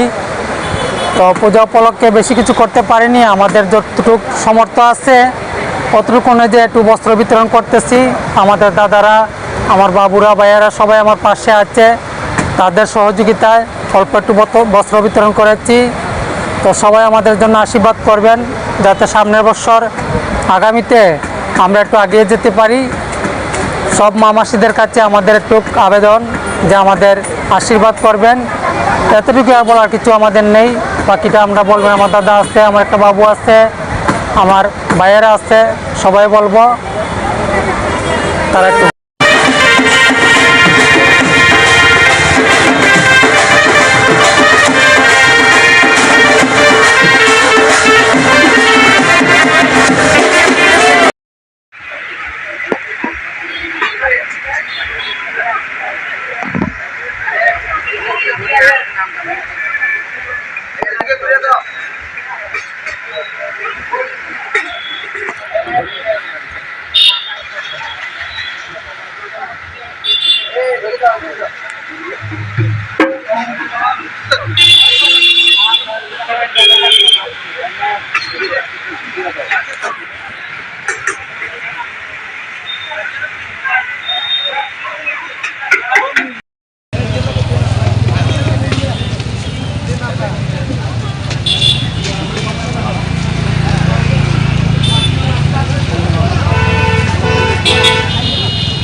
অপু মজুমদার। অপু মজুমদার।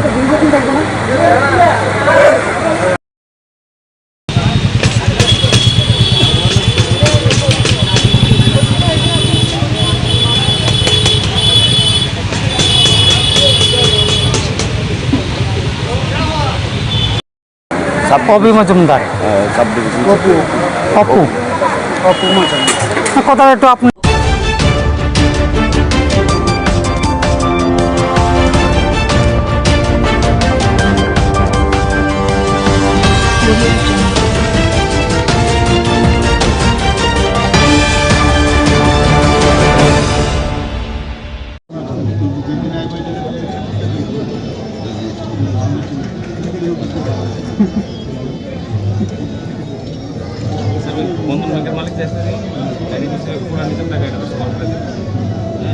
खाली बंद, साइड भी खुला सकते हो, खुला रख सकते हो, सामने भी खुला सर। वो जीएसटी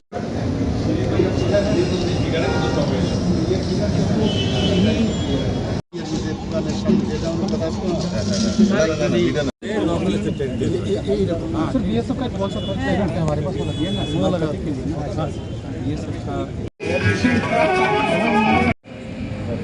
ये खबर हो जाएगा।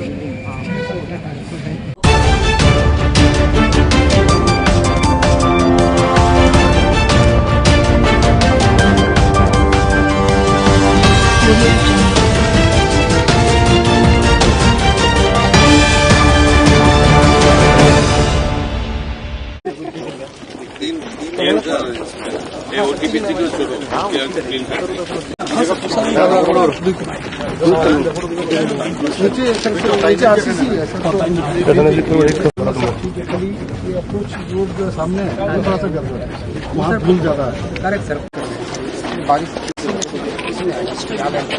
अंदर में उसमें थोड़ा स्टेज बना के कोई रागी बजाएंगे कोई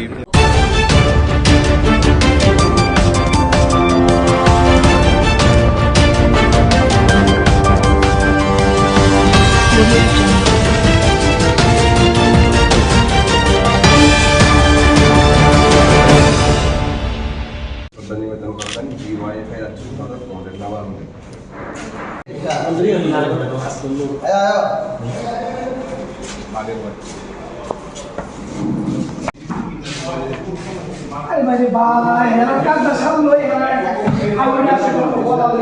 মরণে রক্ত ঋণ শোধ করুন, কমরেড গৌতম দত্ত তোমায় জানাই লাখো লাখো লাল সালাম। इनके लाभ जिंदाबाद। गौतम दत्त अमर रहे। শ্রদ্ধা নিবেদন করবেন। অভিজ্ঞ কমরেড গৌতম প্রসাদ দত্ত তোমায় আমরা ভুলছি না, ভুলবো না। শ্রদ্ধা নিবেদন করবেন। তোমায় জানাই লাল সালাম। ইনকলাব দত্ত জিন্দাবাদ, ইনকলাব দত্ত জিন্দাবাদ। আমাদের সংগঠনের রাজ্যের যুব আন্দোলনের ডিএফ এর অন্যতম রাজ্য নেতা গৌতম দত্তের 46তম শহীদান দিবস।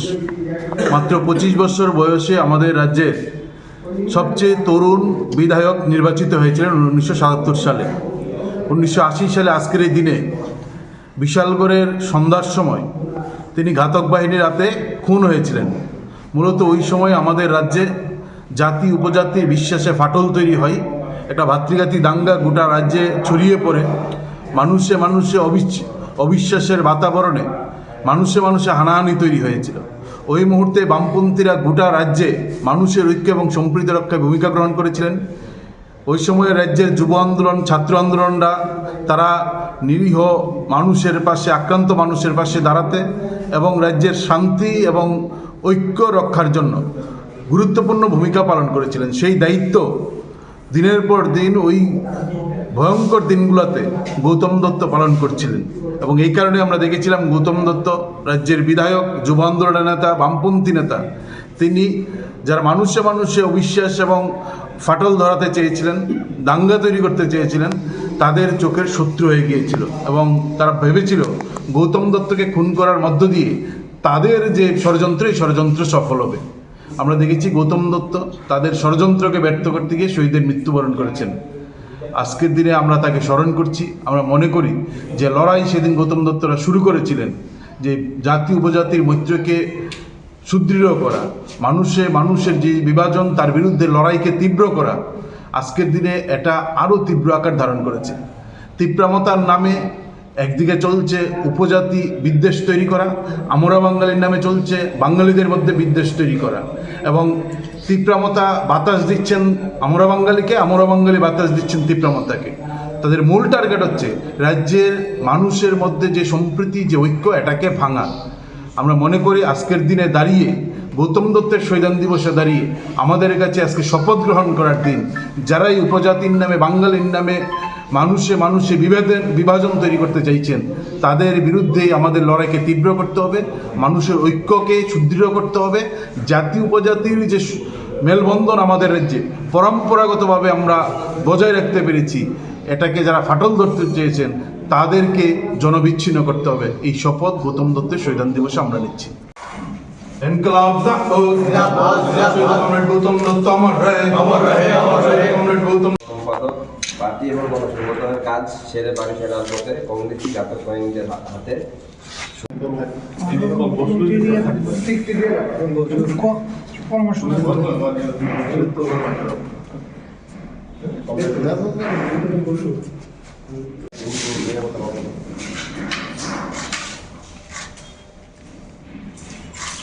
ইনকলাব জিন্দাবাদ, আমরা গৌতম দত্ত তোমায় আমরা ভুলছি না, ভুলবো না, ভুলছি না, ভুলবো না।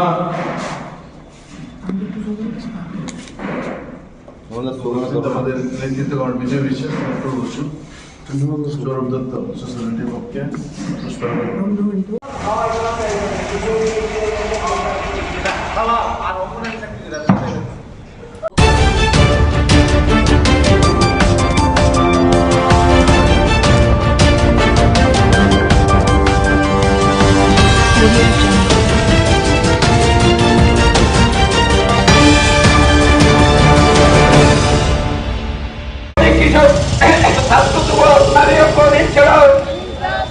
শ্রমিক কৃষক ছাত্র যুবক নারী ঐক্য দিচ্ছিল, মুক্তবাদী ইসরায়েল প্যালেস্টাইনের মুক্তবাদী ইসরায়েল প্যালেস্টাইনে হামলা বন্ধ করো, মুক্তবাদী কার্যকর ভূমিকা পালন করতে হবে, মুক্তি অনুযায়ী পূজার পূর্বে বোনাস এবং এফডিসিএ মিটিয়ে দিতে হবে। ইনকলাব জিন্দাবাদ, ইনকলাব জিন্দাবাদ। ইসরায়েল দ্বারা প্যালেস্টাইনের উপর পরিচিত অঙ্গ প্রতিবাদে সকল অংশ মানুষ এগিয়ে আসুন। ইনকলাব জিন্দাবাদ। প্যালেস্টাইনের উপর সাম্রাজ্যবাদী ইসরায়েলের পরিচিত আক্রমণের বিরুদ্ধে এই পূজার পূর্বে সবার চুক্তির সমস্ত শ্রমিকদের এগিয়ে দিতে হবে। পূজার পূর্বে সমস্ত শ্রমিকদের এগিয়ে দিতে হবে।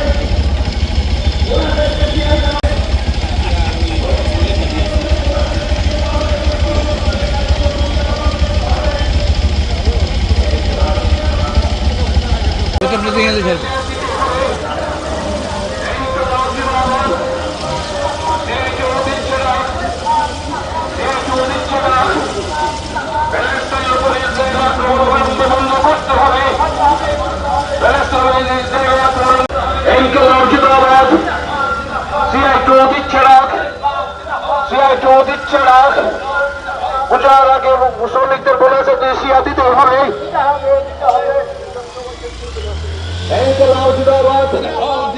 শ্রমিক কৃষক সভা দিচ্ছে না, শ্রমিক কৃষক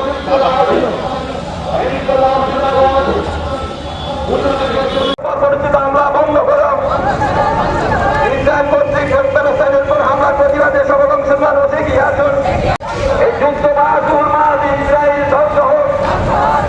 মার্কিন সাম্রাজ্যবাদের মতো ইসরায়েল দ্বারা শ্রমিকদের ওয়েজ অনুযায়ী তাদের বোনাস দেওয়ার কথা দিচ্ছে না, বরাবরই এগুলো করছে এই সরকার ক্ষমতা আসার পর। এক্সেন্সিও দিচ্ছে না, এটার প্রতিবাদে এক্সেন্সিয়া বোনাস পুজোর আগে দিতে হবে। এটা আইন, এটা কারোর দান না, দক্ষিণা না, এটা প্রাপ্য, এটা অধিকার। এই সরকারের কোনো হেলদোল নেই। আমরা বলছি পুজোর আগে এক্সেন্সিয়া বোনাস দিতে হবে।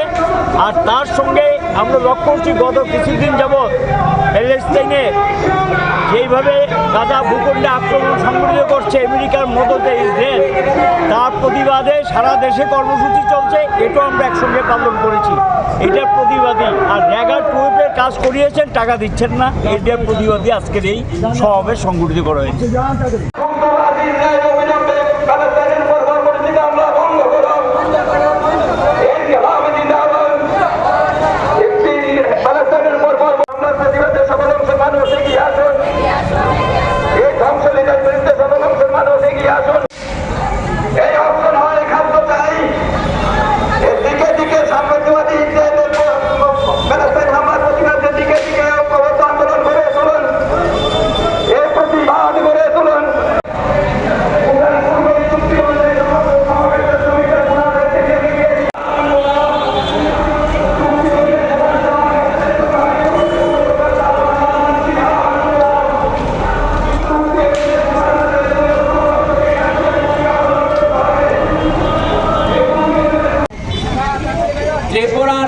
শ্রমজীবী মানুষ উৎসবের পূর্বে যাতে বোনাস ক্যাশ গ্রেশিয়া পান এই দাবি জানাবার জন্য এখানে উপস্থিত হয়েছে। আমরা রাজ্যের শ্রমমন্ত্রীর সাথে যোগাযোগ করার চেষ্টা করেছিলাম। শ্রমমন্ত্রী আমাদের সাথে কথা বলার সময় গত 1 মাসে পাননি। আমাদের ত্রিপুরা রাজ্যে 40 লক্ষ মানুষের মধ্যে শ্রমিক, ক্ষেতমজুর, কৃষক তারাই হচ্ছেন ত্রিপুরা রাজ্যে আমাদের মুখে খাবার তুলে দেবার মালিক, আমাদের ত্রিপুরাটাকে গড়ে তোলবার মালিক। আর এই শ্রমজীবী মানুষ প্রতি বছর বামফ্রন্ট সরকারের সময় আমরা দেখেছি এমন কোন শ্রমিক বাদ যেতেন না যারা উৎসবের আগে কেউ বোনাস, কেউ এসএসিয়া, কেউ অনুদান সেখানে পেতেন না। সমস্ত শ্রমজীবী মানুষ উৎসবের আগে বোনাস, এসএসিয়া যেমন পেতেন, তার পাশাপাশি গ্রামে রেগার প্রচুর কাজ হতো। শহরে ত্রিপুরা আরবান এমপ্লয়মেন্ট প্রোগ্রাম বা টুয়ে, যেটা বামফ্রন্ট সরকার চালু করেছিল, সেই টুয়েপে কাজ হতো। এর ফলে আমরা দেখতাম আমাদের সারা ত্রিপুরা রাজ্যে উৎসবের সময় উপোস কাউকে থাকতে হতো না, একবেলা কাউকে খেয়ে থাকতে হতো না। আমরা দেখেছি যে সেখানে এই জায়গাটাতে আজকে বিজেপি সরকার আসার পর এখানটাতে সারা ত্রিপুরা রাজ্যে অভাব, হাহাকার, মানুষ খেতে পারছেন না, মা তার প্রাণপ্রিয় সন্তানকে বিক্রি করে দিতে বাধ্য হচ্ছেন। এই হচ্ছে বিজেপি সরকার। এই বিজেপি সরকারের সময়ে গোটা ত্রিপুরা রাজ্য শ্রমজীবী মানুষ, কৃষক, ক্ষেতমজুররা আজকে সর্বনাশের অতলে তলিয়ে যেতে বসেছেন। এরকম একটা অবস্থায় দাঁড়িয়ে লোক দেখানো ভাবে আমাদের ত্রিপুরা রাজ্যের এই শ্রম দপ্তরে কিছু মিটিং সংগঠিত হয়েছে, কিছু বোনাস এসএসিয়া সম্পর্কে সিদ্ধান্ত নেওয়া হয়েছে। কিন্তু যেখানে মিটিং আজ থেকে 10-15 দিন আগে হয়েছে, সেখানে এখন পর্যন্ত সেই শ্রম ক্ষেত্রগুলোতে শ্রমিকরা বোনাস বা এসএসিয়া পাননি। এখনো ত্রিপুরা রাজ্যের সমস্ত গ্রাম পাহাড়ে রেগার কাজ সবাই পাননি, টুয়েপের কাজ সবাই পাননি। যারাও বা কাজ পেয়েছেন, আমরা নিশ্চিত নয় যে না উৎসবের আগে তাদের হাতে টাকা পৌঁছবে। তার জন্য আমরা দাবি করছি বোনাস এসএসিয়া যেমন দিতে হবে, অনুদান দিতে হবে, এবং তার পাশাপাশি আমাদের রেগা এবং টুয়েপের কাজ এবং মজুরি দিতে হবে, যাতে উৎসবের আগে কারোর হাত খালি না থাকে। এই দাবি আজকে আমরা এখানে জানাতে। পাশাপাশি আমরা দাবি জানাচ্ছি আমরা যেমন ত্রিপুরা রাজ্যের সাধারণ গরিব মানুষের খাবার পাবার জন্য যাতে উপোস দিতে না হয়, এই কথাগুলো বলবার জন্য যখন এসেছি, তখন আমাদের এই পৃথিবীরই অন্যতম একটি দেশ প্যালেস্টাইন রাষ্ট্রের গাজা ভূখণ্ড সহ বিভিন্ন জায়গায় খাবার না পেয়ে রক্ত ঝরছে শিশুর কপাল থেকে। শিশুর হাতটা কেটে গেছে, একটি হাত, একটি পায়ে, সেখানে সে চলতে পারছে না। কাতরাতে কাতরাতে গিয়ে ওই সমাজসেবী সংগঠনগুলো যখন খাবার বিলি করতে হাজির হচ্ছেন গাজা ভূখণ্ডে, তখন ওই রক্ত পোড়া শিশু, রক্ত পোড়া মা, তাদেরকে খাবারের লাইনে গুলি করে হত্যা করে।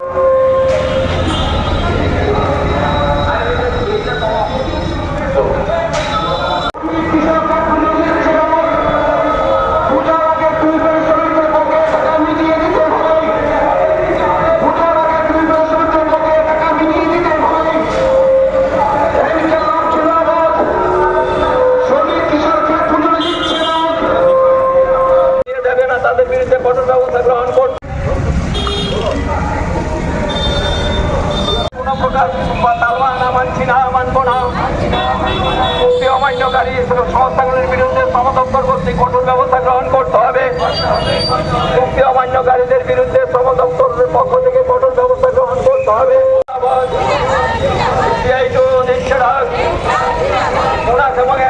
পূজার পূর্বে পিটিয়ে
এবং কমরেড কানুকুল 5 জনের প্রতিনিধি দলকে দিতে হবে।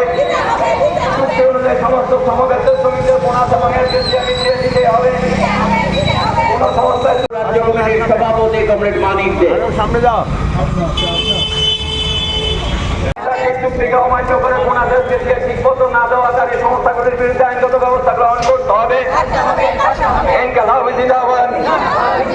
না যান আর নরসংহারীদের হাতে যাতে হত্যার জন্য তারা সেখানে উপকারগুলো আমরা চাই। আর এই একই উদ্দেশ্য নিয়ে আজকে এখানে আমরা উপস্থিত হয়েছি। আমরা আশা করব আগামী দিনে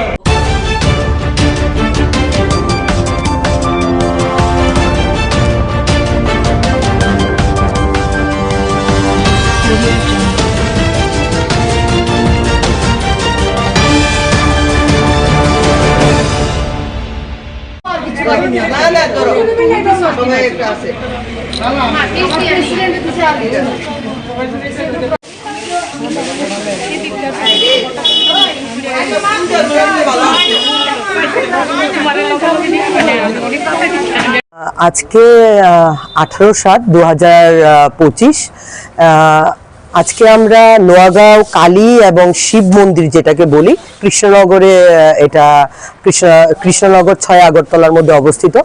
আজকে মূলত সবাই আপনারা জেনে থাকবেন যে ইতিমধ্যে কালকে 17 সেপ্টেম্বর আমাদের প্রধানমন্ত্রী নরেন্দ্র মোদীজির আমরা 75তম জন্মদিবস আমরা উদযাপন করেছি বা আমরা পালন করেছি, এবং সেই হিসেবে সেবা পাখওয়ারা আমাদের মধ্যে 17 সেপ্টেম্বর থেকে একদম 2রা অক্টোবর পর্যন্ত আমাদের সেবা পাখওয়ারা কার্যক্রমটি চলবে।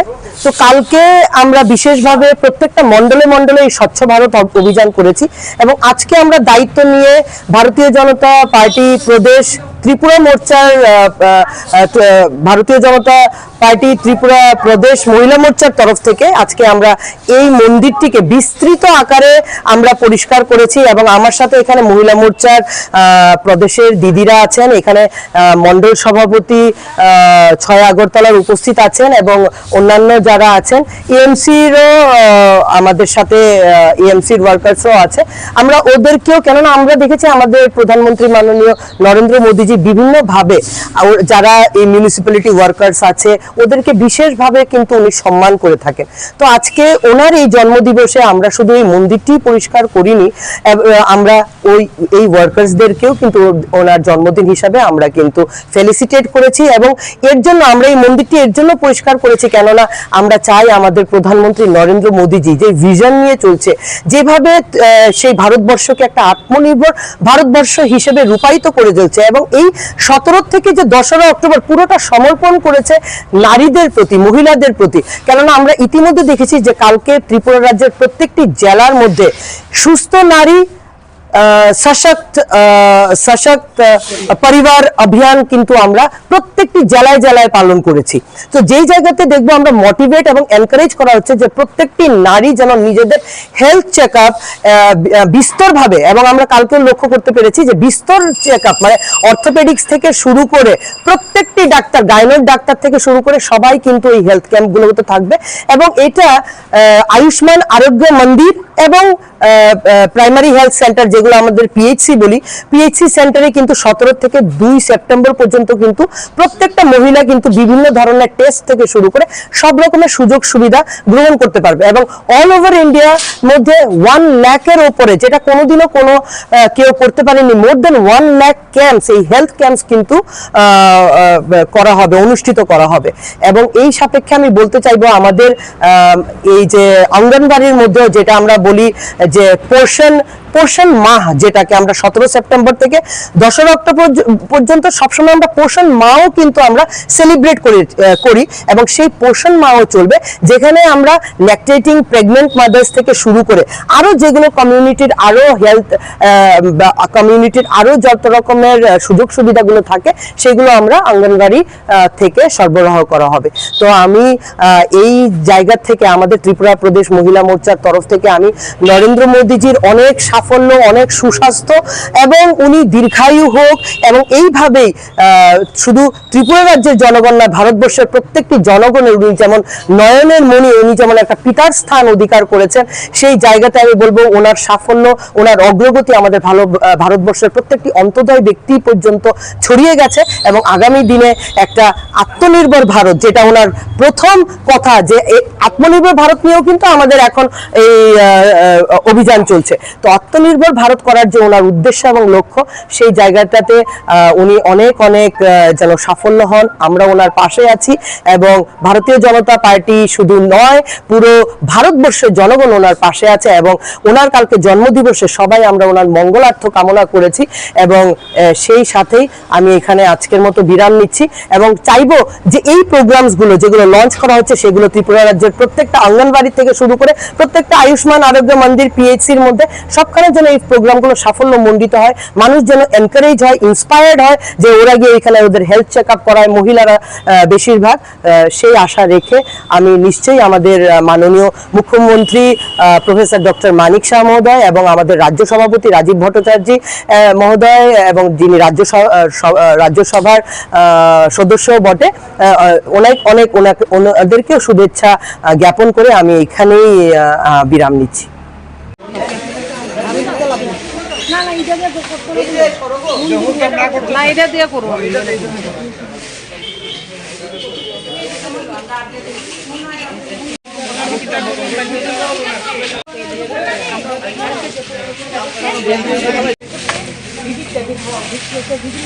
যাইতে না এটা না করতে না, আমি গাড়ি তো তোমরা নিতে পারো, গাড়ি ভাড়া করে নিচ্ছি, ফোন করতেছি তোমার সাইডতে পারবো একবার ফোন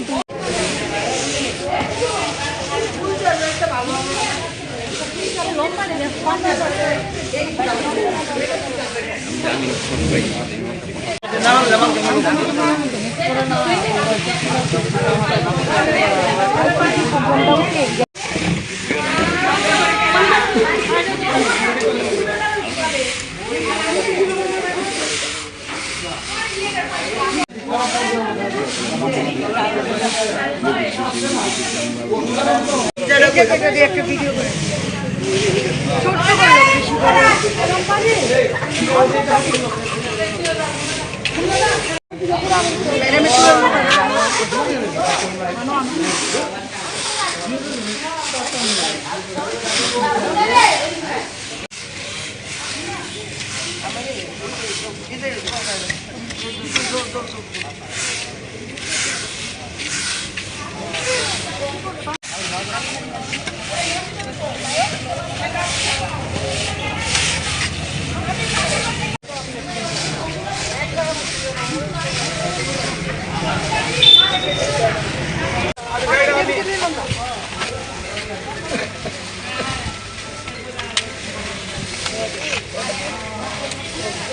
কিন্তু তুই কই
Ayo anu.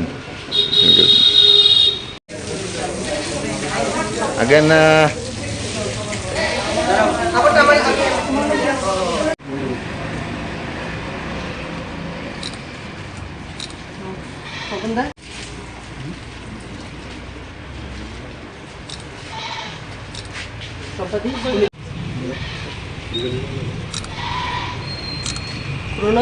এখন তাড়াতাড়ি দিয়ে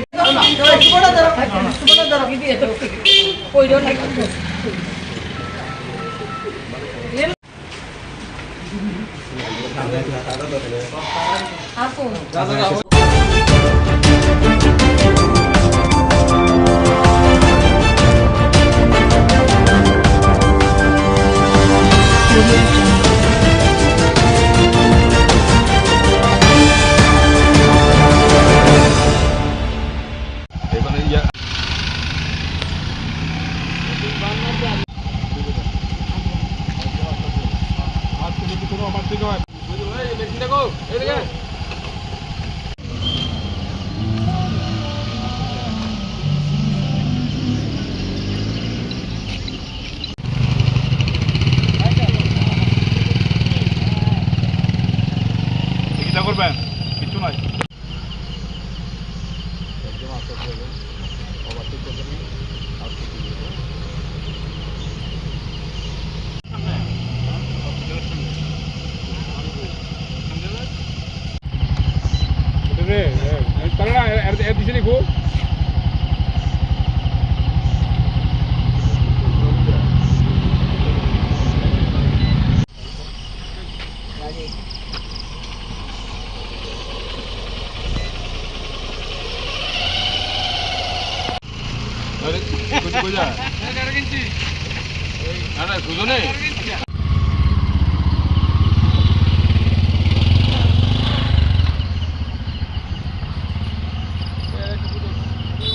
দূরে আরো দূরে আরে এটা লাগাই দাও না না না লাগাইলে সবাই লাগাইতো হ্যাঁ দূরে আরো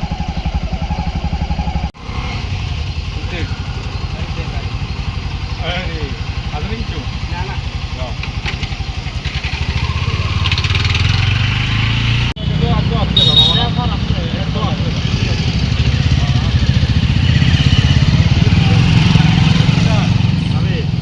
আস্তে আস্তে বয়স্ক মানুষ আস্তে আস্তে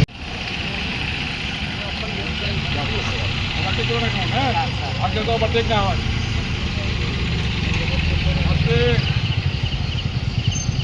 আজকে তো বিশ্বকর্মা পূজা এবং আসন্ন শারদীয় উৎসবকে কেন্দ্র করে আমাদের রেগুলার এখন ভেহিকল চেকিং চলবে অ্যাক্সিডেন্ট প্রিভেন্ট করার জন্য আমাদের এই পদক্ষেপ রেগুলার চলবে। আজকের দিনে কেমন হয়েছে? আমরা এখন পর্যন্ত 4টা বাইক ডিটেন করেছি আর 2জনকে অ্যারেস্ট করে রেখেছি।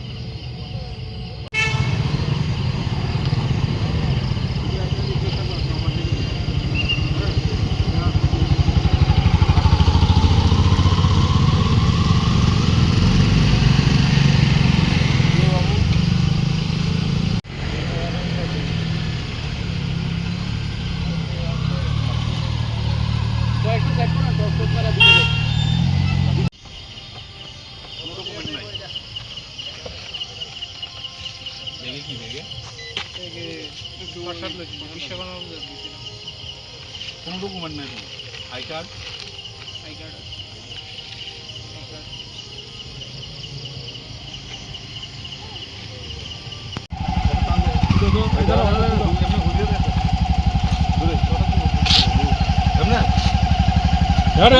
বাবা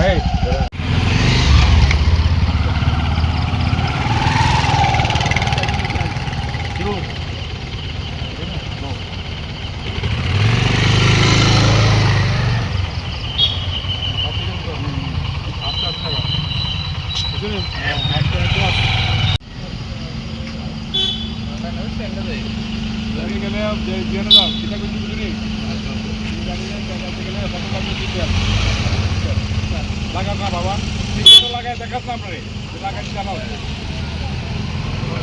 কেমন লাগাই বলছেন।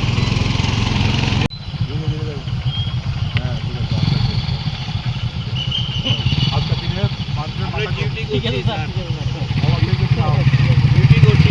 না বুঝি আজকে আমরা জানাইছি যাতে ওভারটেক না করে যায়, ওকে অপরচুনিটি না লাগে আর কি।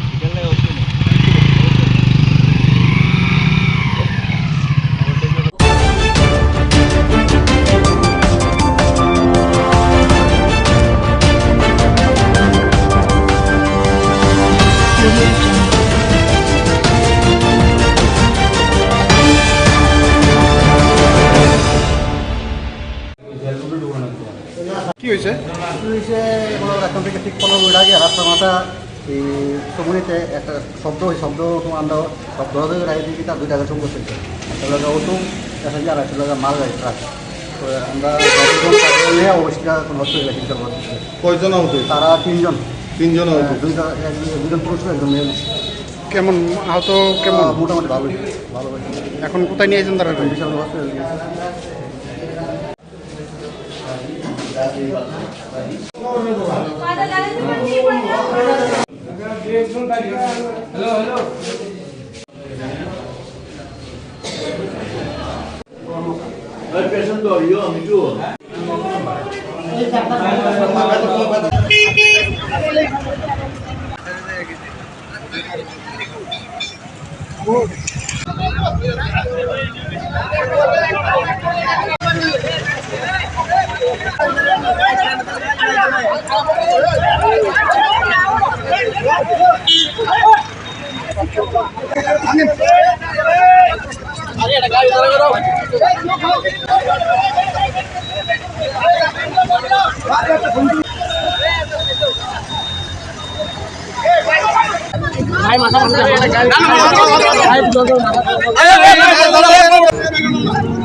ভারতের কমিউনিস্ট পার্টি মার্ক্সবাদী পার্টি বিশালগড় মহকুমা কমিটির আয়োজিত আজকের এই গণসভায়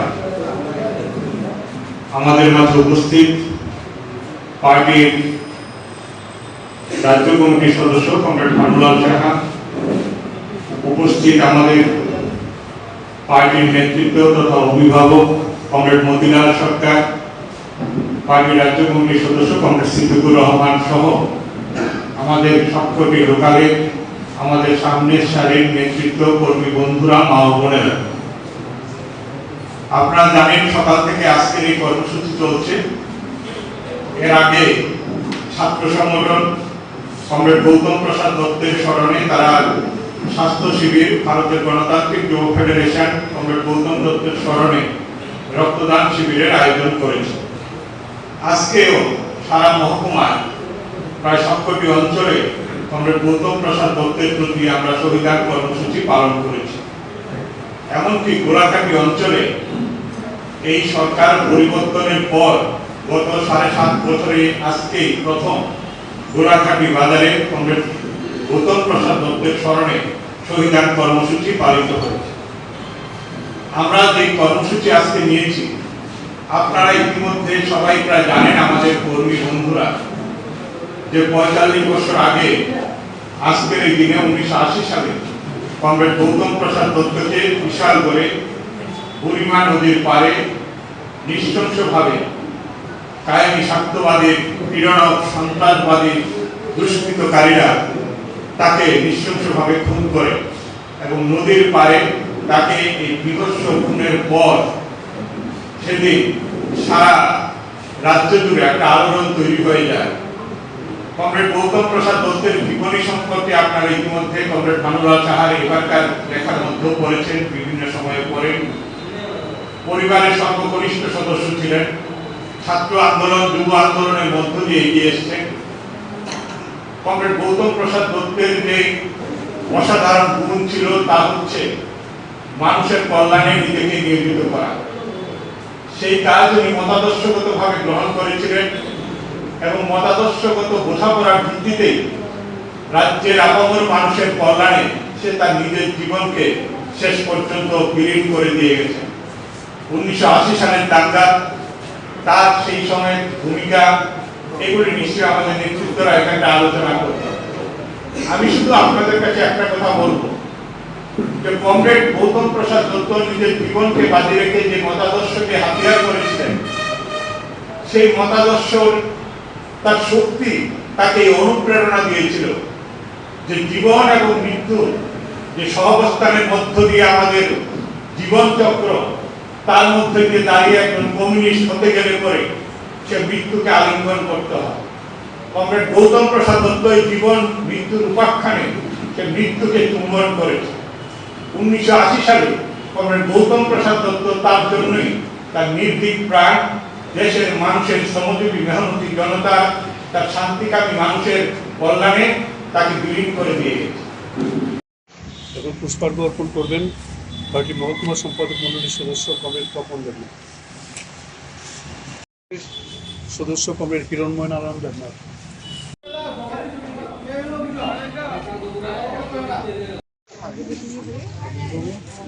সমাজে দেখবেন এই পুঁজিবাদী ব্যবস্থার সমর্থক হিসাবে আজকে শ্রমিক শ্রেণীর বিপরীতে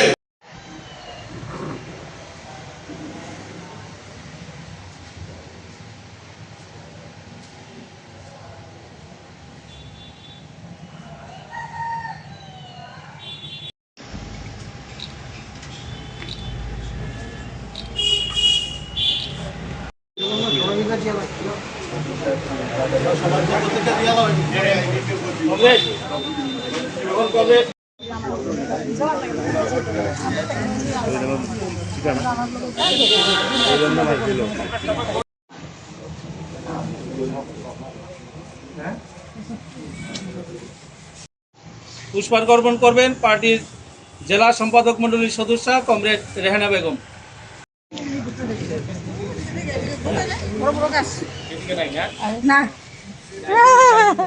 সেই যুগে দাঁড়িয়ে, সেই সময়ে দাঁড়িয়ে ভূমিদাস প্রথার সমর্থক সেই সময় শাসক শ্রেণী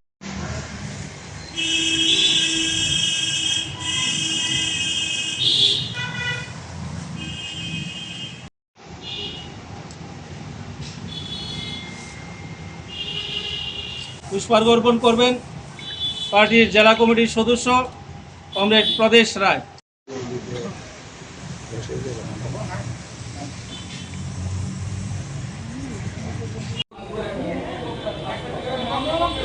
আজকে আপনারা জানেন আমাদের অমর শহীদ বিশালগড় এলাকার সিপিএম পার্টির অগ্রণী সৈনিক ছিলেন কমরেড গৌতম প্রসাদ দত্ত। তার আজকে 46তম শহীদান দিবস।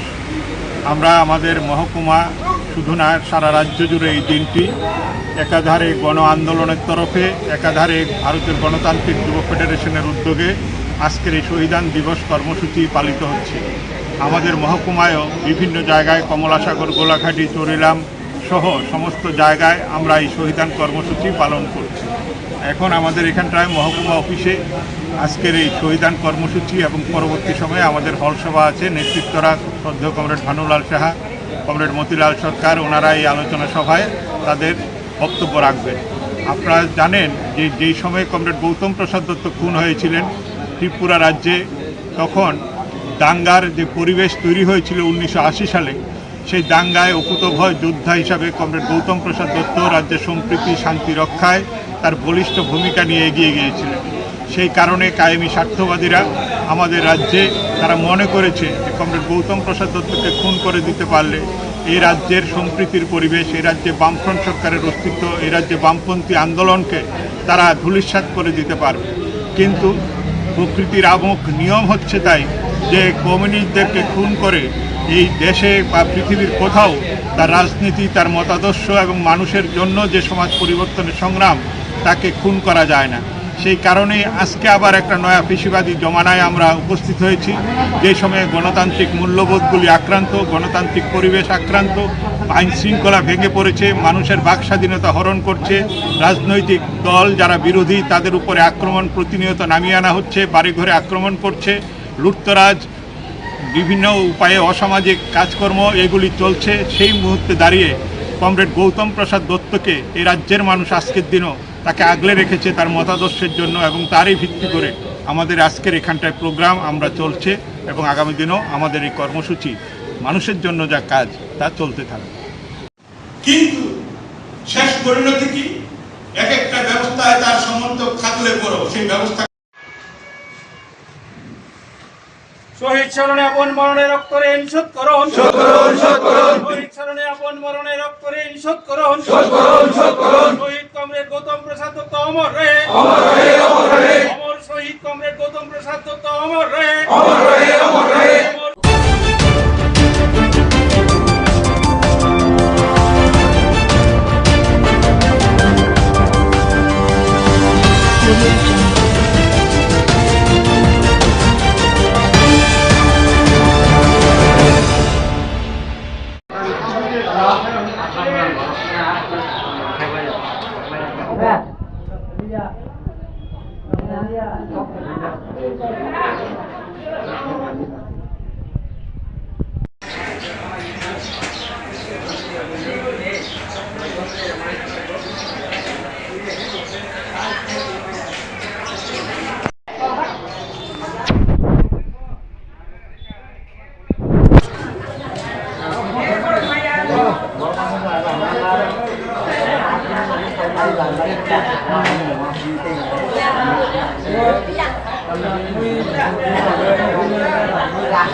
ऑडियंस से उपस्थित समस्त bamboo growers and we have Dr. Shailesh Kumar Jadhav sir, mission director. এবারে আমাদের সবার পক্ষ থেকে শ্রদ্ধা এবং কৃতজ্ঞতা জানিয়ে আমরা আমাদের অতিথিবর্গকে বরণ করার মঞ্চে Honorable Mission Director Dr. Shailesh Kumar Jadhav sir. Sir, I request you for the official welcome address. First, information. माननीय राज्य मंत्री श्री डॉक्टर श्री ब्रेस्केतु नॉन टिम्बर फॉरेस्ट प्रोड्यूस करा হয়েছিল। that was a milestone। এরপরে এটা एक्चुअली এই ব্যাম্বু সেক্টর বাম্বু কে বলা যায় গ্রিন গোল্ড। ইনফ্যাক্ট এবং যদি আমরা ত্রিপুরাতে দেখি actually the top producers of bamboo in the world, top producer is actually China, and a lot of deregulation happened and then it started to grow. माननीय director agriculture Shri Farid Hussain Jamatia महोदय, माननीय director Tripura bamboo mission पक्ष तरफ থেকে आज के যে world bamboo day, বিশ্ব ব্যাম্বু দিবসে হার্দিক শুভেচ্ছা। যেটা হচ্ছে এটা আমাদেরকে একটা অপরচুনিটি দিচ্ছে আমরা নর্থ ইস্টের কথা বলি, নর্থ ইস্টের মধ্যে ব্যাম্বু প্রোডাকশন এবং ভ্যালু এডিশন মধ্যে আসামের পরে। Good morning, respected chief guest. তাদের মধ্যে বিশেষ India contributes to almost 40% of the all total imports of the world. शिल्पोद्योग दफ्तर माननीय मंत्री श्रीमती शांता चकमा महोदया। আজকের এই দিনটি আমি মনে করি না শুধুমাত্র একদিনের জন্য আমরা পালন করব, যেটা আমরা জানি প্রতিদিন বিভিন্ন ভাবে আমরা কিন্তু বাঁশের সঙ্গে যুক্ত রয়েছি। সেটা আমাদের দায়িত্ব মহাশয় এবং যারা আমার আগে বক্তব্য রেখেছেন প্রত্যেকেই সে বিষয় নিয়ে কথা বলেছেন। তো আমি এটাই বলতে চাইব যে বাঁশের যে গুরুত্ব সেটাকে আমরা কখনো সেটা যে অনেক জিনিস কিন্তু ভুলিয়ে যায়, কিন্তু বাঁশের গুরুত্ব ভোলাবে না। আজকে আমাদের লক্ষ্য কি? আমাদের দেশের প্রধানমন্ত্রী লক্ষ্য রেখেছেন আমাদের ভারতবর্ষকে 2047 সালে বিকশিত ভারত তৈরি করা। সেই লক্ষ্যমাত্রাকে নিয়ে আমাদের সরকার কাজ করছে। তো আমি মনে করি যে আমাদের বিকশিত ভারত করতে হলে আমাদের নারী পুরুষ প্রত্যেককে আমাদের এগিয়ে যেতে হবে সমস্ত দিক দিকে। এবং এই যে আমাদের বাঁশ চাষ এবং বাঁশের যে যারা কারিগর রয়েছেন, যে বিভিন্ন ভাবে বাঁশ দিয়ে বিভিন্ন জিনিস তৈরি করা, বিভিন্ন সামগ্রী তৈরি করা থেকে শুরু করে যেভাবে আমাদের যারা কারিগররা রয়েছেন, আজকে 3টে স্টল উদ্বোধন করেছি।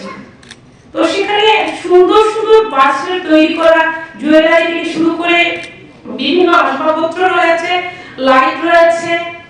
তো সেগুলোতে যখন আমরা ভিজিট করব আমরা দেখতে পাবো, বুঝতে পারবো যে বাঁশের গুরুত্ব কি। সেখানে গেলেই যেমন হাতের হ্যান্ডব্যাগ থেকে শুরু করে অনেক ব্যাগ তৈরি করা হয়েছে। তো আমরা ওখানে যাব, সেটা গুরুত্ব বুঝতে পারবো এবং আমাদেরও সেই জিনিসগুলো, যে প্রোডাক্টগুলো আমাদের নিয়ে আসতে ইচ্ছে করবে। তো আমি আপনাদেরকে বলবো আপনারা ভিজিট করবেন এবং যতটুকু সম্ভব আপনারা চয়েস কত যে কিছু প্রোডাক্ট বাড়ির জন্য নিয়েও আসবেন। তো আমি বোঝাতে চাচ্ছি যে আমাদের এই ব্যাম্বু সেক্টর কিন্তু একটা গুরুত্বপূর্ণ সেক্টর, যেটা আমরা অর্থনৈতিক দিক থেকে আমরা এগিয়ে যেতে পারবো। যেহেতু আমরা লক্ষ্য করছি আমাদের কেন্দ্র সরকার এবং রাজ্য সরকার গুরুত্ব দিয়েছে আমাদের মহিলাদেরকে এসএসজি গ্রুপের মাধ্যমে কিভাবে তাদেরকে আত্মনির্ভর করা যায়। তার পাশাপাশি আমরা লক্ষ্য করেছি পিআরএলএম, ইউআরএলএম থেকে শুরু করে বিভিন্ন ফান্ড দিয়ে তাদেরকে সেলফ হেল্প গ্রুপের মাধ্যমে বিভিন্ন আমরা স্কিল ডেভেলপমেন্টের মাধ্যমে আমাদের ব্যাম্বু মিশনের মাধ্যমে বিভিন্ন ধরনের ট্রেনিং করানো হচ্ছে, যাতে করে প্রত্যেকেই আমরা স্বনির্ভর হতে পারি, যাতে করে আমাদের অর্থনীতি হোক, যাতে আমাদের পরিবারকে সহযোগিতা করতে পারি। সেই লক্ষ্যমাত্রা নিয়ে আমাদের বর্তমান সরকার কাজ করছে। বিশেষ করে আমরা লক্ষ্য করছি মহিলাদেরকে যেটা সশক্তিকরণের দিকে আমাদের ত্রিপুরা রাজ্য অন্যান্য রাজ্যের পাশাপাশি আমাদের রাজ্য এগিয়ে যাচ্ছে। আমরা যদি লক্ষ্য করি বিগত দিনগুলোতে আমাদের ত্রিপুরা রাজ্যে এসএসজি গ্রুপ খুব অল্প সংখ্যক ছিল এবং অল্প সংখ্যক দিদিরা যুক্ত ছিল। যে ভারত স্বাধীন হওয়ার পর থেকে যদি আমরা লক্ষ্য করি 2018 এর আগে যদি আমরা ত্রিপুরা রাজ্যে লক্ষ্য করি তাহলে খুব অল্প সংখ্যক হয়েছে। তো আজকে যদি আমরা লক্ষ্য করি আমাদের ত্রিপুরা রাজ্যে 2018 থেকে শুরু করে আমাদের ত্রিপুরা রাজ্যে কিন্তু 5 লক্ষ আমাদের দিদি যুক্ত হয়েছে সেলফ হেল্প গ্রুপের সাথে এবং অনেকেই ত্রিপুরা রাজ্যে 80,000 উপরে কিন্তু দিদিরা লাখপতি দিদি হতে পেরেছে। তো আমি বলবো যে আমরা যদি চেষ্টা করি কোনো একটা কাজ যদি মন দিয়ে করার চেষ্টা করি 100% আমরা সাকসেস করতে পারি। তার জন্য আমি বলবো আমরা যারা বাসের সঙ্গে যুক্ত হয়েছি, যারা ইনভেস্ট করবে, যারা প্রোডাক্ট বানাবে এবং যেমন আমাদের সঙ্গে ব্যাংক যুক্ত রয়েছে, সমস্ত একে অপরের সঙ্গে কিন্তু আমরা যুক্ত রয়েছি। অনেক সময় লোনের ক্ষেত্রে আমাদের ব্যাংক যেতে হয় এবং অনেক সময় দেখা যায় আমি প্রোডাক্ট অনেক তৈরি করতে পারছি, কিন্তু আমার আরো ডিজাইন করা বিভিন্ন কিছুর ক্ষেত্রে আমার টাকার প্রয়োজন হচ্ছে, লোনের প্রয়োজন হচ্ছে, সেই ক্ষেত্রে কিন্তু আমাদের ব্যাংকের অনেক দরকার, তার জন্য তাদের ভূমিকাও রয়েছে। তো আমি বলবো আমরা একত্রিত ভাবে যদি আমরা কাজ করি, তাহলে সরকারি হোক, বেসরকারি হোক, এনজিও হোক, ক্লাব হোক এবং ইন্ডিভিজুয়াল পার্সোনালি যদি হোক, আমরা যদি অ্যাওয়ারনেস করি এবং আমরা যারা যদি বাসকে নিয়ে আমরা আমাদের নিজের পরিবারের হোক, নিজের সমাজের হোক, আমরা কোনো ইন্ডাস্ট্রি লাগাতে চাই অথবা যাই করতে চাই, আমাদের যদি ইচ্ছে থাকে তাহলে আমরা সাকসেস করতে পারবো।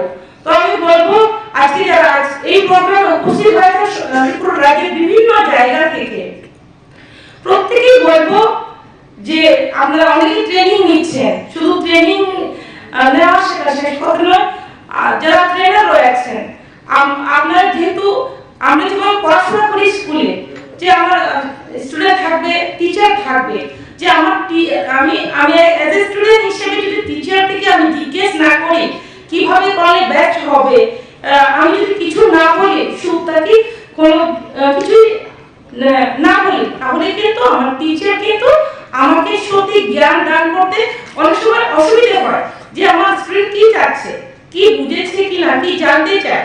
তো তার জন্য ঠিক সেভাবে যখন আমি ট্রেনিং নেব, ঠিক তখনই আমার কিন্তু জিজ্ঞেস করতে হবে, বুঝতে হবে। যতক্ষণ পর্যন্ত আমরা বুঝবো না, জানবো না সঠিকভাবে, ততক্ষণ পর্যন্ত আমরা কাজের ক্ষেত্রে হোক, আমাদের ট্রেনিং এর ক্ষেত্রে হোক, আমাদের ইচ্ছে শক্তি জাগবে না।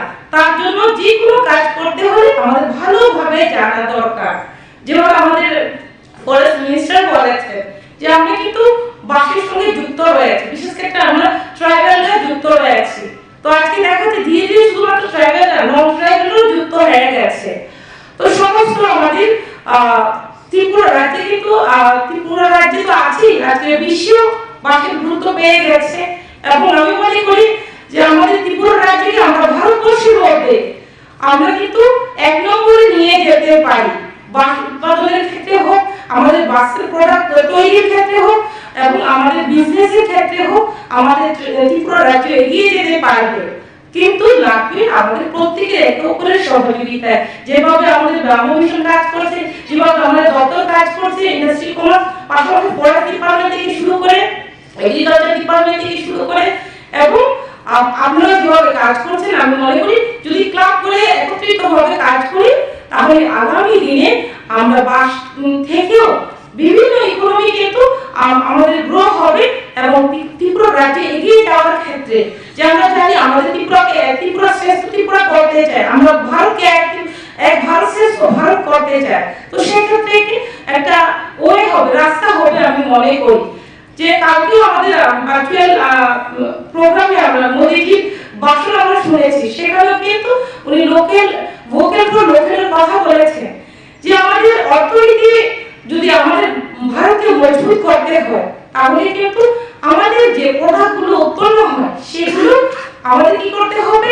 এখানের লোকেরাই, আমাদের লোকাল লোকেরাই সেটা ক্রয় করতে হবে।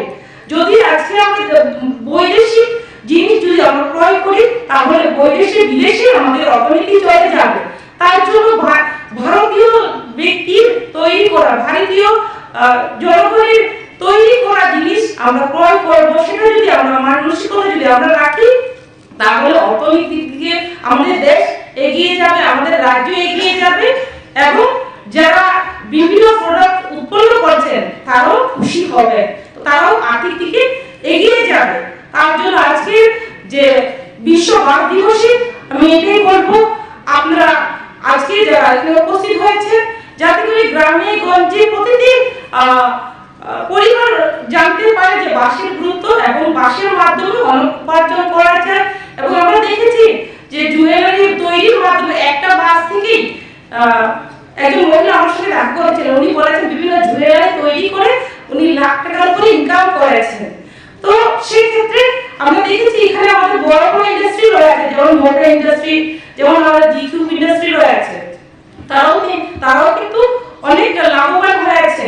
তো সেই ক্ষেত্রে আমি বলবো অনেকগুলো আমাদের যেমন ছোট ছোট ইন্ডাস্ট্রি রয়েছে, তো আমরা যদি কাজ করতে চাই তাহলে আমরা আরো এগিয়ে যেতে পারবো এবং আমাদের সরকার, আমাদের দপ্তর সর্বদাই আপনাদের সঙ্গে রয়েছে, আপনাদের সঙ্গে মিলে কাজ করবে।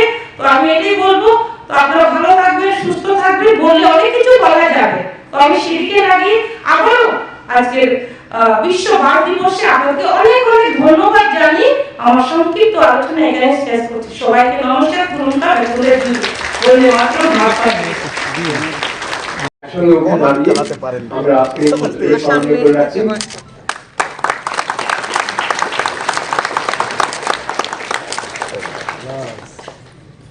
शुभम करोति कल्याणम आयुर्धन धन संपदा शत्रु वृद्धि विनाशाय दीपो ज्योति।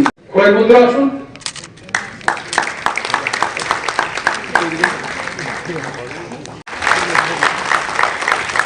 এরপর আসবেন চৌধুরী লালকে পাঠিয়ে কোন জেলা থেকে দাঁড়াচ্ছে। টাকা করে মানুষ বিক্রি করছে। She is a minister, she is also taking information. তো মানুষ এখন কি চাইছে? এই সোনা, শৈলেশকে বলতে শুনলাম গ্রিন গোল্ড। আমি তো বলি এটা গ্রিন গোল্ড কেন, ইয়েলো গোল্ডও হয়। বাঁশ যখন পেকে যায় এটা তো ইয়েলো কালার হয়। It is not only green gold, this is also yellow gold. তো এই যে গোল্ড আমাদের কাছে আছে, আগে আমরা শুনতাম মধ্যপ্রদেশে সোনার খনি আছে, গোয়াতে সোনার খনি আছে, গ্রিন গোল্ডের খনি, সবুজ সোনার খনি হচ্ছে ত্রিপুরা, এবং এটাকে আমাদের কাজে লাগাতে হবে। And I as a forest minister আমি আপনাদের এইটুকুই বলবো যে আমার অফিসে যদি কোনো ধরনের প্রস্তাব বাঁশ চাষীদের পক্ষে যদি সিগনেচার করতে হয়, I will not think even for 1 second. I will sign it there and then. এটা করবেন, আপনারা করুন। ত্রিপুরাকে প্রগতির দিকে আমাদের নিয়ে যেতে হবে। এবং একটা সময় আপনারা দেখবেন মানুষের কাছে যখন পয়সা আসতে শুরু করবে তখন কিন্তু সে খ্রিস্টান হয় না, সে বুদ্ধ হয় না, সে কিছু হয় না, বলছি না, সে দেববর্মা হয় না, সে দেবনাথ হয় না, সে জমাতিয়া হয় না, সে যাদব হয় না।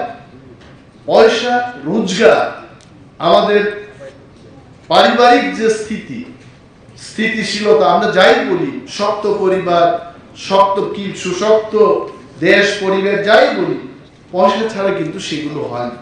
এবং পয়সা রোজগারের একটা মাধ্যম হচ্ছে বাঁশ চাষ করে এই শিল্পটাকে আমাদের এগিয়ে নিয়ে যেতে। एंड प्रवीण अग्रवाल जी को मैं बोलता हूं, इससे ही आज यहाँ हमने भाषण दिया और सब खत्म हो गया, ऐसा नहीं होना चाहिए। संतन को बुलाना चाहिए, अभिनव को बुलाना चाहिए, और ग्रामीण बैंक के चेयरमैन साहब इधर बैठे हुए हैं। जितने भी फार्मर्स को अगर पैसा चाहिए आप, लेकिन इन लोगों को पैसा देना है। वो सोचिए, कानून दिखा के, आपका रूल्स दिखा के इनको घुमाइए मत। मतलब एक दिन जाएगा, बोले परसों आओ, तरसों आओ, साल भर में घूमते घूमते फार्मर बेचारा थक जाते हैं, पैसा आते नहीं हाथ में। तो ऐसा नहीं होना चाहिए। देश का प्रधानमंत्री जी का ये कहना है ईज ऑफ डूइंग बिजनेस, हर चीज पे हम लोग आसानी से हर चीज होना चाहिए। तो इसीलिए हम आए हैं, शैलेश जी आए हैं, मैडम साधना चकमा जी आए हैं, ऋषा कैतु जी है। All of us together we can change the paradigm in Tripura in bamboo mission. And my all support and good wishes, my participation always will remain. আমার আর দুইটা প্রোগ্রাম এই প্রোগ্রামে আছে। 12টার সময় প্রোগ্রাম, আমি বলছিলাম 12:36। আমি অনেক কিছু বলতে পারি, আর আমার ইচ্ছা ছিল আপনাদের দেখে এত আনন্দ হয়েছে আমার যে কাঞ্চনপুর থেকে লোক এসছে, সদর থেকে এসছে, অনেক জায়গা থেকে লোকেরা আসছেন, এবং যারা আজকে আয়োজন করেছেন, hats off to you. Subrata বাবু, আপনাদের অশেষ ধন্যবাদ জানাই যে এত সুন্দর একটা প্রোগ্রাম, এই প্রোগ্রামটা সত্যি world bamboo day 2025 within bracket Tripura, এটা আজকে আপনারা সেলিব্রেট করতে পেরেছেন। এবং এই মহতি দিনে আবারও আপনাদের শুভেচ্ছা জানিয়ে আমি আমার আলোচনা শেষ করছি। জয় হিন্দ। ডক্টর অভিনব কাউন্সি, ব্যাম্বু পেইন ডেভেলপমেন্ট সেন্টার।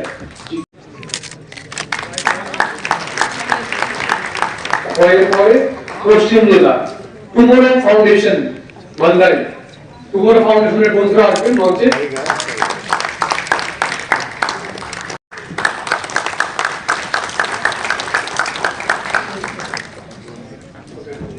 আমাকে যদি কেউ জিজ্ঞেস করে, আমি কিন্তু আপনারা খারাপ পাবেন না, বাঁশ দুই ধরনের থাকে, একটা হচ্ছে খাবার জন্য বাঁশ, আর একটা হচ্ছে ইন্ডাস্ট্রির জন্য বাঁশ। তো আজকেও আমি এই সকালবেলা কিছু খেয়ে আসলাম, বাঁশ করুন দিয়ে খেয়ে আসলাম। তো আমার কাছে তো সারা জীবনই বাঁশের একটা গুরুত্ব থাকবে। Bamboo is so important. Bamboo দিয়ে পর্ক রান্না হচ্ছে, চিকেন রান্না হচ্ছে, বাঁশকুড়ুলের গদক রান্না হচ্ছে। এখানে যদি আমি হাত তুলতে বলি, আপনারা অনেকে হাত তুলবে। আগে একটা প্রথা ছিল, বিশ্বাস ছিল মানুষের মধ্যে যে তিপ্রারাই বা ট্রাইবেলরাই বাঁশকুড়ুল খায়। এখন কিন্তু এটা তিপ্রাদের মধ্যে নাই। আপনি লেক চৌমনি বাজারে যাবেন, দেবনাথ থেকে শুরু করে মুখার্জি, চ্যাটার্জি সবাই এই বাঁশকুড়ুল খায়।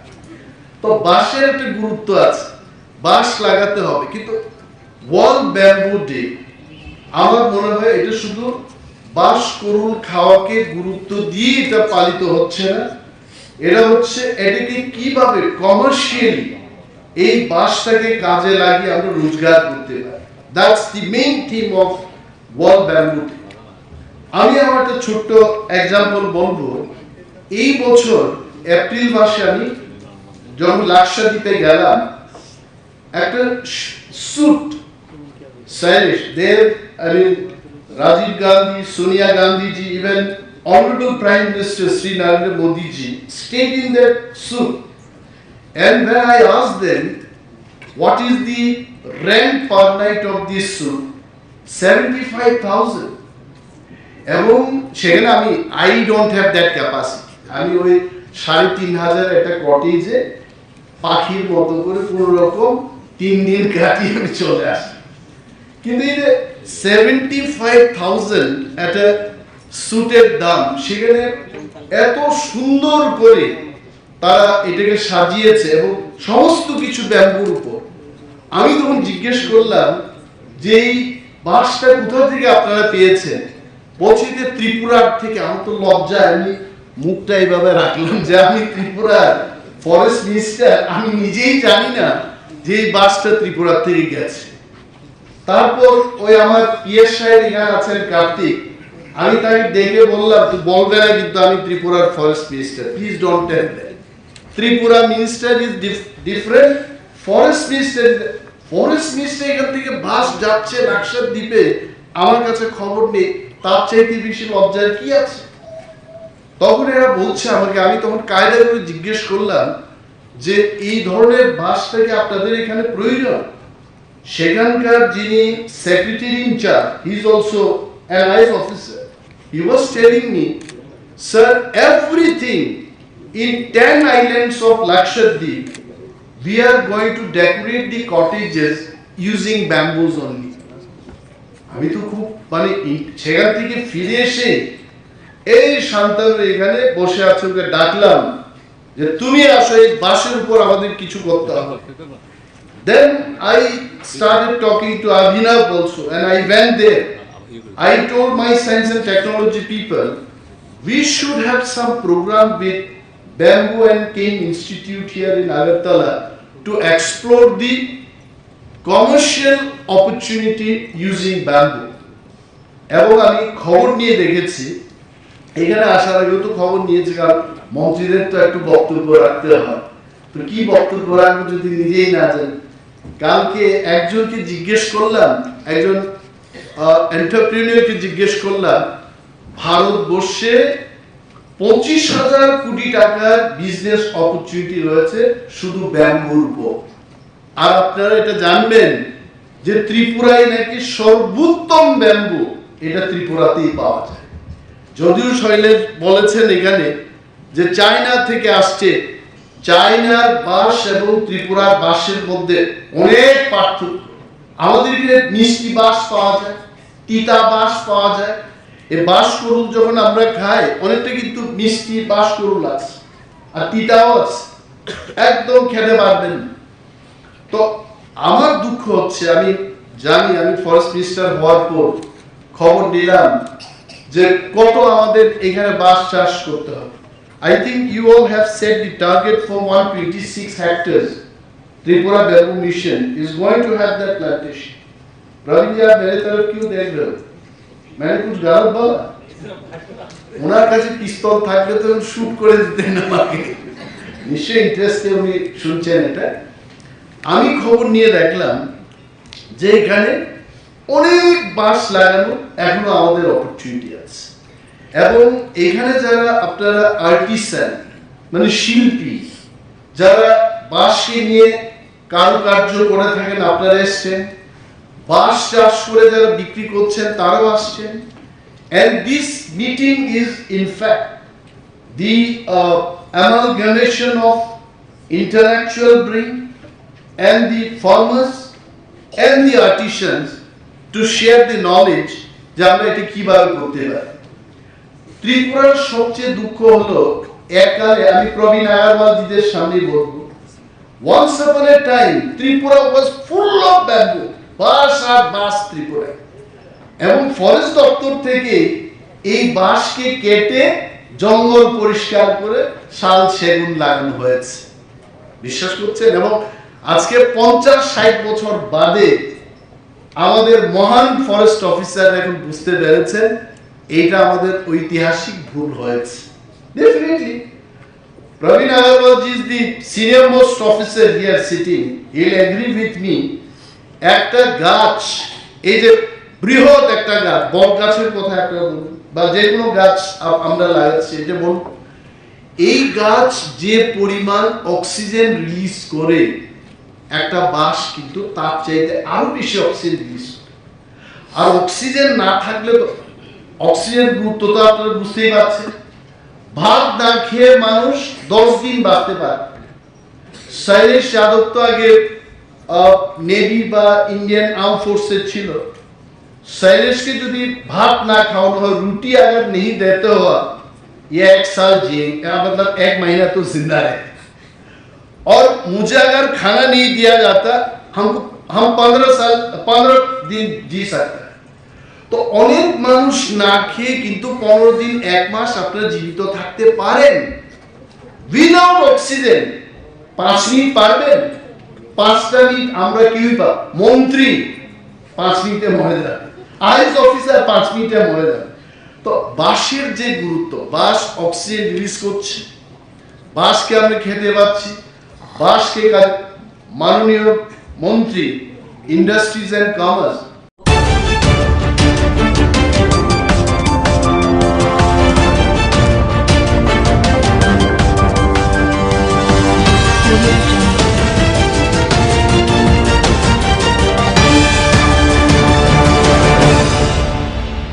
ওয়ার্কশপ হচ্ছে বায়োটেকনোলজি ডিপার্টমেন্টের ওয়ার্কশপ।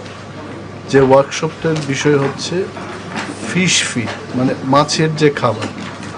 এই একটা নতুন খাবার ওনারা তৈরি করতে পেরেছেন in collaboration with fishery college and the biotechnology department, Wolffia. আমিও আজকে এই উলফিয়াতে দেখেছি। প্রথম ভাবলাম যে আমিই খাবো, কিন্তু বলছে না আপনি খাবেন না, এটা মাছের খাবার। তো কেমন ধরনের মাছ এটা খাবে? বলছে এটা কাতলা, রুই, এই সমস্ত মাছগুলো এই উলফিয়া খেয়ে খুব বেশি করে বড় হতে পারবে এবং অর্গানিক। আজকের দুনিয়াতে সবচাইতে বেশি ইম্পর্টেন্স হচ্ছে যে অর্গানিক ফুড খাওয়া।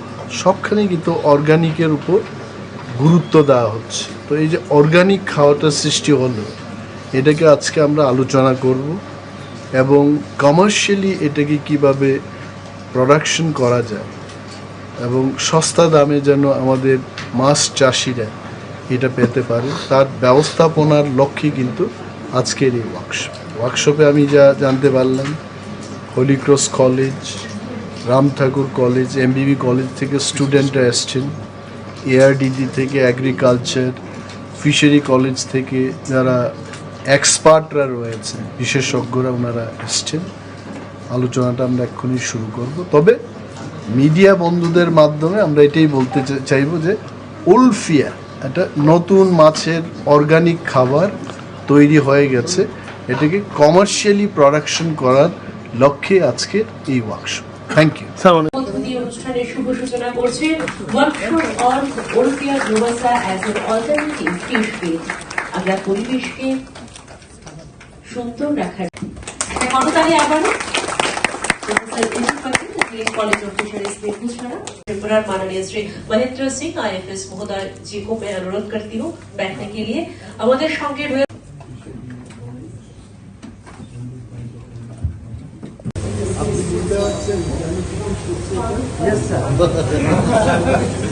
আমরা স্বাগত এবং বরণ করে নেব আজকের এই মঞ্চ থেকে। আমি প্রথমেই অনুরোধ And not only this one.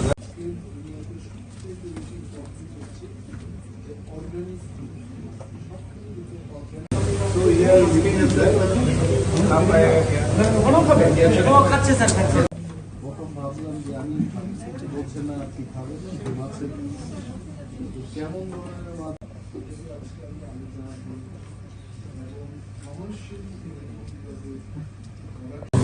আমাদের মাছ চাষে প্রতি কেজিতে 100 টাকা করে খরচা হয় কেজিতে। উলফিয়া মিলে স্যার ফার্মার নিজেই কমার্শিয়ালি কখন হবে এখন শুরু হয়ে গেছে স্যার কিছু কিছু 23 and it's still running. The project is mainly on the Labivorous species, that is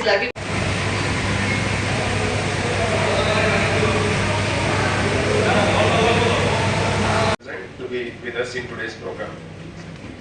I also welcome all the participants, the students.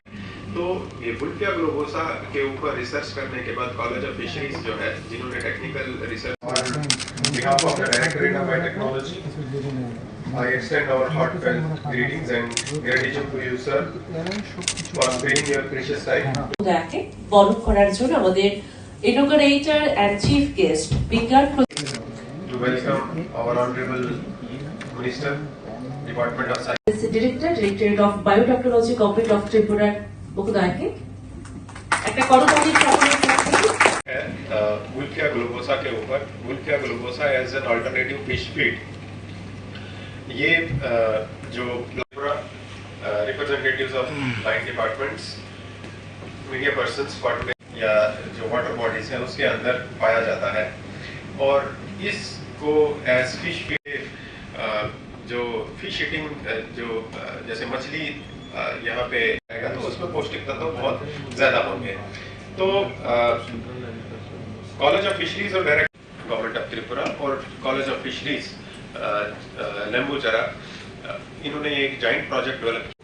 कुछ रिजल्ट्स मिल के सामने आए हैं कि ये वुल्फिया ग्लोबोसा एक फिश फीड के इनपुट्स हैं जो मछली की ग्रोथ में दिए जाते हैं, यानी जो फिश फीड ट्रेडिशनली यूज की जाती है around 80 to 100 rupees per KG के हिसाब से उसमें जो किसान है जो फिश कल्चर में ग्रोथ कैसे होता है। ट्रेडिशनल जो फिशेस हम यहाँ पर त्रिपुरा में जिसका ज्यादा कंजम्पशन होता है जैसे कि एक कतला जो पोषक तत्व है वो भी बहुत ज्यादा है, तो इसीलिए जो फिश डेवलप होती है उसमें किसानों का सहयोग इसमें चाहिए था। तो इसलिए कॉलेज ऑफ फिशरीज ने डिपार्टमेंट ऑफ फिशरीज और बाकी सभी भी कंज्यूम होता है पेंगवा जिसको बोलते हैं। तो ये वाली फिशेस जो है जो हर्बीवोर्स है यानी जो घास खाने वाला ये जो ऐसी फिशेस हैं ये जो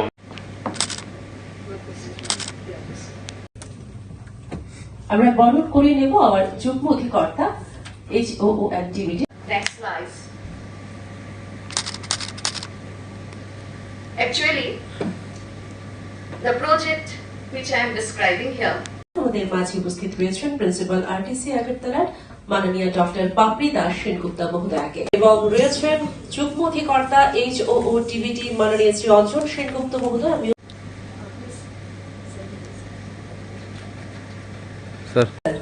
টিবিটি ওনাকে বরণ করা হবে অন্তরের অন্তঃস্থল থেকে। একটা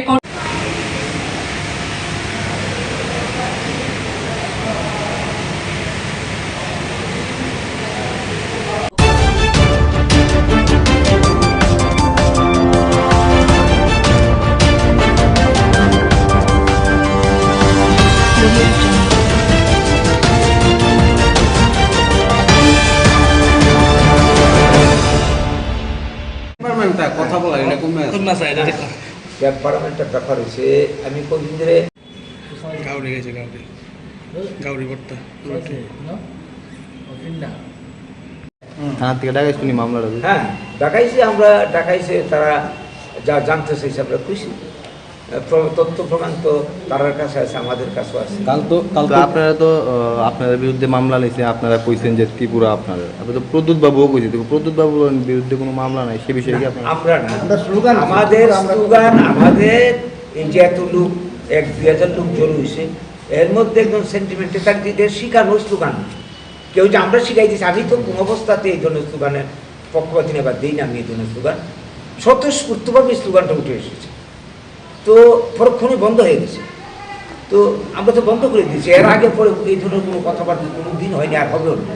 কিন্তু প্রদ্যুৎ বাবু যে স্লোগান দেন, তার দলের লোকরা যে এইভাবে উস্কানিমূলক কথা অনবরত বলে যাচ্ছে, তার ব্যাপারে গভর্নমেন্টের মানে ভূমিকাটা কি, সেটি হচ্ছে বড় কথা। আমাদেরও বক্তব্য, এই রাজ্যের মানুষেরও বক্তব্য। তো একতরফা তো হতে পারে না শান্তি প্রতিষ্ঠা। একজন অনবরত উস্কানিমূলক বক্তব্য রাখবে, উস্কানিমূলক কথা বলে মানুষকে উত্তেজিত করবে, হ্যাঁ, আর অন্যরা নীরব থাকবে, এটা তো চলতে পারে। প্রদ্যুৎ বাবুর বিরুদ্ধে আপনার কোনো মামলা করার কোনো পরিকল্পনা না? এই ধরনের ভাবনা আমরা এখনো ভাবিনি। আমরা আবেদন রাখছি ইন জেনারেল সবাই কাছেই, যা মানুষ মাত্রে ভুলভ্রান্তি করে থাকে, ভুল হয়েই থাকে, থাকতেই পারে। তো এইটা ভুল যদি কেউ করে থাকে, এটা সংশোধন করে নিন, আর ফার্দার যাতে এই ধরনের না হয়, এটা আমরা চাই।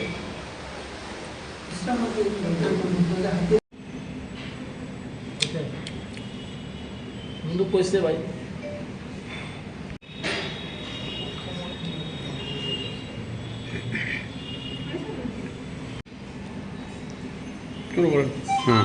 করেন মূল বক্তব্য।